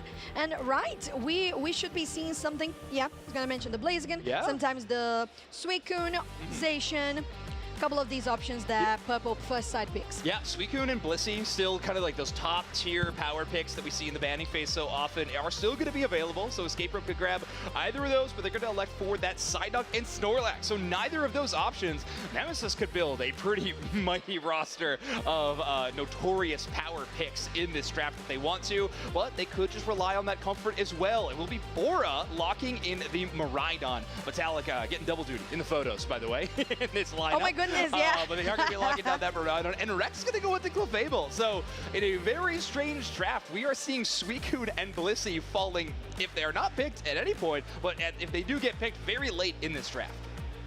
Yes, it's true. And I'm interested to see what's going to be the damage side of Escape Rope, because so far, alongside this Suicune, we haven't seen it yet. But this Buzzwole definitely indicates something along those lines. I wouldn't be surprised to see something, maybe the likes of an Urshifu to round up here with this Buzzwole, because we've seen quite a lot of that together as well. On the side of Nemesis, with the Miraidon, you have that extra range, but we've also seen the Electro Drift being played today. Yeah, Electro Drift, pretty powerful. There's a lot of crowd control on the other side, so we could see it as a means of escaping, when they might want that poke damage for Leafeon and Blaziken to follow up on. You got a lot of great options in that case, but you're absolutely right. Escape Rope's composition is lacking a lot in the damage department. You can see Zero, who's locked into Suicune, changing their items rapidly because it was that experience share build on the supporting end of things last time, but with Escape Rope in their final pick, they will go with Gardevoir, who can be a hyper damage carry, especially with all that crowd control. It can be very easy for Gardevoir, whose attacks can be sometimes a little easier to predict for the enemies. It can be tough for them to escape. However, when Buzzwole's picking them up, Suicune's getting some freezes, Psyduck's pulling you around, and Snorlax is heavy slamming you. That's a lot of crowd control. It really is. Side. It's heavy crowd control, and if we do see a win coming from Escape Rope, I'd love to see what's the crowd control graph for this team in particular. That would be really really funny. But yeah, it's not the first time we've seen Gardevoir today either, which is very fun. I really like this Pokemon, love playing on it, but it's just not that common in competitive like at all. Yeah, it is a powerful special attacker Pokemon, but it is one of those things, it needs to get those levels very desperately. It uses its Unite move quite a bit, but of course that third stage evolution is a huge power spike for it that it does not get until much later in the game. It was buffed at one point in time, so it does evolve a little bit earlier than having access to its Unite move. We are going to be waiting on that for a bit. Either way, going to try to rely on that early game being very defensive. I think it's going to be tough for Nemesis to get some early scores against a lot of these enemy Pokemon. Going to be very easily defending this goal zone. But as we're getting set up, we are going to be jumping into game number 1 here in our set. Nemesis, your purple team. Escape Rope, your orange team. I'm very excited about this one. As you mentioned, with that Leafeon here on the side of Nemesis, this might be the first time that we see the Leafeon popping off in the early game, which is what they're notorious for, which hasn't been highlighted as much today, although it was played a couple of times. Now I'm interested as well on this Miraidon. Are we going to see the likes of potentially the Kratos, was it? Yeah, that Blade, yeah, it was, wasn't it? Blade Electro Drift? Yeah. No, not Kratos, Kyrios. Kyrios, yeah, no. Hey, welcome to my world, casting those two players in North America.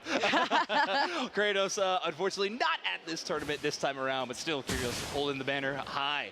At the moment, we got 3 Pokemon in that top side. I just wanted to mention, too, that Clefable is a pick we don't see too often as much anymore, Rex on that, but we do have Escape Rope kind of trying to build a pseudo counter with 3 cursed items, or just maybe 2 in the final item builds on both this Suicune and this Gardevoir. It's a lot of anti-healing. Well, that was a great play there from Nemesis, just baiting out just how much they were able to withstand the damage from Escape Rope. And as long as they had Metallic coming around with a Leafeon, they were going to be safe. They got all of the experience on that one, getting some of that slow coming from Zero. But it's not going to be any pushes coming further from Escape Rope, especially not with that Rock Tomb. Yeah, it's a tough one to push through. That could be a really scary defender to try to challenge. We've seen that Pokemon do extremely well in this tournament, so something you definitely want to be avoiding. Rex trying to get in some early stacks on this Clefable if they can, and Boar Reach kind of left alone for now, but Rex is always there for the backup. Here we got that 20 seconds for the Regidrago as well, and it is the ranged option for Miraidon there. We're going to have the Charge Beam instead of the Electro Drift, which, to be honest, I feel like it's a safer option. You already have so much heavy power with that Leafeon and the Blaziken as well. So I believe that this rounds up the composition really well. Metallic going to their own central, just trying to gather as much of that XP as possible. While on the side of Escape Rope, we could see soon them starting that Regidrago themselves. Yeah, and if anybody's tuning into the UCS for the first time this and seeing some of these players you may recognize, you might see some role swaps. We'll talk about that in a minute, because right now Escape Rope trying to take down this Regidrago. Nemesis, though, is going to be the one to secure it as Rex takes secure on the Regidrago. Okay, and it was a great fight as well, Zoinks, because they managed to get a couple of KOs as well. Going for those dunks, 3 KO streak for that Leafeon on Metallic. Feeling good. Yeah, great early game so far. 145-0. Nemesis definitely in pole position at this moment. And you get to see some of these teams, how do they play with a lead? It's a very important kind of mentality to have in some of these Pokemon Unite games. You don't want to lose too much, but you also don't want to give Escape Rope kind of an easy route back in the game just by passively scoring either. So keep the aggression, but keep it safe. Yeah, speaking of keeping it safe, those Rock Tombs have been really the highlight of my day on LAIC Day 1, because Crustle, yeah, looking really good. Now, those Rock Tombs, once again, just getting them in a bad place for Escape Rope, immediately into that Unite move from the Leafeon, blocking them out. Fill might be the one to get knocked down next, but they're going to withstand for a little bit longer. Rex, super healthy, just getting that Moonlight to even longer times standing up, but they're not going to really commit to it right now. Maybe they will.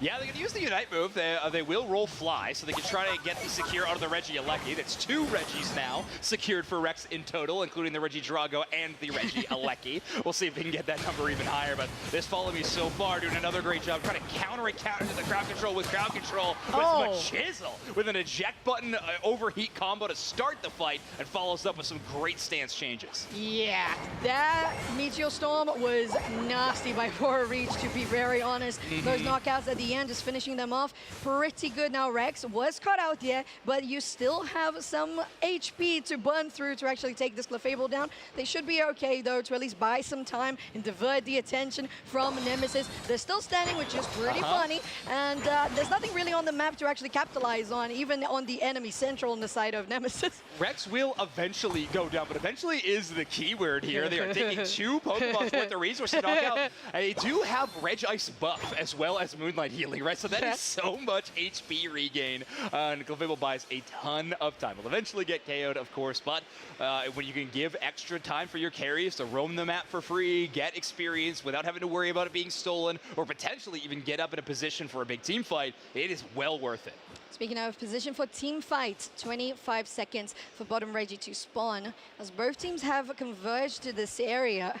But Trainer is going to meet 2 players here in a bush. Doesn't land actually on the heavy slam coming from Filau. But Trainer still going for it with the rubber rouser. But it's not going to connect once again. There's the Meteor Storm. Almost take down Lisa. But it's going to take instead the Burst Wall as they're still pushing up here on the side of Nemesis. They have the Charge Beam just dodging enough. And with the Zone Shield, that Snorlax will be able to survive. Really well-measured fight from Nemesis, not all bunching up around that Crystal. It's just such a... you cannot do that against the Gardevoir. That Unite move is just so tough to deal with if you're playing in these grouped up moments. But instead, Crystal kind of handles it by themselves. Borereach plays the offside of that team fight and gets in a ton of damage from the backline and makes it so Escape Rope can't really capitalize on either end of that team fight. Impressive stuff for Nemesis, in particular Bora, on that Miraidon. Exactly, and that just really converts into them having more control on the map to get that Regieleki push out here on the top side, actually gauging if it is a good choice. But it looks like Machisel is just going to back off and just leave Escape Rope, taking that buff down, as we still have a buff spawning in the mid lane. Yep, see you later, Fire Cowboys. It's over that jump pad. Notably, by the way, an amazing stat screen that we have. We have so many stats to talk about. So no jump pads stats on screen, which I am in protest of, but I will be okay with it because the rest of the stats are amazing. So it's fine. Just saying we could add one more, it would be jump pad stats. Machisel stacking those up right now. Yes, they are stacking up damage with the Charge Beam here on the Regidrago. Escape Rope doing pretty well to isolate Machisel with that block on the Snorlax. That's again the Bright Future Meteor Storm, and that's a Buzz Wall. Oh, you're just going to use that mosquito spray on that guy, and they're gonna go down. Rundas does survive though, with a minimum HP, as the side of Nemesis confirms the Regidrago. Yeah, Bright Future Meteor Storm, known bug repellent. Exactly. It is working extremely well up until this point. Machisel does go a little deep, was trying to get a few more of those wild Pokemon secures, mostly to heal up their own HP every time you knock out those wild Pokemon, getting a little bit of boost to your healing, but we'll have to just retreat back to the Clefable and heal up with the Moonlight, as Rex has hit level 11. We saw how active they were in the scoring game in the early game, so definitely has a few of those special attack stacks to even increase Moonlight healing even higher. And love to see it. I just love having healers stacking up with that special attack, because it just feels good. I mean, I am a player of Draining Kiss Clefable, so I do like the damage and the healing, but that's not what we're seeing here. We're seeing that Moonlight and the Regieleki spawning in topside in 10 seconds, with a 20-second differential between that and the Groudon from spawning. But it looks like Escape Rope could do that easily, while on the bot side, Nemesis has confirmed bottom Regi.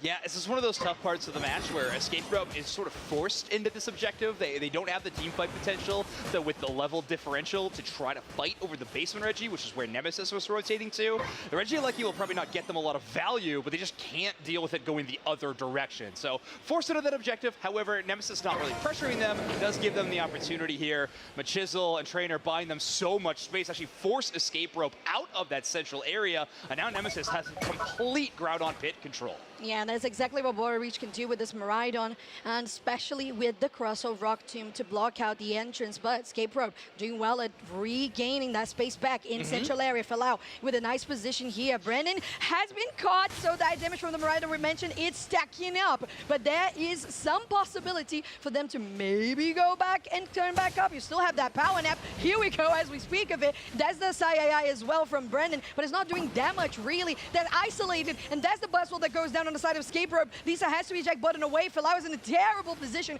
having to use that heavy slam to get away. First one, second one, third one goes Filau. No, that Snorlax is still standing.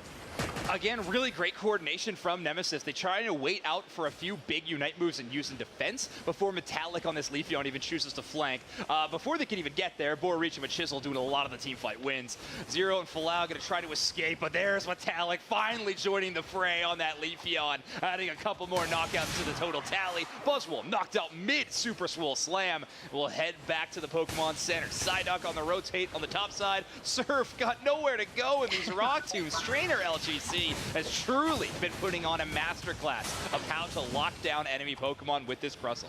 Yeah, that Psyduck is definitely drowning at shore because they're not really escaping and riding that wave. Not looking really good for Escape Rope with 20 seconds to go and 300 points in the lead for Nemesis. And that Groudon buff, this looks to be just about wrapped up. But we're still looking to maybe score more for the side of Nemesis. They're going pushing here. Escape Rope still has the defense going. The Carnivore absolutely eliminated. Just really vanished from the map. There's another of those power naps. And they are definitely sleepy, but they shouldn't be, considering they really need to take the next game because it's a 1-0 for Nemesis. Yeah, they're starting off strong. We do see a pretty fantastic Gardevoir Unite move right there at the tail end, but unfortunately just not as many connections as I think Escape Rope was looking for in the totality of that matchup. They're going to have to go back to the drawing board for this game number 2. I don't think you had too many problems in draft. You were favoring a lot more crowd control than you were damage, but there are ways to find success in that. It's just Nemesis with this early game dominance felt like they weren't too worried about these single isolations, instead relied on their excellent team play to win a lot of these fights. And there's also something to say about this composition, which you mentioned for Escape Rope, that was basically based on not just defenses, but crowd control. The fact that Nemesis navigated that smoothly as it could be, because honestly, every single time there was a power nap or even the Fairy Singularity that could come through on the side of Escape Rope, even the full power Psy or the Psychic on the Psyduck, it never felt like they hit. And it wasn't because they weren't aiming well, you could see it. It was just the predictions coming from the side of Nemesis were that huge. Just like Metallic on this Leafeon, 43,000, almost 44,000 damage dealt, but it really just doesn't translate as much because that Gardevoir, very squishy. So it was from 100 to 0. It's not that much damage that you need to deal. Yeah, at that point, that poor Gardevoir is certainly definition of a glass cannon, right? Yes. It does so much damage from range. Of course, that special attack damage and even the defense shred can work together for some huge damage, but it's a Leafeon, the one taking a lot of credit. You can see this heat map, Metallic all over the map on this Leafeon, can very quickly take their own buffs. You actually see they spend barely any time in their own central, instead frequently fighting around the top side of the map, 1 or 2 flanks maybe towards the bottom side, but favoring that top side, working with Machisel. Metallic Machisel duo, looking like a very strong one out of North America this year. They definitely were, and like you mentioned, not just the fact that we had so much of that rotation from Metallic to the top side, is also because the rest of the team on the side of Nemesis really had control over bot side too, so you didn't really need the extra backup from your Central Area Pokemon to really make things happen for yourself. Escape Rope now on the purple side, while Nemesis has swapped to the orange, and we start our Ben phase with a Mimikyu and a Mega Charizard X. It's really interesting to see the Mimikyu ban because Trainer is, like, I would say probably my favorite Mimikyu in the entire world. I think they've earned that title after many tournaments last year. However, they're on Defender now, so they so clearly Metallic or Machisel also has an amazing Mimikyu. Apparently they worthy do. of bans by Escape Rope. Yeah, maybe. Not if Escape Rope's got anything to say about it. Their final ban will be Blissey. Nemesis going to get one final one to accompany these Mega Pokemon. Blissey this time going to enter into the banning phase. It looks like it will be that Umbreon again. So Nemesis not wanting to play this Pokemon that, again, in my research, they were permanently on. So a big switch up for them. Definitely, or just mad respect for any player that is playing the Umbreon on the side of Escape Rope. Now, on this particular purple side, we saw Blaziken, didn't we? We did. So, yeah, once again, we have a priority there for purple number 1. And on the side of Nemesis, I saw the comfy, I'm like, Trainer's overwalking comfy? No, hold on, he's a defender now. Yeah, bring it back for old time's sake, please. I know. No. I mean, he doesn't even need the comfy, did he? No, he didn't. One of the few that did not. But Trainer will keep the light bulb above their head with this Suicune lock-in, holding that experience share. Machisel on this station at a 60% encounter rate I really do think that is going to be even higher as we go into day number 2. This Pokemon is so strong, but Escape Rope taking a lot of the picks from Nemesis in their draft on the purple side now. Blaziken taken away from a Chisel, and now Miraidon taken away from Bora Reach. So we might see the Inteleon out of Bora Reach from Nemesis going for a little bit more of that burst damage. We saw the Dodrio Inteleon combo work really well in our last match. Maybe we could see it in this one as well. Yeah, it's true, but there was one key component that I did highlight, which was snipe shots lined up by perfect rock tombs as well, and That's I don't true. see Duraludon, not Duraludon, I crossed. We do not see Duraludon. No, we don't we see haven't Duraludon seen at you all. in 20 years. Where have you been? 84 years. If anybody's seen Duraludon, please call the number on the bottom of your screen. Yes, and we actually see a Pikachu, not an Alolan Raichu. We have just a Pikachu, which is fun. I feel like in this case in particular, you might be looking just to get the Thunders set up and just get the stuns. Yeah, looking to try to slow down Dodrio, which is a tall task. Dodrio, one of the fastest Would you go of the vote game. Shackle in this one then? I think so, especially with the experience share Pikachu. You're not too worried about dealing that damage. When we see the more mage build of Pikachu with the Thunder and the Thundershock damage, it's usually put a curse item or something on that, like you get that anti-heal effect. But when we're seeing the experience share, I think I tend to see, but the other option other than Full Tackle is potentially you could see a mix-up. You could go with the Electro Ball, could go with Thundershock for the stun. You got a few options there for sure. So Escape Rope playing a bit of a spicy pick in the experience share Pikachu. That could be a really fun one.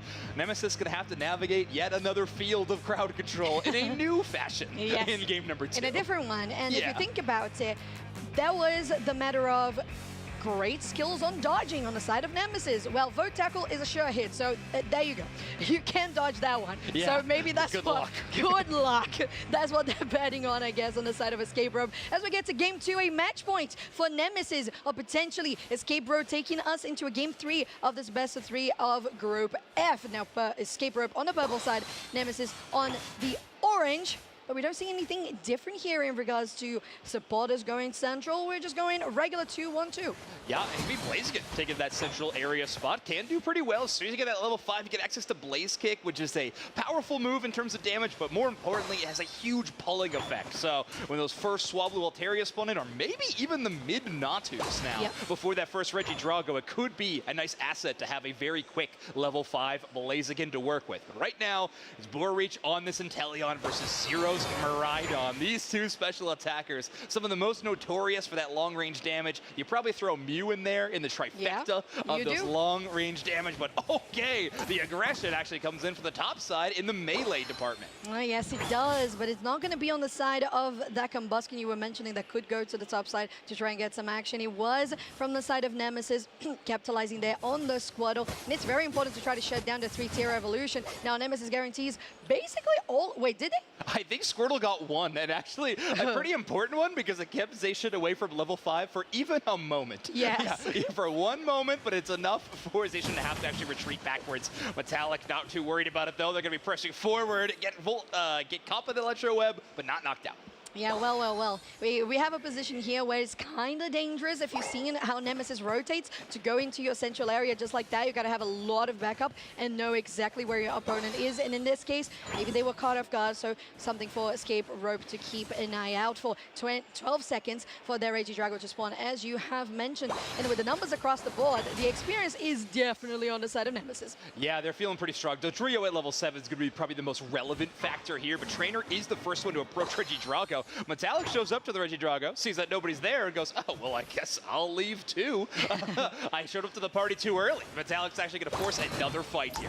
Oh, yeah, and they are pretty confident in taking those two down. 2-go streak for Metallic as they collapse on the top tier 1. Not going to go for a full collapse because they don't have enough points for it, but they're definitely going to start that Regidrago. Just waiting for it to rotate towards top side and come to their side of the map so they can secure it, no contention. There it is. So Regidrago going to be secured by Trainer LGC. I'm sure Metallic would have loved that one on Dodrio. Increase the scoring speed even more. But at the moment, all of your Trainer points. gets a big stun here. This could turn into a big moment. And yeah, Dodrio's going to go down. Oh, okay. Very interesting and a very good pick here for Escape Rope. But it was also very close considering the amount of HP that you have on the side of Escape Rope, because every time that you stand still for a millisecond, that's Bora Reach going for a snipe shot. And with 2 seconds to go for this bottom Reggie here, Regirock as it spawns, people are not as healthy as you would expect. Yeah, Rex going to try to do their best to top some of those up. Ooh, that surf engage could be devastating as we got this one ramping up. Okay, still pushing out. There's one down on both sides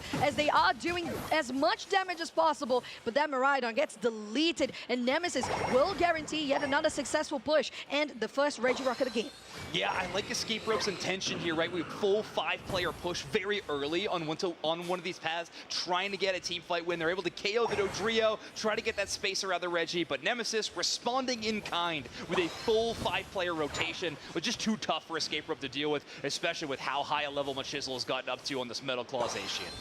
10 and 10 for that Zacian and that Dodrio, which you mentioned. And all the damage dealers are so healthy and so wealthy on the side of Nemesis as well. 111 points versus 0 on Escape Rope. That Reggie, like he has been started, but Escape Rope has to be super careful about it. Again, all of those knife shots are hurting a lot right now, especially on Brandon, on that Pikachu. If you're that low health, you can't join, but you can join if you're slow, bro. But you're going to be just a little bit exposed as one of your players there on the side of Nemesis goes down. Gotta be careful, still pushing in. That is your UAV going in, and they take it down for the side of Nemesis, but it was very close to getting really scary. Now, Escape Rope just has to, at this point, escape. Yeah, you definitely got to get out. And I think allowing that Regieleki to land is not too bad at that moment. It was only 2-point overdunk, so you could definitely make up for that. Oh, a big team fight win on the top side. Problem is, so far, they have not found a way to break past the defenses of Nemesis and are being held to that goose egg in the scoreline. They're going to need to find a way to get onto one of these Tier 1 or Tier 2s. He's just going to go down as Metallic gets the chase down to the enemy central area. This Dodrio with a level lead is just such a... Well, unfortunately, I was going to say Nemesis, and I didn't mean to do that, but well, it is a big Nemesis #1. I mean, I just did that with Escape, so I think we're good. We're even. We're even. We're totally even. Yeah, we're good. Sounds good. We're golden. We're golden. Yeah, 10 seconds for that Reggie to spawn as well, Zoinks, and there's plenty to be fought. Yeah, certainly. And right now, Escape Rope rallying up around this goal zone. We saw some success in their fight on this bottom Tier 1 last time, and this time they do have 5v4 advantage. They do have information. Metallic is currently away from this fight on the top side. Okay. There's damage on Rex. Immediately on that vote checker gets eliminated. There's no support on the side of Nemesis. Nice separation from Falau that gets created as well. And that's Escape Rope guaranteeing that objective. Pretty nicely done. Now Border Reach has to really get away from the fight because Falau is being nuisance. But maybe Machisel will capitalize on this defender. But it's all right. One defender for one objective. Yeah, I think Trainer may be a little frustrated that they were the only one fighting over that Reggie with the rest of their team to go back to heal. They did land a 4-player never-ending Ice Spikes Unite move. So that's a little tough. We don't see any follow-up there, but now there is their chance. Nemesis pushing on to this Tier 1.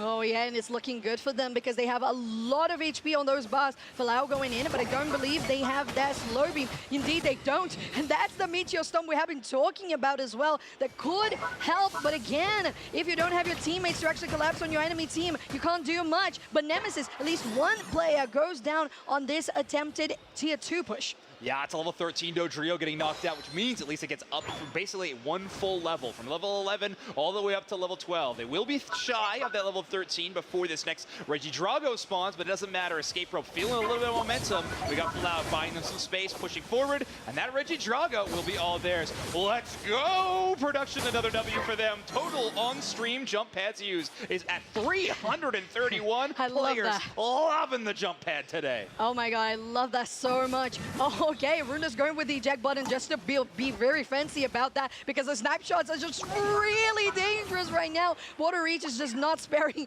any ammunition, just going for every single shot. They really do need to push out of this attempt. And on the top side, Nemesis did collect that top Regieleki, although we saw just before that fight Escape Rope getting the Regidrago themselves. It feels like the biggest sigh of relief just came out of Escape Rope. They all got back to their Tier 2, Yes. and they had maybe 10% of total team HP Yes, to work exactly. with. One more snipe shot could take them down one by one. Very, very scary to deal with. This basement Reggie, which will be applying a team-wide buff, they're going to be spawning right now. Let's see which one it is. Reg Ice, a little bit more HP to work with. Pokemon like Eldegoss or Suicune are going to be very happy having this to work with as we head into our final stretch. Looking good. having that buff here for Nemesis. As you said, healthy because of that red ice, and definitely in a confident position in the central area with 5 seconds to go. It is all Nemesis in this central, but behind the pit, Escape Rope trying to find a route to actually collapse here. Falau has been doing really well on those engages with the Surf, just trying to connect good places for that slow beam, but they have been really zoned out by those snipe shots. Now still trying to push out, doesn't land that one. Brennan's still gonna be okay for the moment, still trying to get the next one, doesn't connect. Right, with Escape Rope trying to get even more out of this, just the separation so far. Yeah, Big Surf in that blast was trying to buy them a little bit of room, but now that can allow Nemesis to actually apply pressure to the ground on. Rundas on this Blastoise is so extremely low and in a very scary position. Nemesis around this ground on, they've protected it very, very well so far. Escape Rope making the smart decision to try to fight around the top side into a corridor against the Suicune is just too difficult, but now they might be forced into it. Now the clock is down to about 1 minute. Snipe Shot sets up yet another big burst of damage, but all Trainer has to do is just show presence on this top side, and Escape Rope cannot risk it. They gotta do the wrap.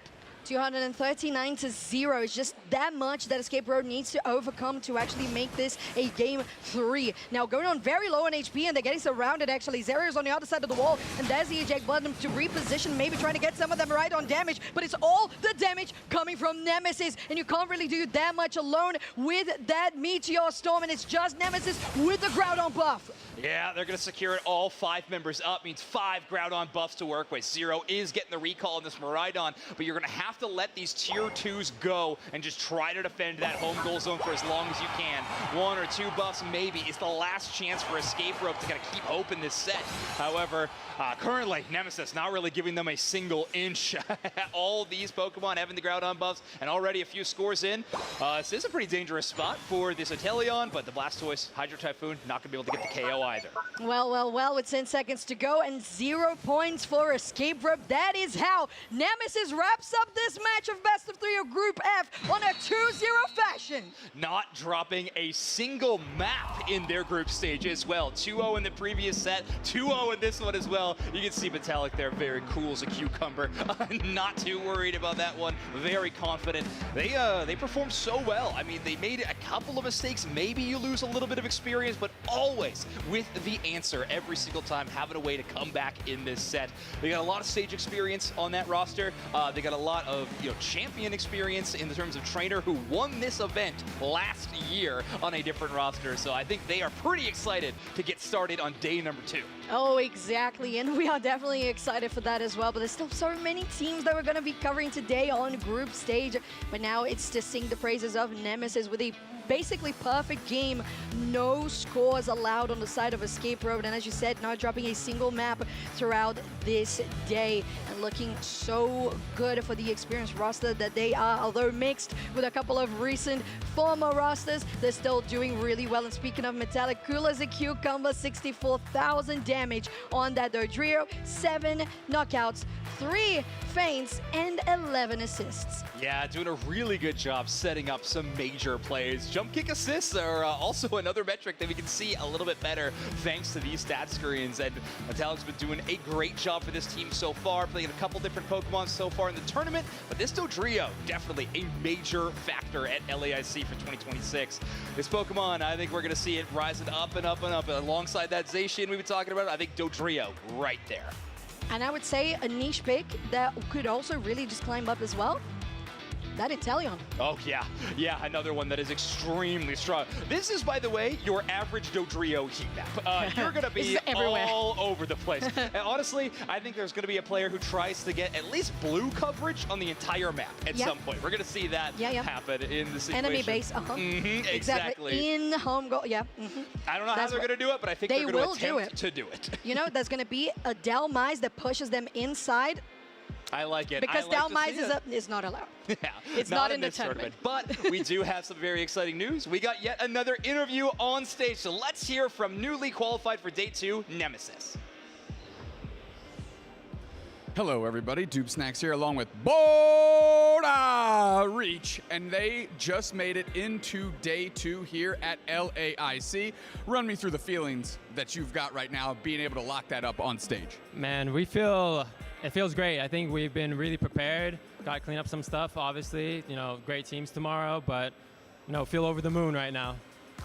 How have you, just in the games you've been able to watch today, not necessarily just yours, but the tournament as a whole, is there anything that's coming to mind that is something you might have to prepare for or get ready for going into tomorrow? Yeah, I think, to be honest, a lot more melee. We've been seeing a lot more triple melee comps from watching some of these games. We've been kind of prepared for that, but I think we prepped hard and well. So some of these Brazilian teams are really coming out today and, even surprising us. So we got to be prepared for them. Absolutely. You have to give everybody their credit due, right? You don't want to slouch or sleep on anyone because that's how you get kicked out of the tournament. Tomorrow is single elimination bracket. How do you feel the nerves were today? And obviously a sigh of relief now. Is that going to help you stay calm tomorrow?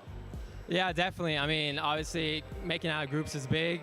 Got our warm-up in. I think we're prepped for tomorrow.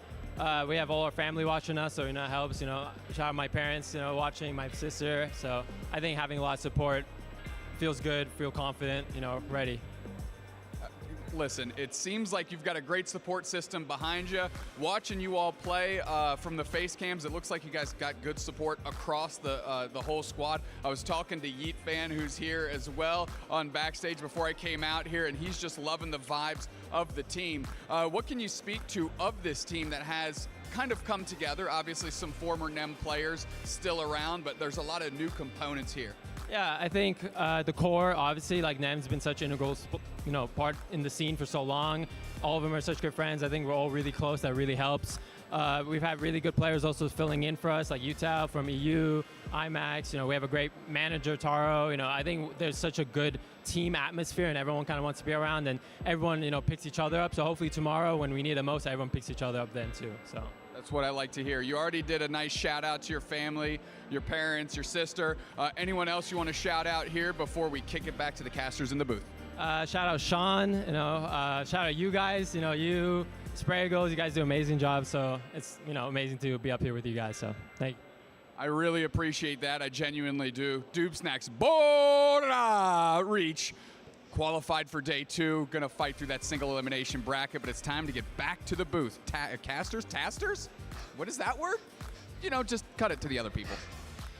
I'm a tasker, a tester, Bora Reach! Congratulations for Nemesis for reaching day 2, already wrapping up that group stage. And speaking of a group stage, let's have a look at how things have been going now throughout the day, because things have been really interesting, especially with teams and groups that have 4 and some that have 3. Yeah, and we're starting to see some of those teams make it out of the group stage, lock in for day 2. We're getting a fuller tournament picture now as we are well over the halfway mark of our day number 1. So we're going to be taking a look at some of the teams that are qualified, some of the teams that unfortunately their tournament run is over. But again, it's been an amazing event so far. I think everybody's really happy that they're here and able to compete. So this group A, B, C, and D already coming to a close. Anybody who is highlighted are those teams that are locked in for day number 2. Oh, would you look at that? Wonderful for 2Z Esports, the second place of last year's LAIC, and the world champions with a following record of 3-0 and 2-1 accordingly. Now for Group B, CACM with LATAM North roster, 3-0 undefeated, and Spinal from North America on a 2-1 for Group B. Group C with Infamous Gaming, also LATAM South, 3-0, and then Stamina Esports, LATAM North, plus Group D with that project Mbappe roster 2-1, and Brazil's Underdogs 2-0. Yeah, I'm excited to get the chance to watch those games later. Check out some of the feature stream VODs maybe. Force team also going to be in that 3-0 roster. We only got 3 teams that made it out of the group stage in that 3-0 fashion, in Infamous, CACM, and now Force team as Game Over Esports also making out in that all Brazil group. Nemesis locking in at 2-0, Escape Rope at 0-1, Dignitas at 1-0 so far, and Domination have yet to play that matchup. DreamMax at 1-0, and we're going to get a chance to see DreamMax play after the break very soon, which is going to be very fun. So DreamMax, in the, I forget baseball terms, but on deck is the word. That's what it is. And of course, alongside 2Z, we got DreamMax, we got Force Team, we got Aegis Flames. They are definitely the ones to look out for Brazilian squads, but we're going to be looking at that just after this short break. So stay tuned. We're going to be right back with more Pokémon UNITE Championship Series.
Welcome back to the Pokemon Unite Championship Series. Here we are, day one of LAIC, and what a tournament we have had so far. This group stage has been brutal with some incredible games. Games like watching the world champions get taken down by 2Z Esports, however, still qualifying for day two. A lot of top teams heading to day two, Dupes next. We're looking at our groups right now. Yeah, out of Group A, we've got 2Z Esports and Peru Unite, your current world champions. Group B, CACM Esports and Spinal, after that nice little bounce back that you and I watched earlier. Group C, we have Infamous Gaming and Stamina Esports. Heading over to Group D, Project Mbappe and Underdogs, both sitting pretty here, 2-1 and 2-0 respectively. But I believe there's one more game to be played in that group as we head on to our next groups here. It could get a little dicey for Project Mbappe in that group. Group E, Force team coming out 3-0. You know, we talked about this team a lot as a possible, you know, big name here in Brazil with so many star players, and they're looking like it. And Game Over Esports also making it out of the All Brazil group. Group F, Nemesis, obviously 2-0 right now. Definitely made it into tomorrow as I got to speak and interview with Bora Reach. Escape Rope and Renegade have to scrap for that last spot in a head-to-head matchup between each other. Group G, we have Dignitas up leading the group because they have beaten MOOM or Moom Esports there. Yeah, and now we are heading into Group H, which is the match we're going to be taking a look at here. Dream Max versus Gudradinos. So Dream Max, a name you know, but players looking a little different than they have previously. This is a big name team here in Brazil, but it's not who you saw last year. It's going to be exciting to see what this team looks like. Obviously, we've seen Aegis Flames have some success. We've seen the new 2Z have some success, but the question is, how does Dream Max look with this new squad? We're going to find out here in a short moment. Gudradinos, if they win this, it really throws that whole group up in the air, and it comes down to that last matchup. DreamMax, on the other hand, a win here, and they're in a similar situation as what we just watched with Nemesis. If they win, they're 2-0, lead the group, they move on. Yeah, that's right. And then after this, we will be watching our final match of the day, I believe, which will feature Dignitas, and I'm not positive which group that they were up against. I already blanked on it, but I know Dignitas is going to get looked at in the final one. I was too focused on saying Moom. Yeah, it was the Moom. Too much Moom stuff. Yeah, Dignitas versus, I heard, Domination. Is that correct? No, that can't be. For those of you at home, I know the wire's in front of me, and you might be like, how did Dupesnax fix Spraggles' wire before, but be so oblivious to his own situation? And it's because if this wire moves, my headphones cut out, and I can't hear anything.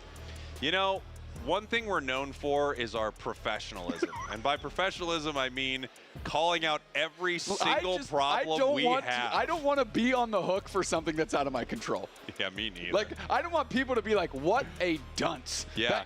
That cord is right in front of him. Well, I know, and it's intentional. And even me moving my head right now is making me lose all sound in my ears. That's fine. We're still going to have a great game no matter what's going on with Dupesnax. And I don't want him to rain on this parade because it's been a pretty amazing day. Was that a rain of the parade? That's just what, I'm just what they keep saying in my ear. Cord That's situation. just what they keep saying in my ear because I can hear in both ears. It's fine. Okay. We're getting ready for this next game. Up on the big stage, DreamMax could be moving on to day two, which would be exciting to see. Obviously, things get really dicey in a group of three when everyone loses to each other. You know, then you start looking into a lot of the tiebreakers. Did one team go 2-1? Were they all 2-0s? Like, how did that work out? Is it a classic Squirtle, Bulbasaur, Charmander situation where they all countered each other? What do we do with that then? The tiebreakers can get really wild in those three team groups, I should say. Yeah, it certainly can. It certainly can. I really want to see how this DreamMax Esports, there is a camera right in here, and we're going to glare right at it. Pause for the cause. All right, perfect. They explicitly told us not to do that. Okay. They said we get one, by the way. Blank stare into the camera. You ready? Yep. Done. Thank you. They said we got one of those. They were actually really specific that we shouldn't have any of those. But they said we get one. They said do not look at the camera when they come to take pictures, and I just sent the picture of Elmo glaring into the camera, and we just hit that right there. We did it immediately, all right? Like we said, professional. In that, we air out all grievances and talk about everything that goes on behind the scenes on broadcast. I'll tell you this right now. I cannot wait to see these two teams, and I don't know what DreamMax is going to look like. I don't know what meta picks they're going to bring out into this game. Yeah. I'm excited to see the look of this squad. So many great teams out of Brazil, and of course, given that we have so many Brazilian teams here at LAIC, a lot of them not making it through to day 2, but a few big names already punching that ticket. And if Tuzi keeps playing the way they have been at the start here in day 1, they could be one of our teams heading to ACL for sure. Definitely going to be tough to beat. Now, Force and Tuzi essentially made up what was formerly known as DreamHack. Yep. So DreamHack almost uniquely has a completely new roster here. And I want to see who DreamHack put their eggs into the basket, because there are a lot of great players in Brazil, and they kind of seem to keep splitting off from each other to get onto new teams. And DreamHack Esports has a real opportunity to show up and say, hey, we made the right call with our team, Tuzi. We made the right call with our team, Force. Like, we are going to be there in day 2 with you. Yeah, it's going to be really exciting to see how all of that plays out, and of course what the implications are from LAIC as we move forward in the year towards our league format. Obviously, if you were an organization and you're looking to pick up a squad, I mean, how they are, oh yeah, besides us, of course, how they do at LAIC, I feel like is one of the biggest indicators of what team you should be looking after, right? Definitely. You know, I'm thinking off the top of my head, Project Mbappe came all the way down here from NA, and currently their hopes are in the hands of different teams right now, because Underdogs beat them 2-0, and Aegis Flames, essentially they're hoping that Underdog smashes Aegis Flames. Fully. Because if not, the tiebreaker, I believe, would go to Underdogs, and Project Mbappe would miss out. Which would be a wild end for them. But before we get to all of that, before we get to see more teams today, because we do have a game after this, we get to sit down and watch some DreamHack versus Gudradinos. Gudradinos is going to be your purple team. DreamHack is going to be your orange team. Our band's coming in here. Blissey Sableye band out right away. Yeah, just for the quick name recognition here on DreamHack, the name that sticks out to me is definitely Kaduzera. Yes, absolutely. A name that we know very well, Kaduzera. The question is, how is the rest of this team going to play? You know, there are a lot of players like we just saw. We were talking about Project Mbappe. We talked to Chris Smith earlier. And that, you know, we have a lot of new young players who have been playing the game for years, but competitively, they weren't able to compete in UCS. And now, a lot of them could be on these squads. They could be making a name for themselves here today at LAIC. Something that has felt a little bit unique to Brazil as a region is they have been letting through Mega Lucario. And it is once again made it past the ban phase here, and we'll see if any team wants to commit to it. Gudradinos say, no, we want this Leafeon, and that feels like pure comfort to me. Yeah, it's just a real comfort pick, and macro-wise, it's a very singular Pokemon. There really aren't many other things that can move through that central area as effectively and put pressure on either the top or bottom path that quickly with a powerful move. So Leafeon, if you play around it, of course, how would the Gudradinos not have Gudra? They have to. I think it's in their contract. If you're on stage and your team name is Gudradinos, you're locking in Gudra at least one game. You have to. It's legally obligated that you must. The question is, who on their squad plays Gudra? I don't think it's the only leftovers player. That looks like my solo queue ally's Gudra. Uh-oh, we saw the potion switch here, so maybe they're starting to kit out the Gudradino in of itself. Now, Alolan Raichu and Pikachu both hovered by Fasu and Giantadio. That's going to bungle me up. Giantadio. Is that it? Help me, Drew. Giantadio. I think you got it. Zoroark Comfey on the side of DreamHack. Obviously, we've seen when a team is able to pick this up, it is really brutal. However, they have some great answers on the side of Gudradinos. They have that Umbreon. They have that Pikachu. They have Gudra. I mean, Gudra can be quite annoying. It's a very difficult Pokemon to take down. It also has a ton of slow in its kit that can make it difficult for Zoroark to get in and out of the engagement. And, you know, interestingly enough, on DreamHack, very little range. We have 2 ranged Pokemon on the side of Gudradinos. And then we're going to see if that's going to be a benefit for them or they're just going to get, you know, dove on by Zoro Comfey.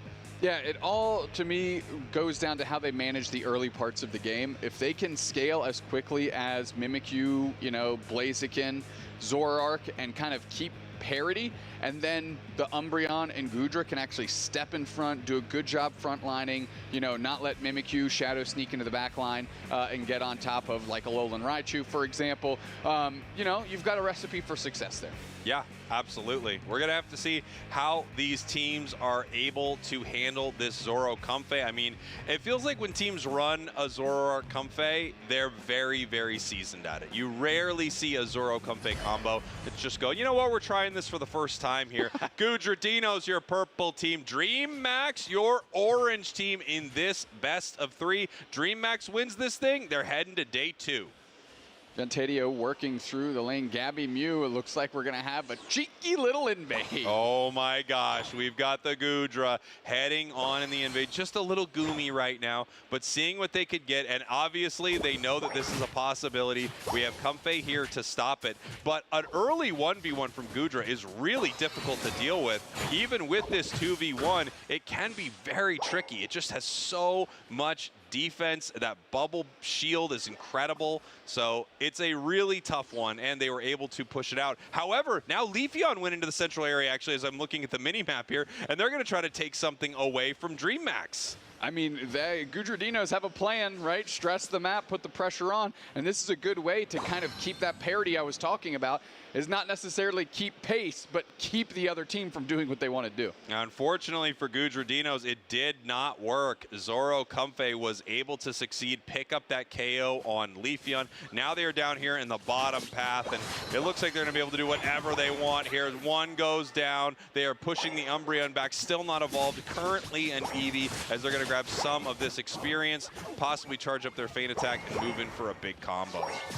Deus Boom just hanging out and now putting the pressure on Castor back the other way. Lucky with a heavy slam here, and that's going to be very close to a knockout, and they are successful as those electric mines are hitting the map right now, and it looks like the Mimikyu is stacking. Wow, this is going to be, I mean, this is quite tough for Goodra Dinos here. They are trying to catch this Zoro Comfey. They go back in, actually, which, you know, in some realities could be a mistake, but with all that extra healing they get from the Comfey, now they are able to steal away the berry, also charge up their combo, move back in for another stack. This is not going well for Goodra Dinos. No, plenty of stacks for the Zoroark, as well as now Deus Boom is just sitting there on the pad, just attacking Castor. That poor Eevee cannot evolve. And here we go. Mimikyu now heading back into path here, trying to get all of this experience. And this is already not looking good at all for Goodra Dinos. They're behind on every metric. They're getting Zoro Comfeyed. It's just something, if this thing gets online, gets a strong level lead, it is so difficult to take down. You are fighting 2 Pokemon at once, and in the hands of a skilled Zoroark, it feels like you're fighting 3 or 4. Absolutely, and Zoroark immediately going upstairs, going to put the pressure on, and that's another KO as the Leafeon goes down. Eject Slow Smoke is going to be good enough for 2. Gian goes down, Gabby goes down, Goal Zone goes down. Kaduzera finishes it off 23-171, and this is already looking bleak. You know, there are some matches that start like this and do start to swing the other way, but this is a tough one. We were wondering how Dream Max was going to look here, and man, they are looking great in game number 1. You can see why Dream Max picked these 5 players to represent their banner, as the T1 Goal Zone is gone. Perfect timing for the Zoroark to get more points in. Lucky says, heck, I'll throw my 4 in as well. Cool Trainer steps up, and their HP bar is eviscerated. Wow, I mean, here comes the Comfey Unite move. It seemed like they were going down, but they are able to peel away from this. Kaduzera now coming in. Zoroark Comfey is going back, and currently, I don't know if this is Pokemon Unite. I think they're playing Stardew Valley right now. They are farming Goodra Dinos out here. That's actually worth a lot. It really is. Regieleki hits, 9 points left. That Goal Zone is on the precipice of getting destroyed with only 4 points remaining. This is just one of those really tough matches where for Goodra Dinos, all you can do is play incredibly safe, get your levels, and then attempt for a huge pick, a huge catch. If you're able to, you know, Volt tackle into a Leafeon Unite, the Electro Ball lands, all of a sudden you get a KO, you're going to have to get it because the level lead is almost insurmountable. Oh, man, Slow Smoke, 2 people down in the blink of an eye. Once I saw the Shadow Sneak hit the Leafeon, it almost felt like it was the go button for the rest of DreamMax. They just completely folded the rest of Gudra like laundry. Oof, this is just so rough. It's just so tough for Gudra, and I really like what they've got going on with their comp. I really love seeing something interesting right here, but I mean, they may have just run into their final boss. Holy, DreamMax is not leaving anything up to chance right now, Cowboy. They are beating the absolute brakes off the Gudra. Yeah, this is going to be a tough one to explain to the mechanic. Okay. You're going to say, what happened to your brakes? And they said, DreamMax happened. You'd understand. It was right after the Cup of Beans Classic. Yeah, and if you're looking for a used car, Spraggles and Snacks Automotive, we are selling used cars. Newest on the chopping block, a 1997 white Toyota Corolla with no brakes. That's right. Compliments of Gudra. They donated that car. And here we are in the top path. I mean, they're trying to make something work. They got a KO on Zoric. They got a KO on Blaziken, too.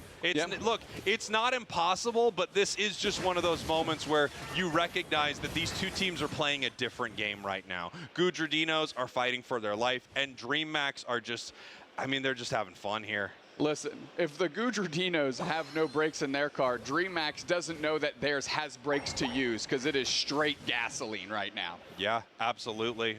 Both of these cars are crazy. It's like terrible cars. These cars are nuts. Honestly, don't buy a car from us. I wouldn't. I can tell you that right now. I just don't know enough about the industry. And yet we own a business. It was foolish of us to get engaged in a business we didn't fully understand. As we're watching this Mimikyu right here, this is called damage farming right now. This is how Chris Heroes makes a thumbnail. That's what you're watching right here. For everyone home, if you want to understand how a thumbnail is created, you stand near a Gudra for a while. You just beat it up. Pressing your buttons. Yep. And you make sure you don't walk away from that pulse so they can get all their HP back. Rinse, repeat until the thumbnail has been achieved. Until you achieve peak thumbnail. And then you're ready to go. Kaduzera here in the top path, looking for the KO on Cool Trainer, able to take them down. Pikachu put to bed right here. Back just in time to hit with the E-Ball and Volt Tackle, but it's still not enough. Gudra, I mean, the sustain is incredible, but that's a level 13 Blaziken.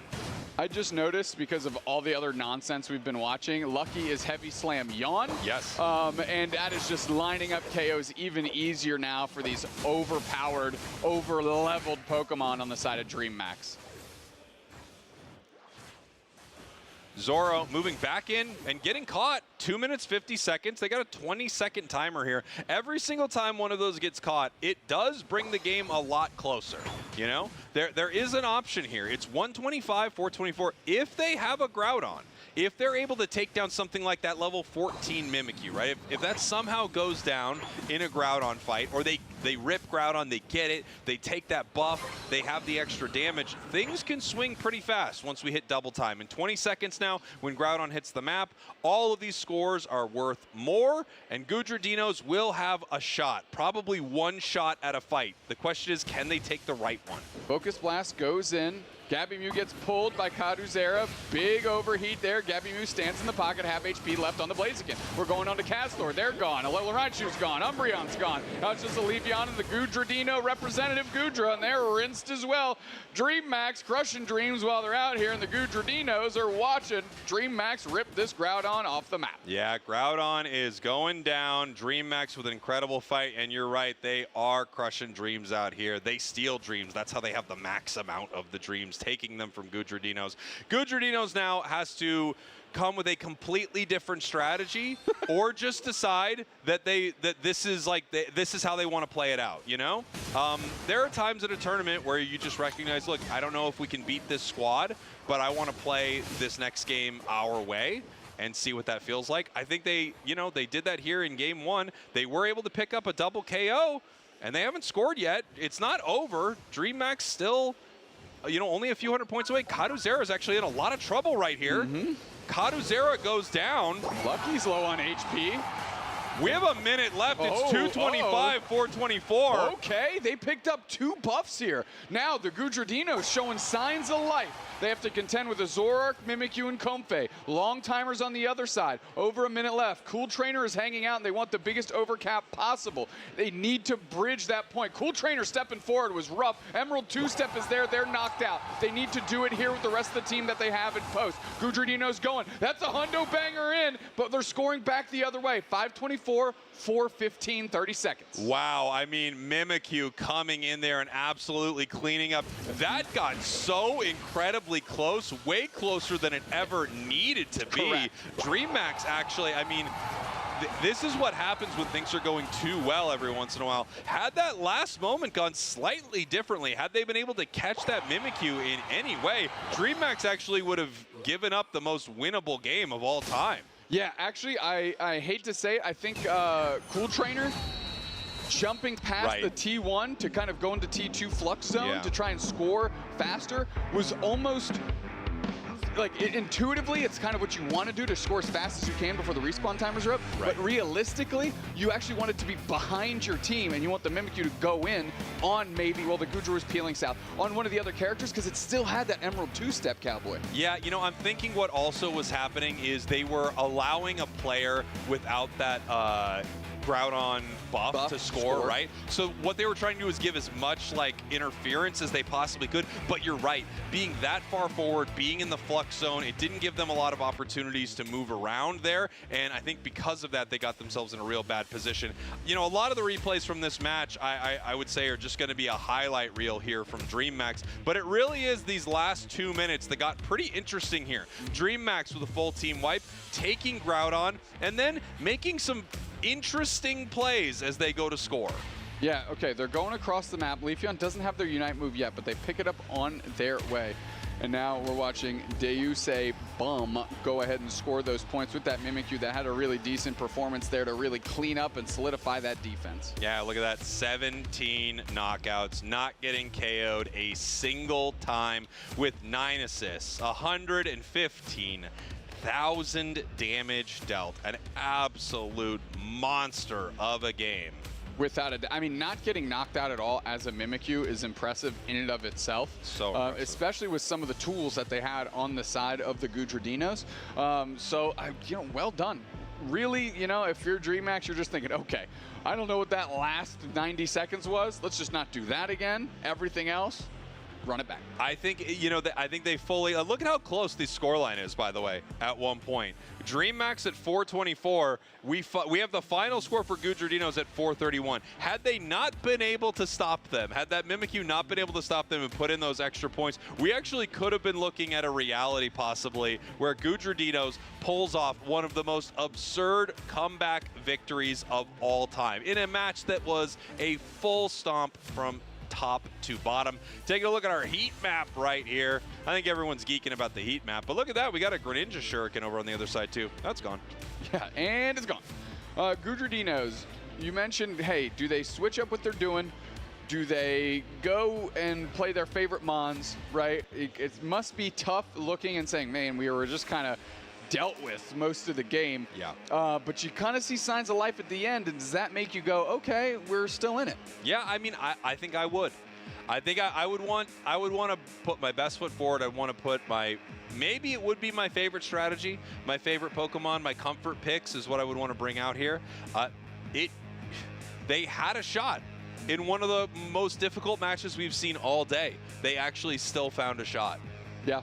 No, that's very true. And that just shows how fun this new map is. I know. That it's not like, you know, instant, you know, FF the moment that you lose Groudon. I mean, you and I specifically had a game kind of similar to the one we just watched, where the other team kind of threw. We were able to play some decent defense, grab a bunch of buffs, score back the other way. So, you know, that scoreline was kept just close enough to make that a reality and a possibility. And I want to see the Gudrodinos build off that. And here we go. We've got our bands in here. Charizard, Sableye, Suicune. On the other side, Blissey, Darkrai, and Leafeon. First pick over to DreamMax.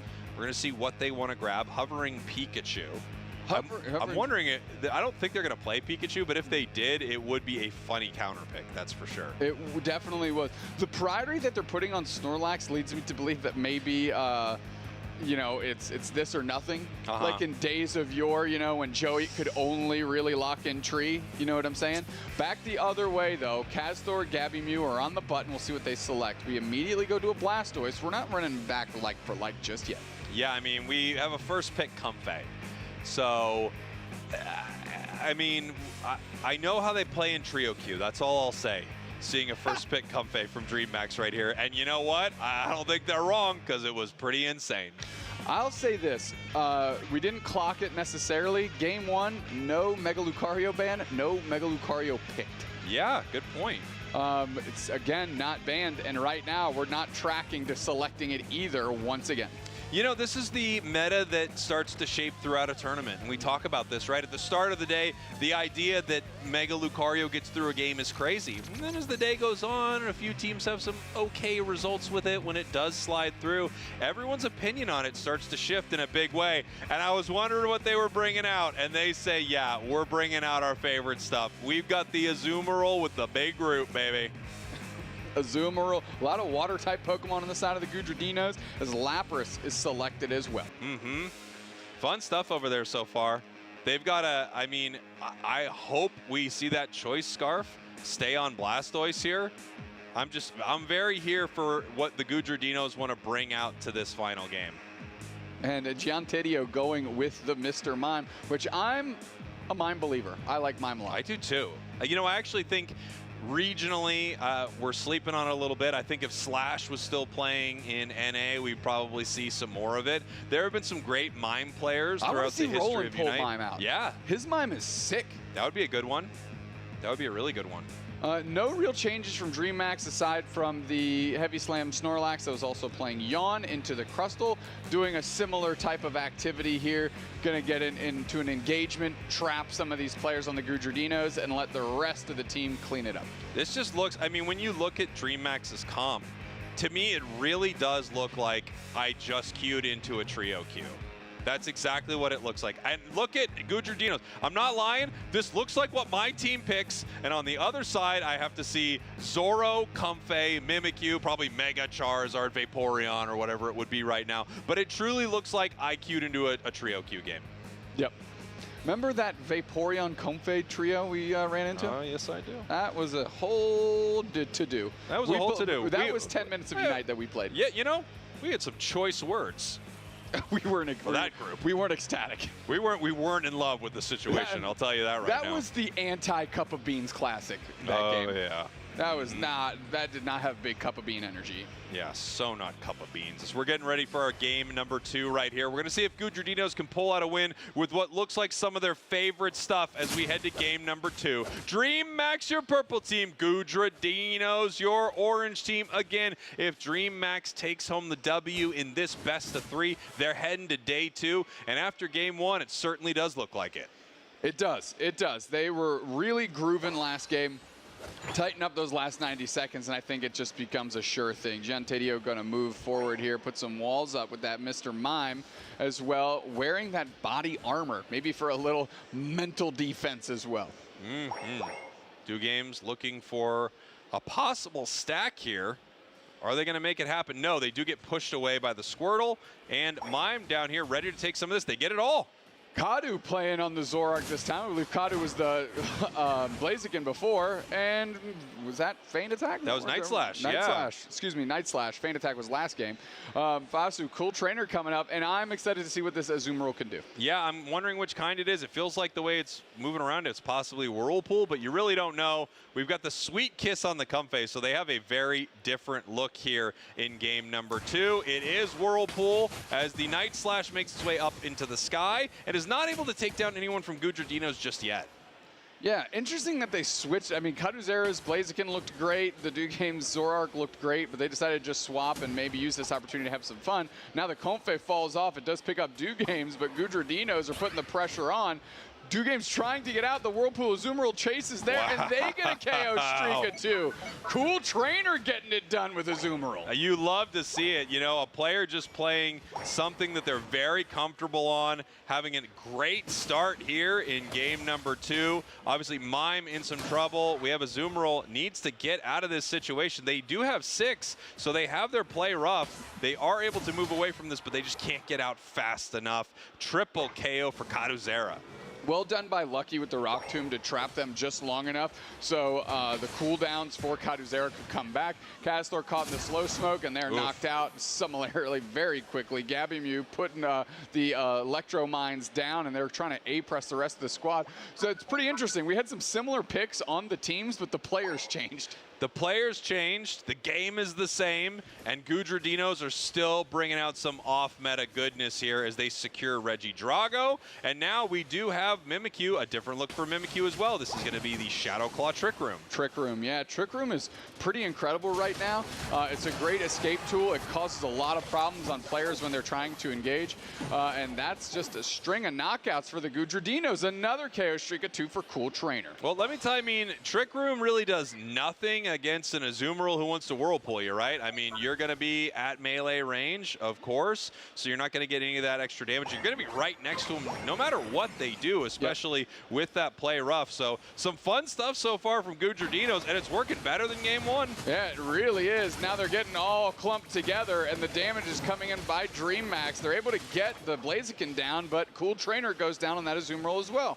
Yeah, and here we go. 4 members of Gudrodino in trouble right now. Boy, big time Sweet Kiss, and now they are all falling down. Giantato going down. We have Fasu trying to defend this goal zone. The Sweet Kiss attempting to pull him back. No, using the eject button to get the Zora. You know what? Get something. Get some value. You know, that's at least some experience before you get knocked out in the face of all the players DreamMax had on that goal zone. Castor coming over. I think I just saw an Ice Beam out of that Lapras as well, as Deusebom is going in right now. Yeah, here we go. Reggie Steele being taken by DreamMax, which is going to be very, very scary for Gudrodinos, obviously.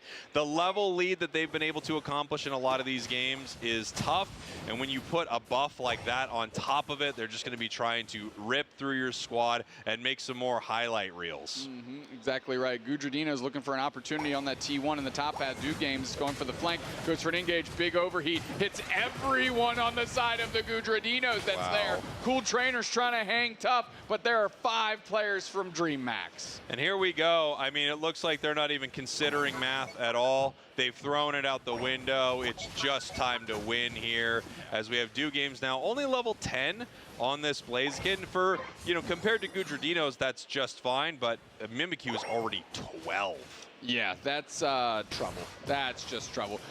Big Night Slash there. Hydro Typhoon clips Kaduzera, forces out the Flowery Fields forever. They're on the peel, though. Decent knocked out by Giantadio with the Mr. Mime. But right back the other way is this Mimikyu. I mean, Deusebom is getting it done here with the Trick Room Shadow Claw. We're seeing if Gabby Mew can maybe push forward in this fight. Games is actually incredibly low, but I think they're going to be able to make it out. Wow, massive Unite from the Crustle. They move back in with an overheat that clips 2. We have Castor moving forward, but they are not able to get the KO. The eject button on the Blastoise is also not enough. Trying to get anything out of all the work their teammates put in there was Fasu. Can't quite get there with that spin pump combination after the eject button. Now Kaduzera eyes up Giantadio, and they're going to put the pressure on. The wall is down. Can they pin them against it? No. The Night Slash is there, lands right on top of the head of the Mr. Mime. They've got a helmet on, but it's not enough to stop that volume of damage. Yeah, here we go. Moving back in. The Sweet Kiss pulls them both into range, right up into the air with the Night Slash into the Unite move. One defender goes down. The other does as well. Gabby Mew trying to move out of the fight, but they cannot. That is a 4 KO. We have the Azumarill Unite move. Boom! Takes them down right there. Level 12 Zoroark goes down to the Azumarill, and now we have a level 13 Azu on the side of Gudrodinos. Yeah, Cool Trainer is there. Giantadio is trying to follow up and provide some support. They put the wall down, kind of trapped the Mimikyu, which was nice, and another wall to split Games out. So nice play by the Mime. All of a sudden, gobbled up into that Mimikyu blanket is Deusebom, and they're going to have to keep keep pushing on Cool Trainer. Pivoting back the other way is looking for damage, and they finally get the knockout on that Azumarill. Here's the Lapras Express coming up, and they're going to see if they can step in for the team and make a difference. Deus Boom is getting very low. They have to peel back. Flowery Fields Forever is down. Kazor, Gabby Mew, they're gone. Another player down. Kazor's on the front line. Hydro Typhoon kicks up, but the whole team's looking to get wiped here as Fasu bites it as well. Wow, I mean, just great fights here from DreamMax. I love the energy from Gudrodinos, by the way. You can see them having a good time up there. I think they know that DreamMax might have their number, but they're playing this match the way they want. That Azu's doing some serious work, and I love to see it. It's going to be a tough one. Last game was a tough one, but it was close, and this game is closer, Doopsnack. So it's definitely not outside of something that Gudrodinos can win. They got 50 seconds to try and bring as much parity as they can to these levels. Now, they're pivoting downstairs. Zorark is kind of doing some back cap action, and they're just backing straight up. Gudrodinos kind of bullied off of that bottom objective. I don't think they really care. Oof, this is tough. Reggie Steele, you really do not want DreamMax to have this. With a level lead, it's already extremely difficult for them not to burst them down incredibly fast. Now with that buff, I mean, they've got a few Pokemon that just become delete buttons, and that's what Kaduzera and Deus Boom are looking for right now. The question is, when do they move in for this fight? Because one of these Pokemon with the right combo could take out the entire team. Yeah, absolutely. Trick Room is down. There's still 65 seconds on that Registeel buff. 2 seconds till Groudon. Here we go. Groudon hits the map.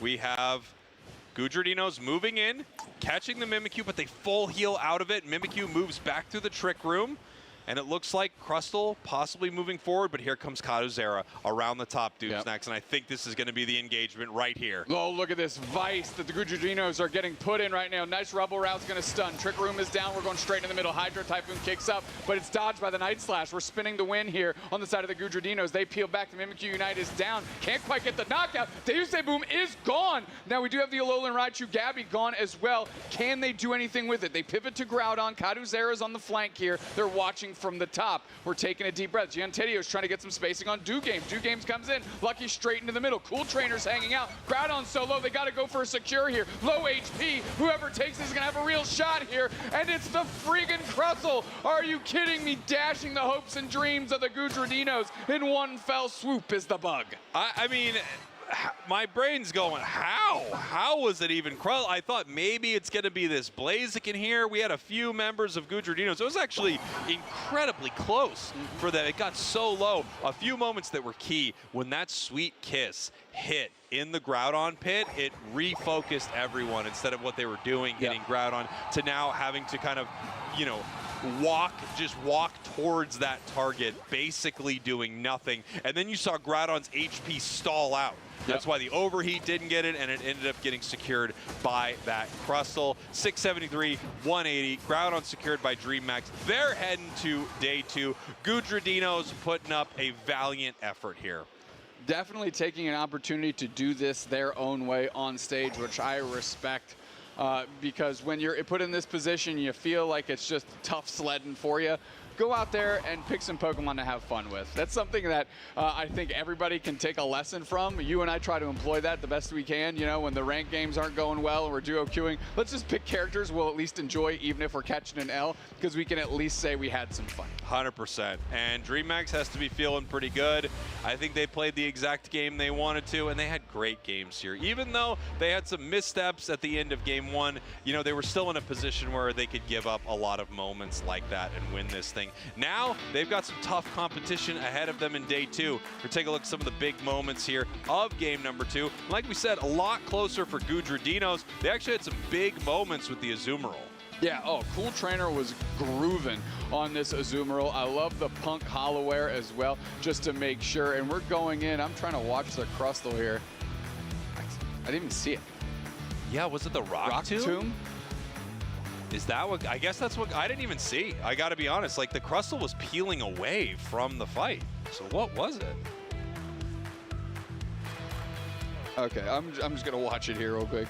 Doopsnack's watching it on our telestrator right now. We're going to see if we can find exactly what happened with that fight.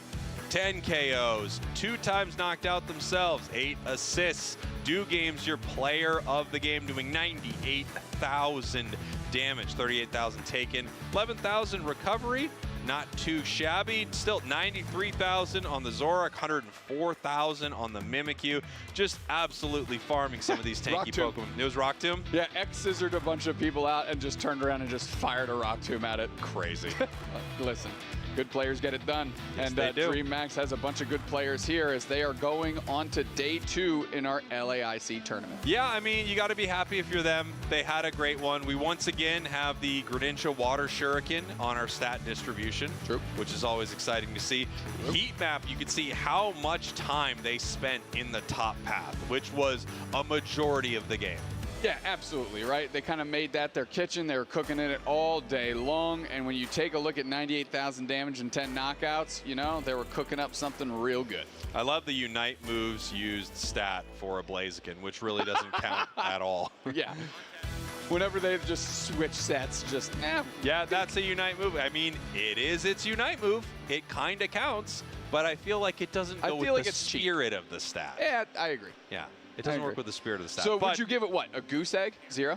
I give it a little bit of a goose egg, but we're going to have to find out what they think as we're going to throw it on up to the stage, which is right over that way. Take it away. All right, thank you so much, you two. And now welcome here to the stage. It's Lucky from DreamHack, and I'm just so excited to see you guys getting into day 2. Parabéns por terem conseguido pegar o dia 2. How are you feeling in regards to have already qualified for that Saturday? We're feeling great. We're feeling pretty confident for tomorrow. I gotta say, I mean, yeah, that's all I have to say. I'm feeling pretty confident for tomorrow. That's all I have to say.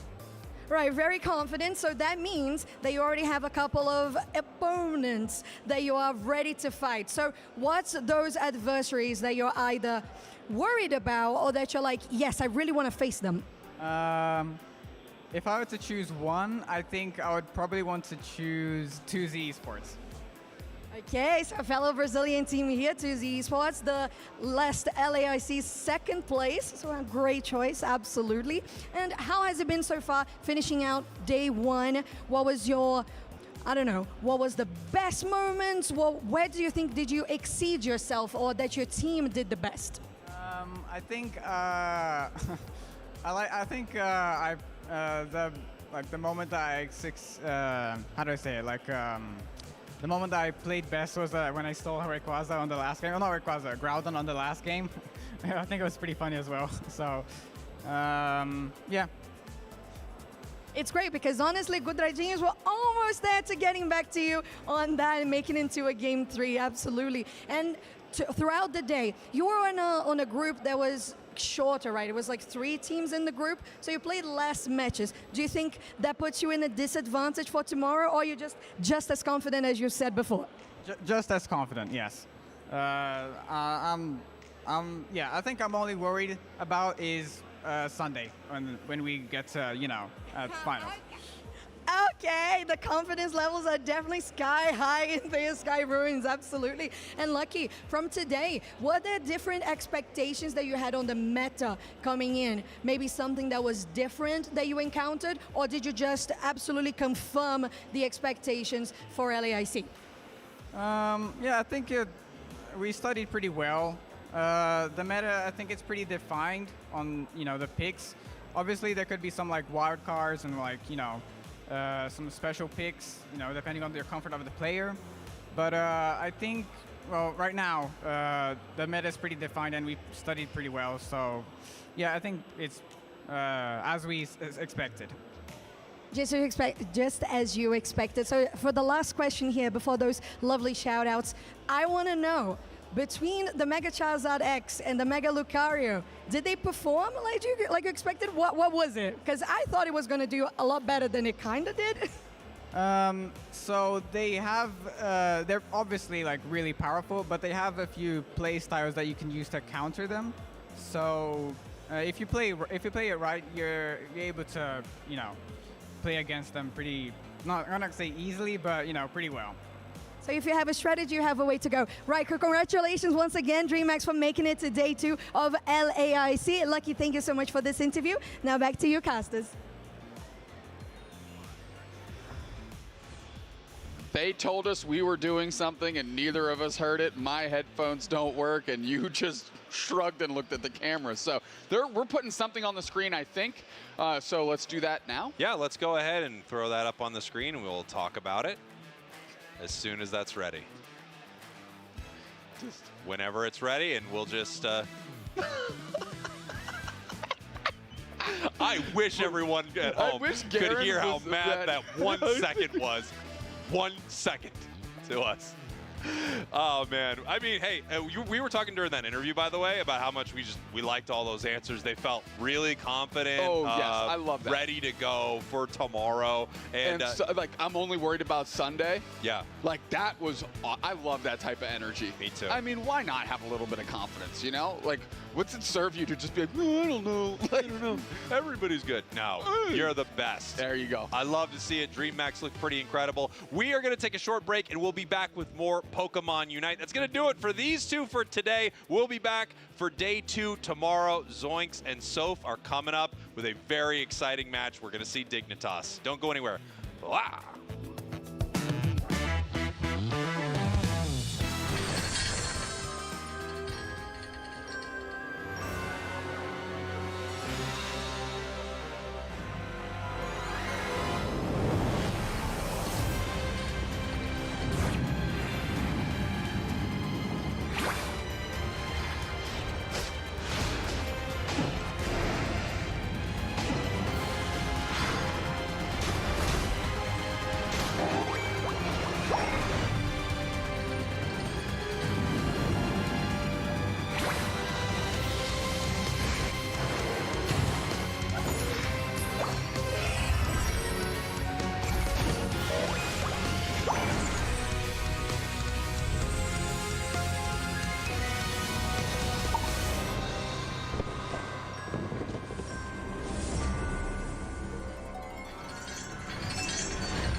It is time for the final match of day number 1 on the broadcast here in São Paulo, Brazil for LAIC, the kickoff to the Pokemon UNITE Championship Series for 2026. We got some brand new names to be talking about in just a moment, but first some familiar ones. I'm Zoinks, this is Soph, and we got a fun one. This is going to be the debut of Team Dignitas in Pokemon UNITE.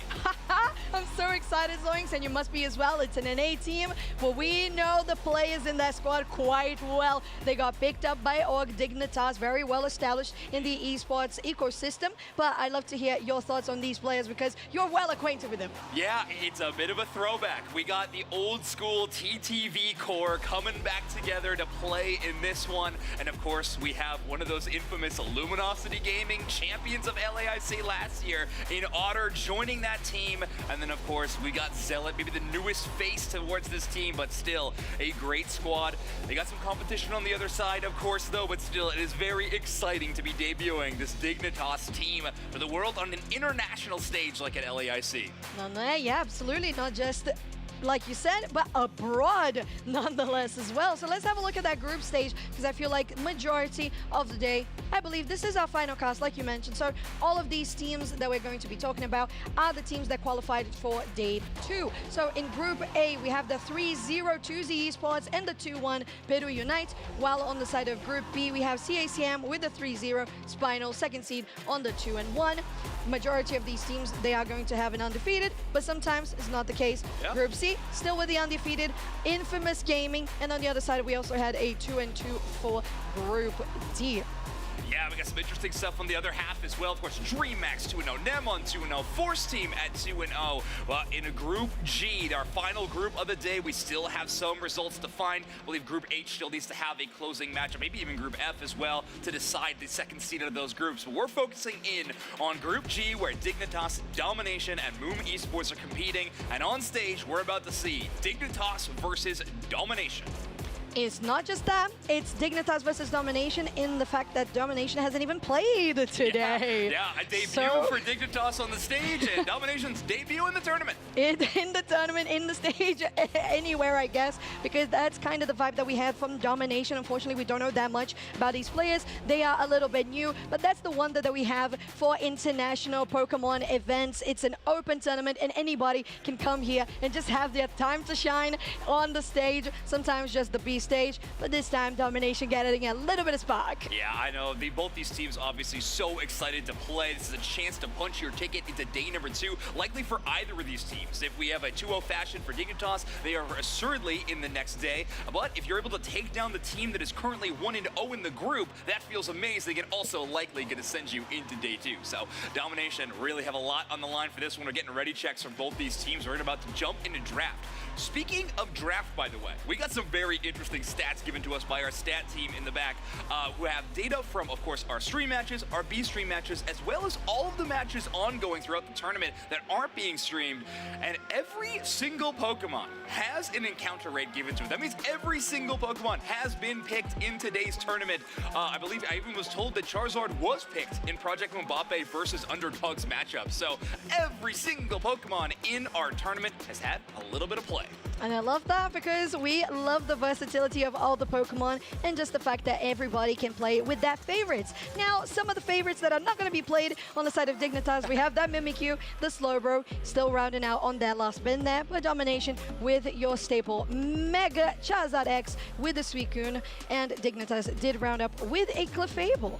Yeah, interesting. Okay, so I really love this Slowbro band on that purple side. It's, hey, if you're going to allow Mega Lucario or Mega Charizard through this draft, that means that we get the first pick of it, and you won't have a solid counter to it in the Slowbro Unite move. So an interesting draft strategy there. Mega Lucario is available, but it's going to be the Miraidon as the first pick for Dignitas. Otter changing roles from support where they played all last year, which, I mean, they played a lot of attacker supports, but they are going to go full-time attacker this time around. Well, there you go. And we got the Miraidon as that pick hit. 70% encounter rate as well, which is pretty interesting. And a couple of the things that could be high priority for the side of Domination, although we have been seeing quite a bit of defenders in this first round of Orange side, we have a all-rounder and a defender. I wouldn't be surprised to see a Zacian coming on the side of Dignitas. Ooh. Actually, the highest win rate of the tournament so far with 18 games and a 90% win rate. Yeah, that's absurd, but it looks like Zealot not going to favor that Pokemon. Instead, going to go with a different metal dog. This time, the Mega Lucario. Such a powerful Pokemon, a 98% encounter rate in this tournament. And they're going to pair it with that Hoopa. I do like pairing Lucario with those portal plays. That power-up punch giving you unstoppable, or giving you a few access to unstoppable when it gets the plus move, can make it easier to get those portals. The other side, Domination, we picking up that Blissey and the Alolan Raichu. With those two Pokemon in tandem, we could see a deviation from the healing Blissey into the attack speed Blissey because of how well Alolan Raichu can pair with that attack damage. Dignitas gonna round out their draft with Crustle and Palmot with a zero encounter data. So Palmot gonna have a debut here. I think with a hyphen, it technically means less than 1%. Yes. Is the data here. So it has been picked, but it is just so small in our tournament. Next to none, but it is definitely on your screen right now. And I feel like it's the first time that we watch it on screen because, yeah, we haven't seen it at all. And I really want to see it because it's one of those Pokemon that were added pretty recently comparatively because we had so many releases. So I'm excited to see this electric type coming through. But I also want to talk about, in the side of Dignitas, the Crustle, which is also on the highest side of win rates in the tournament so far. Second after Zacian with a 17 games played and an 85% win rate is a very solid pick. Miraidon also very much up there. So Dignitas was definitely paying attention to today. Yeah, that's a powerhouse draft if I have ever seen it. We got some really strong Pokemon, some newcomers like in Mega Lucario and Palmot, but some old favorites like Miraidon and Hoopa and even the Crustle. So really strong force to work with. Domination, on the other hand, they do have some great damage to work with. Indominus Rex picking up the normal, or standard Lucario, I should call it, with no Mega Stone equipped. Instead, they got the attack weight, muscle band, and weakness policy. I was excited for a moment. I saw when Toon was building that Palmot item build. They actually did have the big root attached just for a moment. Maybe considering having a little bit more of that healing because Palmot is exceptional at self-healing. But here we go. Game number 1 between Dignitas and Domination. Dignitas going to be on your purple side. Domination, you're orange. All right, and it's once again one of those games that we have that Torchic going to central area, but this time with the Chansey to help out and clear out as quickly as possible. While on the side here, you have that Palmy going for the central area on Dignitas. But we have usually, right, with the Lucario in lane, you usually do pretty well, but then you're talking about a mirror quote-unquote matchup of standard Lucario versus Mega. I gotta say, watching Ender, Toon, and Zugrig playing together, it's making me nostalgic, but so is just watching two Lucarios pass each other in the early game and go in a stack. We haven't seen that since the blind pick days. That's crazy. I don't know if it makes me happy, but it does make me nostalgic, and that counts for something. And a little confused, I will say, a little confused and nostalgic. That's where we are right now. With that first game starting out by Cabrownie, they're gonna go in, but Indominus might have just gone too far. You're trying to get that Astonish to get a nice stun, but Inda doesn't connect this one. Still Chansey trying to get into that Blissey. Cabrownie still getting quite a lot of damage on that Combuskin. There's Grug coming in through as well.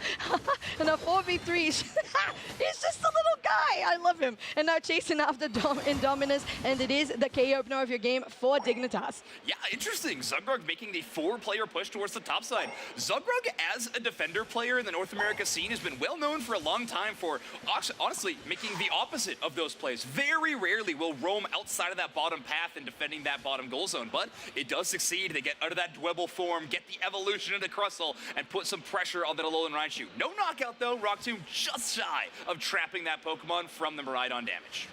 All right, so we have big damage and poke coming here on the bot side by Otter on this Miraidon, going for that charge beam. So I believe we only saw one of that drift Miraidon coming through. But in the top side, it looks like there might be some action coming with a gank from Dignitas just to scum here. Very nicely done with the knock-up there by the Lucario. Still getting some damage onto Ollie, and now the Blissey goes down. So Domination is one person down on the 3v3 now, and pushing still on top of Jotun. It might just be enough.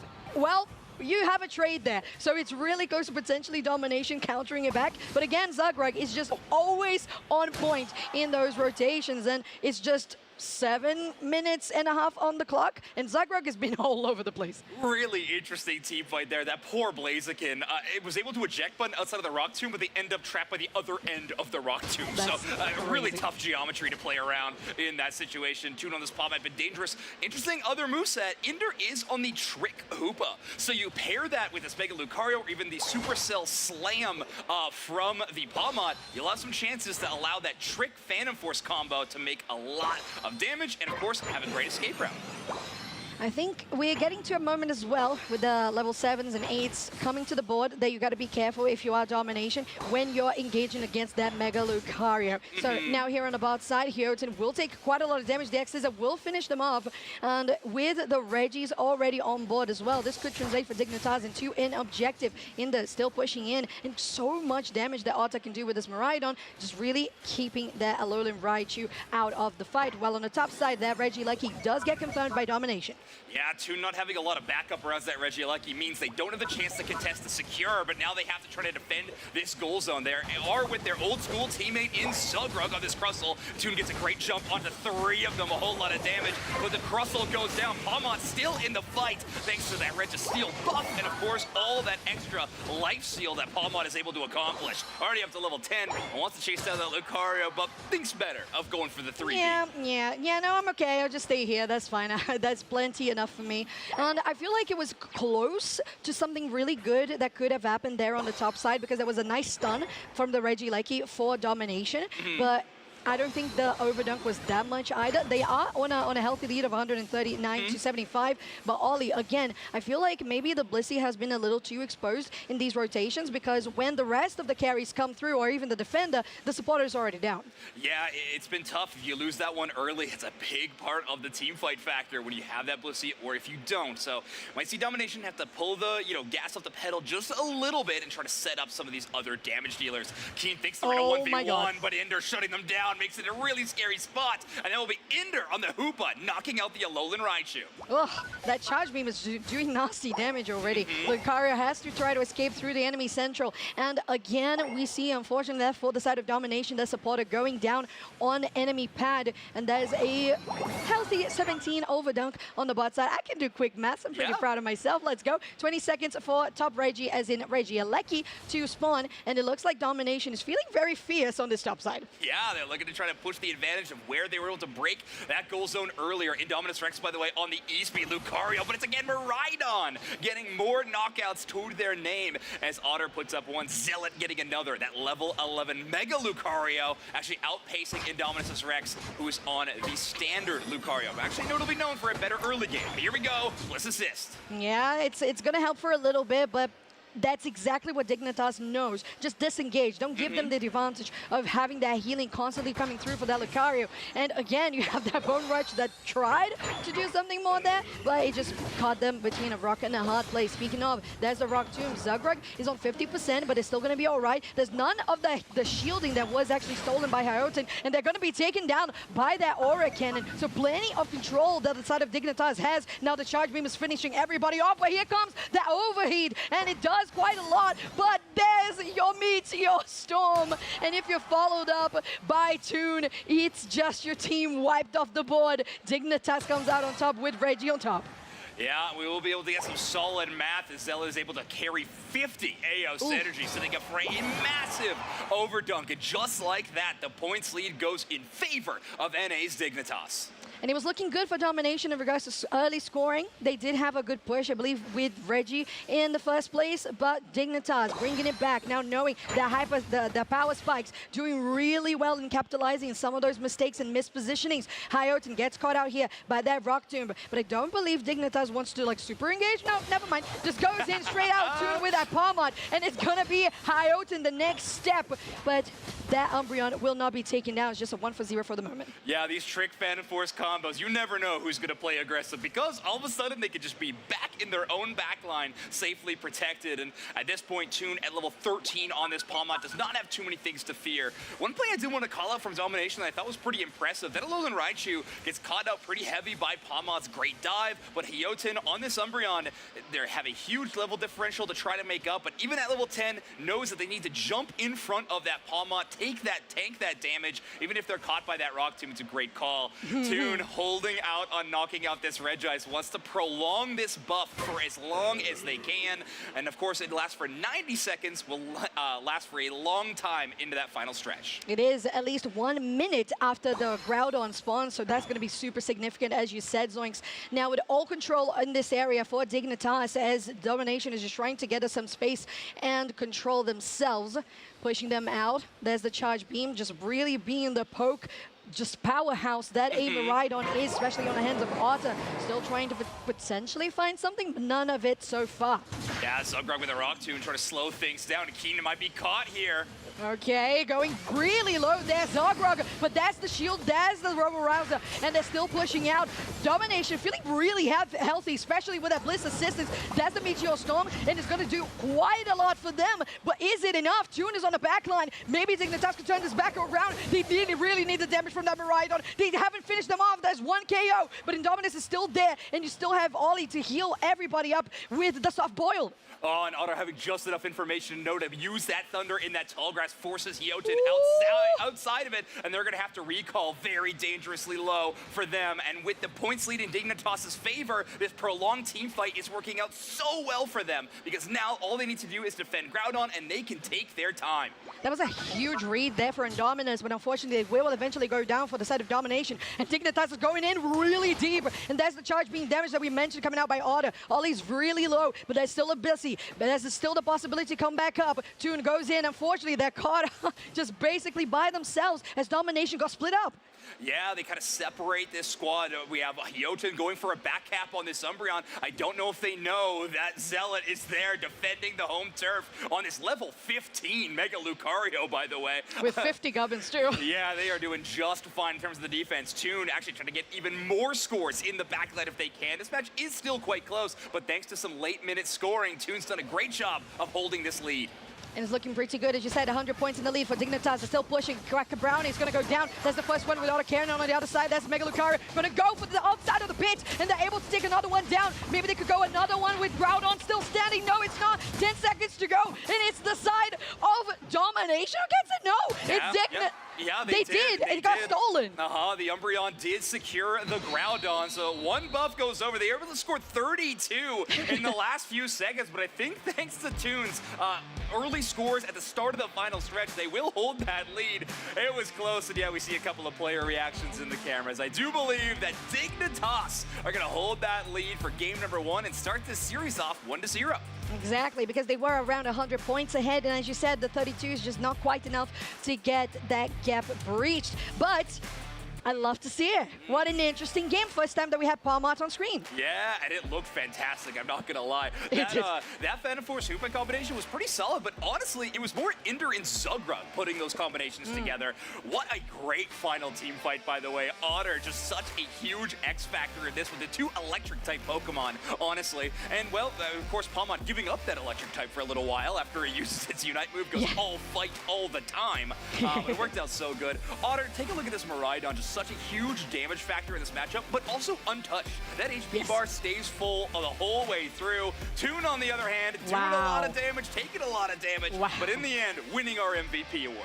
10 knockouts, 0 feints, 9 assists is where Toon is in this game. A reminder, Toon used to be a player for Nels Esports in Europe, now in the NA region, alongside Inder as well. So that is so fun to see them just coming out together. Probably had been playing scrims from afar in ping, now in actual LAN, and just doing really well. And it feels like everything is just so in sync. Yeah, they're feeling fantastic. 128,000 damage on this Pokemon. And one of the most unique things I think about Toon as a player is their Pokemon pool. Out of all central area players that we have in this tournament, Toon might have one of the deepest and, let's face it, weirdest Pokemon Pokemon tools that they But play. effective. All-rounders, speedsters, attackers, they might play some support in the central area. It happened with Nouns when Comfey played it in the central area at NAIC. So truly, Toon has such a wide variety of Pokemon available to them. They also have a wide variety of the map available to them. As you see, this Pawmot trying to make sure they're an impact felt at any stage of the match. And not just that, the stats distribution, it was basically all around everything that was meaningful, and the only one that wasn't actually high on the stats was the damage taken. Right, yeah, So they're I avoiding some of mean, that. and speaking of avoiding as well, I know Toon got the player of the game in this one, of course, performing really well on the Pawmot, but highlights as well, 2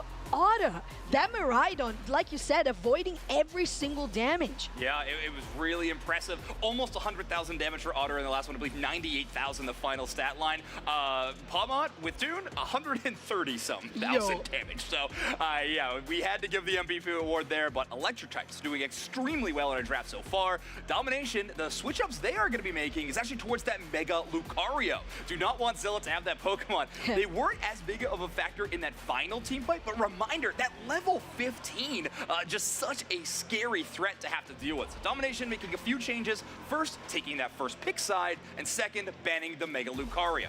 I think on top of that as well, the way that Dignitas navigated the Mega Lucario on the top side against the standard Lucario and knowing the strengths of standard Lucario in the laning phase was just so well navigated by sending Zagrog up and having the 4 players there. It just really, really helped. So the side of Domination, for recognizing that it was impactful, yeah, it's a really good choice. And now again, purple side with Blaziken. I got to admit, this feels like an extremely early Blaziken pick. Like, Blaziken being a really strong top path Pokemon, don't get me wrong, but it is one of those Pokemon that feels like it has a few counters surrounding it. So, a very risky pick for Domination, but they want to play to their strengths. Indominus Rex locking down that Blaziken. Now, Toon onto a Speedster this time in the Darkrai. 96% encounter rate, and I believe it's the first time I've seen it played on our broadcast. It's been living in that ban phase. It has. 96% encounter is crazy high. And like you say, I think it's the first time. Oh, did we see it at last year's?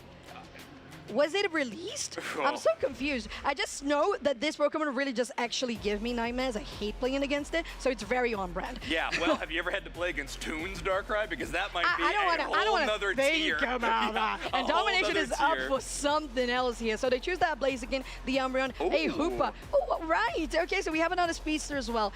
But it's this time a Meowscarada with a 2% encounter rates are very minimal alongside that Sylveon. But funnily enough, although it has a little dash, we saw Sylveon twice on broadcast. So it's been played, but again, under 1%. So if it's 0%, it would show a 0. But if it's between 0 and 1, it will show a dash. So that is where Sylveon is living right now. Zilla can be grabbing this Zacian. Such a powerful Pokemon. You mentioned the win rate before. It is so strong in today's tournament. But I have to admit, I'm really excited about what Domination is bringing to the table. I don't know power level if the draft is stronger than Dignitas's. I think their draft looks extremely good in terms of win rate and power level, but I just gotta be excited for a Meowscarada. I truly do. One of the most exciting speedsters to watch, has a lot of impact at any stage of the game. Early game, some of those secures are amazing. It can be a damage threat, and then late game, that Unite move, you see the energy amplifier equipped can be really strong. Interesting in the item build though, Cabroni is going to be going with an attack weight and not gonna be stacking that Excel Bracer at all. So trying to favor a little bit of early scores so they have more consistent damage. You don't have to really depend on getting early KOs. Exactly. Against a team like Dignitas, that can be really hard to make happen. I was literally gonna say that, as long as the fact that you recognize the strength of your opponent is exactly why you choose that. Getting into game 2, it's match point for Dignitas. 1-0 up in this series of best of 3 Group G. Domination on your purple side, Dignitas on your orange. And I really want to see this Meowscarada, honestly. Yeah, and of course, a happy Evolution Festival to all of you who celebrate, as we have 2 Eevees headed together into the bottom side. Hayoten returning to the Umbreon, and Keen now on the Sylveon. Oh, and everybody, don't worry, we got my special, currently 400 437 jump pads have been used. That's almost 437 cups of beans. Okay, we're crossing bits now. We're crossing bits in universes, and that is dangerous. It's like the Megaverse. Yeah, that's what we are. Ghostbusters taught us anything, we're not supposed to. But we'll see how it turns out. We'll see. It's definitely a little bit confusing. I'm going to have to watch and read some of the lore to actually catch up. We have a whole ARG of bits that you got to follow for LAIC. It's true. It's true. They all interconnect, and sometimes they connect between ICs and worlds. Yeah, but we got that Florigator here on the top side for Cabrownie. Still a little bit squishy. Toon, we know how much of a threat it is in this Darkrai. I'm telling you, I just hate it. It's just so strong. It just makes me tilt it every single time. It's my favorite thing. You don't hear casters talk about too often about how much they hate Pokemon that they have to commentate. It's usually Dukes next and I on Combusken, and apparently you on Darkrai. But Toon doing a pretty good job so far. It's going to be opting into that Dark Void, that double sleep that it can put on enemy Pokemon, and of course just really enhance their damage as soon as they hit a sleeping target. Very scary Pokemon to deal with, of course. But Zealot, actually one of the scariest Pokemon in today's tournament thanks to win rate on this Zacian. Yeah, and it's looking like it might just keep on looking that way. And like you mentioned, maybe tomorrow we'll see more of this Pokemon in the bench, because honestly, it's doing too good. 90% of a win rate is too big. With that 8-minute coming in soon with a Regidrago, Dignitas really wants to push for domination here on the top side. They almost able to take them down, but Zealot retaliated back. Such a great play from Indominus Rex. They have that Blaze Kick available. They're able to pull back Zacian, and with Dignitas having Ender on the Blissey, it's great. They have access to Soft Boil, but just not enough eggs to work with to get him out of danger there. But they are able to avoid getting KO'd, which obviously is the most important thing. Toon's got that Flower Trick on top of them. This could be dangerous. They take a big group of burst damage, but they deal it right back. Speedster victory to the Darkrai. Yeah, there we go. And it's Dignitas coming out on top with the 3 KOs to 0 in this bot side trade. There's still Regidrago to be done, but it feels like they might just be a little bit worried about maybe domination going for a push on pads. So they're still trying to pace where they're going to go with 20 seconds for Regis to spawn. So this is one of the most interesting foreboding matches I think that we have. Darkrai doing delayed damage with those boosted auto attacks of it, and then Meowscarada with the flower trick the other direction. You're just waiting for it. There's a lot of impending doom in this matchup, which is scary. This time Zealot wants to make sure that the doom is, you know, quick and to the point. Zacian's gonna get that KO, but Hyoten trying to slow them down a little bit, maybe set up for a Meowscarada, but at the moment I think Domination just needs to farm up and get their level 9s and get some Unite moves online. Yeah, as soon as possible. And then Meowscarada really needs that, because every time they were going in, there was Toon doing so much more damage back on this Darkrai at this point in the game. And it's the top side, now actually bot side, with the Regieleki taken by Dignitas, and they could go for a huge overdunk here. Is it? Yeah, it's going to be pretty good if they do go for the 40 there with Otter. It would be 31 extra points there. But top side, a lot of attention coming out by Domination. There's your Flower Trick as well. And pushing, maybe gonna be able to do more. Unstoppable there on Zagrug. Just has to use that eject button and concede at the top tier 1. Yeah, pretty conservative play from Dignitas. I mean, they're leaving the Alolan Raichu down there for as long as they can. They want to deny that experience respawning in the path, but in doing so, that means they're down 2 damage dealers to defend that tier 1 goal on the top side. So a bit of a trade, but I would say in total in favor of Dignitas. But great for Domination to get some momentum here. Oh, that overhit did miss. You know, go looking for that focus blast, but no dashes were enough to escape from Toon, and that's a living nightmare for you, as that Darkrai is going to keep on pushing here. Maybe just give up on that chase. Not going to go too deep. Not that much to get on this side of the map, as Meowscarada has just gotten those 2 buffs. 19 still going to be scored here with the help of Inda. They could be able to do a little bit more of this, but the numbers advantage for the side of Domination is quite... Yeah, right now we were just living in that nightmare for a moment as Toon does go all the way in to try to get that score, and then immediately traps Meowscarada in a one-on-one spooky battle that they undergo. In that way, Toon does get the KO, but they do fall immediately after with no backup from Dignitas. But this time, they are not going to let this tier 1 on the bottom side fall so easily. They have a full 4-player defense. That means Domination's got to rotate elsewhere.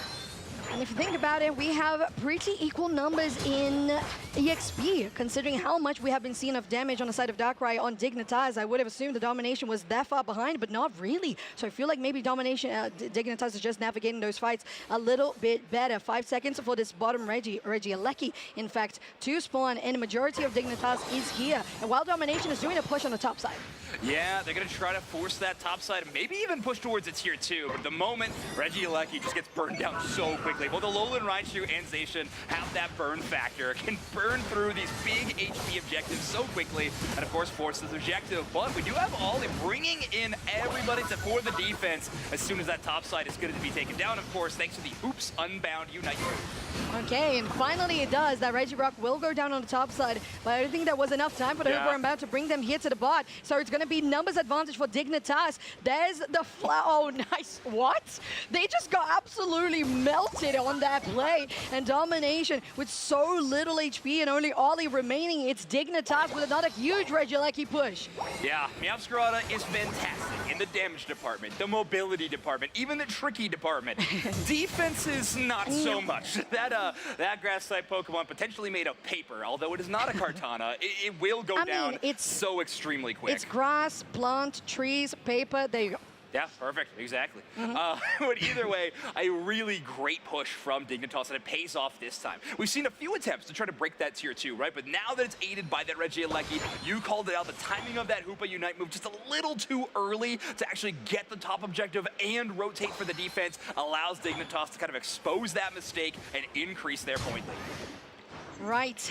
Now, Domination at the state of the game right now, not that far behind on Meowscarada in regards to levels. That 13 is there. Maybe they're going to be able to take this down. And Cabrownie finally does. And Meowscarada will come out on top. Station still standing. That's the pad healing and the shielding. Just enough to equalize in a 1-for-1 trade. Otter is there as well. They know that is a clone on Meowscarada. Zuggerg is here as well. So it might just be the end of this Domination push. Yeah, they have a great counterpunch there. Otter and Zealot, the first ones to jump in, which is, of course, a great way to get some quick KOs, but they also didn't have any support from the Blissey or the Snorlax immediately, which makes it a really tricky fight to actually enter into. Zulgrog there for the backup a little bit later, but because the Blissey didn't come in, now Toon and Ender can hold down the first line of defense around this Regieleki, and they're already going to start burning it down.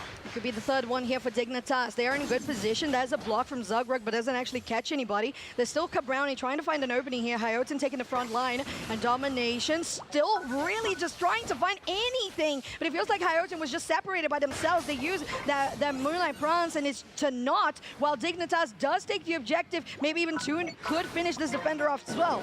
Yeah, this is a really tough look for Hyoten. They might actually get some more Unite move charge by getting KO'd. That might be a silver lining at the moment, but they're going to be digging for it as Dignitas some early damage at the start of this team fight.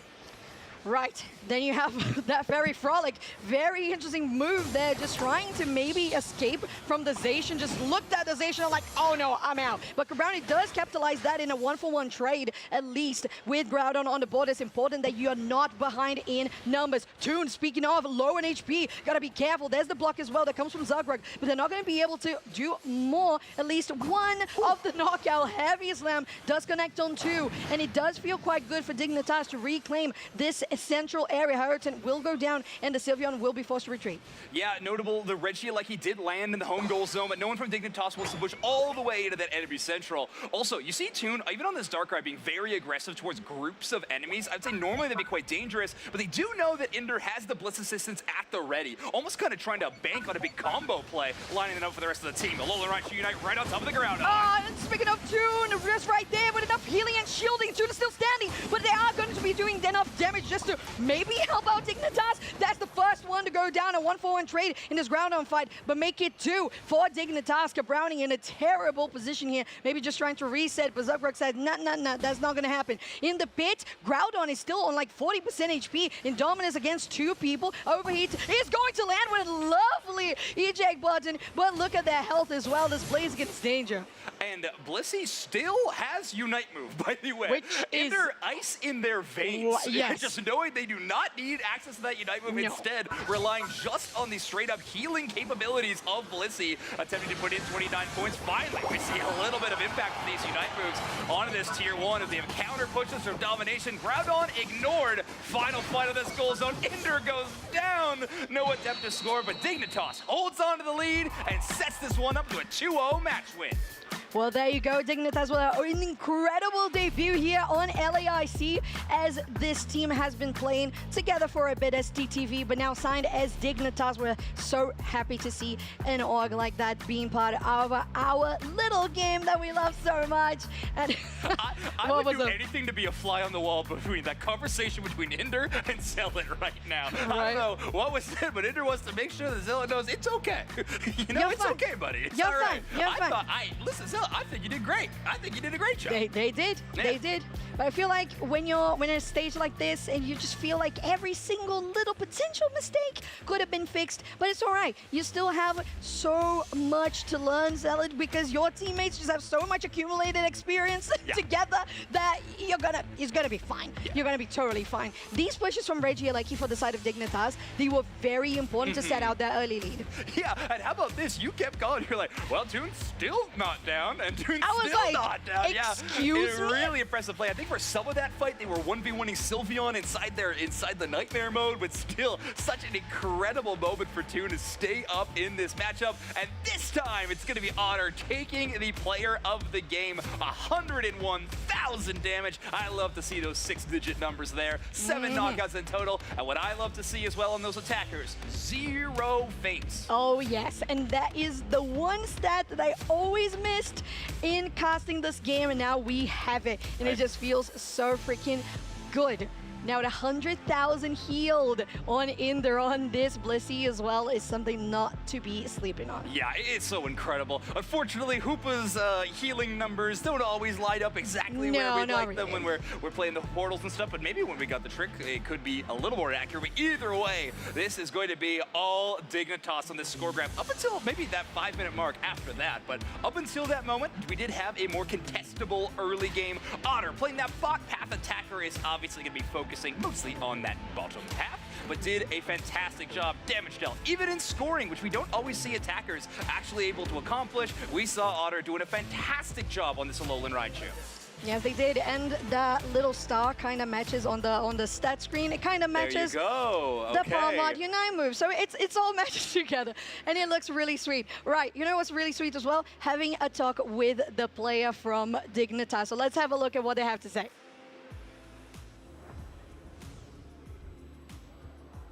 All right, here we are up on the big stage for the interview. I have Ender from Dignitas. First off, Dignitas, welcome to Pokemon Unite. What a way to start things off. 2-0 in both of your games today, and you're heading to day 2. How you feeling, dude?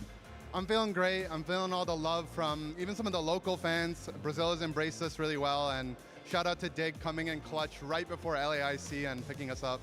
Yeah, amazing. I want to talk about that a little bit. Obviously, this season we have the league format. We have a lot of exciting orgs coming in.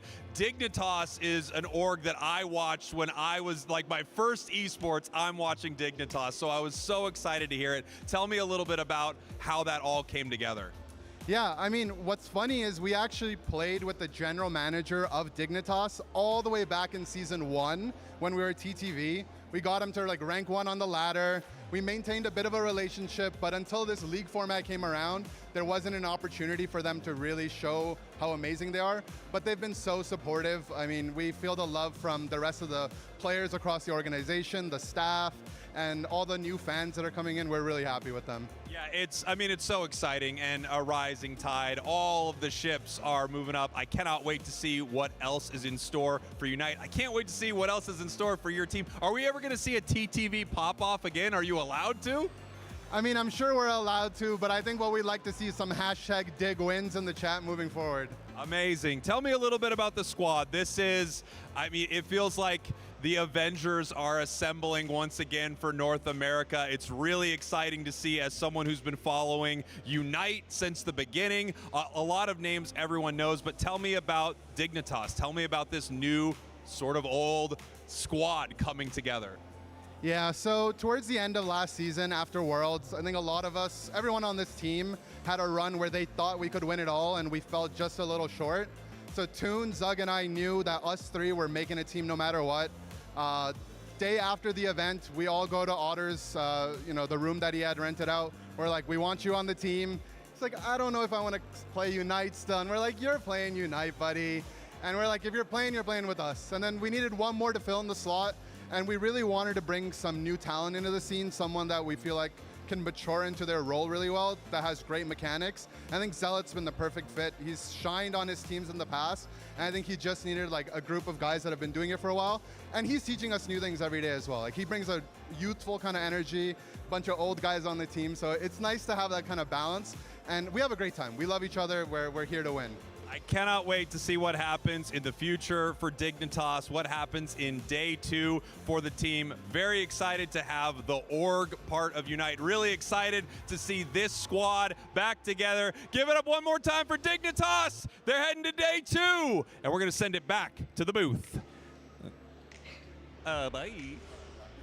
All right, thank you so much, Spriggles, and for that lovely interview. And love an interview. It's wonderful to hear a little bit of the backstory of how they formed this team, and how they're like coming, especially from Nouns, and just being like, Unite, Toon, we gotta do it. Got Zugrug, then the rest of the team, Otter and Zealot, and well, they're shining. Yeah, it's a sick origin story. I'm very excited to see what this team is going to be able to accomplish this year. And yeah, a lot of chips on those shoulders for these teams, you know? Always had the potential to take the whole thing and just come so close to it. I can't wait to watch this roster. And I'm sure there's going to be a whole lot of #DigWin in whatever chat this team is going to be playing in. But it wasn't just that amazing match that we had today. We had so many incredible moments in day 1, some really exciting matches, some fun upsets considered early on in the day, both on our B stage and on our main stage. But I think it all started with one of the most exciting matches of the day, which was an upset to start the tournament when 2Z Esports was able to take down Peru. That was insane. I had the pleasure of getting the interview for that one, and it's just wonderful to see 2Z being on stage and feeling confident like that, because we had a couple of these players in the Brazilian scene, like we've mentioned, with Aegis Flames, with DreamHack, and with Force Team that just switched around. And this 2Z feels very cohesive. And this is what we want to see, much like we saw in them getting to the 2nd place of last year's LAIC. So this game in particular, just the fact that we got to game 3 and we had a full day of upsets is just amazing. Yeah, don't get me wrong. There's a lot of love for a lot of the Brazil squads from our local crowd at today's tournament. However, it feels a little main character energy whenever 2Z Esports is on that stage. A lot of 2Z supporters in this crowd, not only in Pokemon Unite, but honestly across all the titles that are going to be competing over this weekend. Like I said, we had so many fun matches. I really enjoyed that last one that you and I just got to cast a moment ago, seeing Dignitas starting off this tournament, but we had a bunch. I personally always love casting a Nemesis game. Nemesis, really a ton of fun. Really going to be a team for me to watch going into day 2. How about you? Any teams going into day 2 that you are considering a must team to watch? I think I would fit Project Mbappe there as well, because that was really good. I feel like this team is also really coming together super well, and how they have been navigating the game, it's very spot on in regards to rotations, timings. They are very preemptive and very calculated in the way they have been playing, and the games, much like this one on the screen, to 822 to 155. Yeah, they're feeling it. Exactly. But they're not immortal. They took a loss in this group stage. It was on that B stream, by the way. Again, just check out the VOD. It will be available if anybody wants to take a look. So another highlight to watch was, of course, that team. We had a few Brazil versus Brazil matchups. I believe one that just happened a moment ago with Dewsnax and Spraggles casting that one. We had a lot of really fun games. The team for me to watch might be CACM. We have so many, though. An incredible group stage was happening here on day 1, and it is finally coming to a close.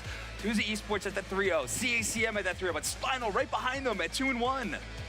It is true. And like you said, CACM also on my radar. While undefeated, we also have Infamous Gaming coming from Latam South, while CACM is Latam North. That Project Mbappe squad that we mentioned as well from NA, 2-1, seed 1 in their group with Underdogs, also one of those teams that you're like, wait, way.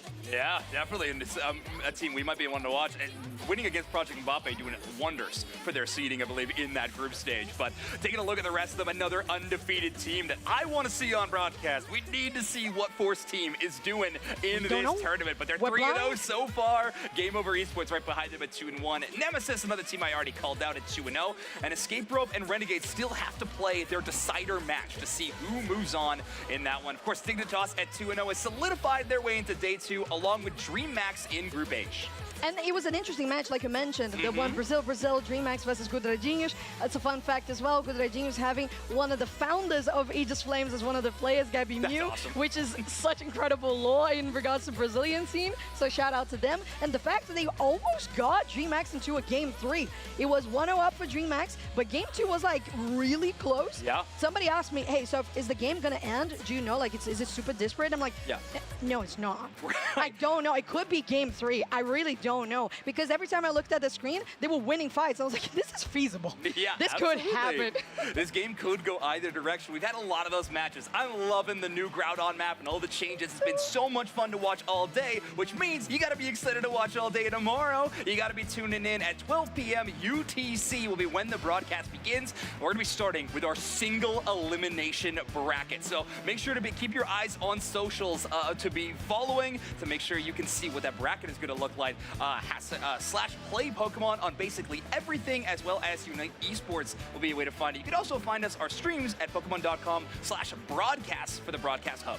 Yeah, and you love to see it because you want to watch everything. And like you said, with B-Stream, we know that these matches that we didn't watch, like Force Team that we didn't get to watch at all. We got homework after the broadcast. We do. I was just going to say, we're getting home, we order some food, and we're just like studying, because that's just how it goes. And those games are just so exciting to watch. I'm looking forward to watching the undefeated teams, the 2-1 teams, the teams that haven't been confirmed yet for day 2. Like we mentioned, they still need to play today. But Zoinks, that's it for day 1. That's it for day 1. Thank you everybody so much for joining us here in venue, and of course watching us all around the world for Pokemon LAIC. It's the kickoff of Unite Championship Series, and day 1 has come to a close. We'll see you in day number 2.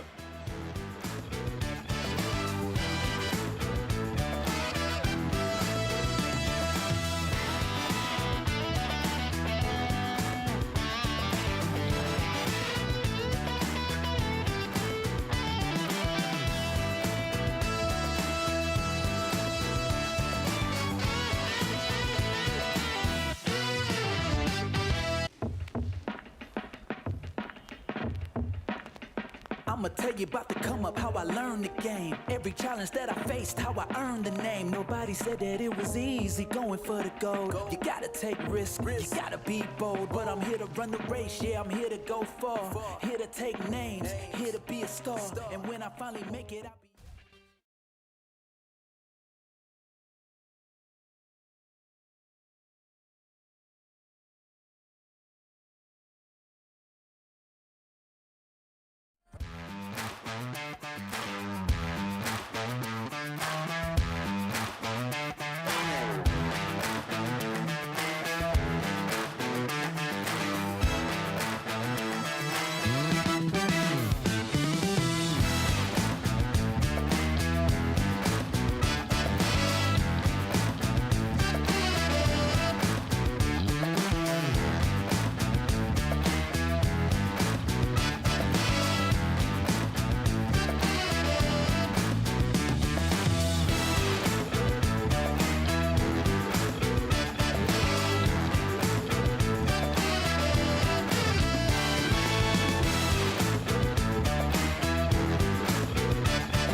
change.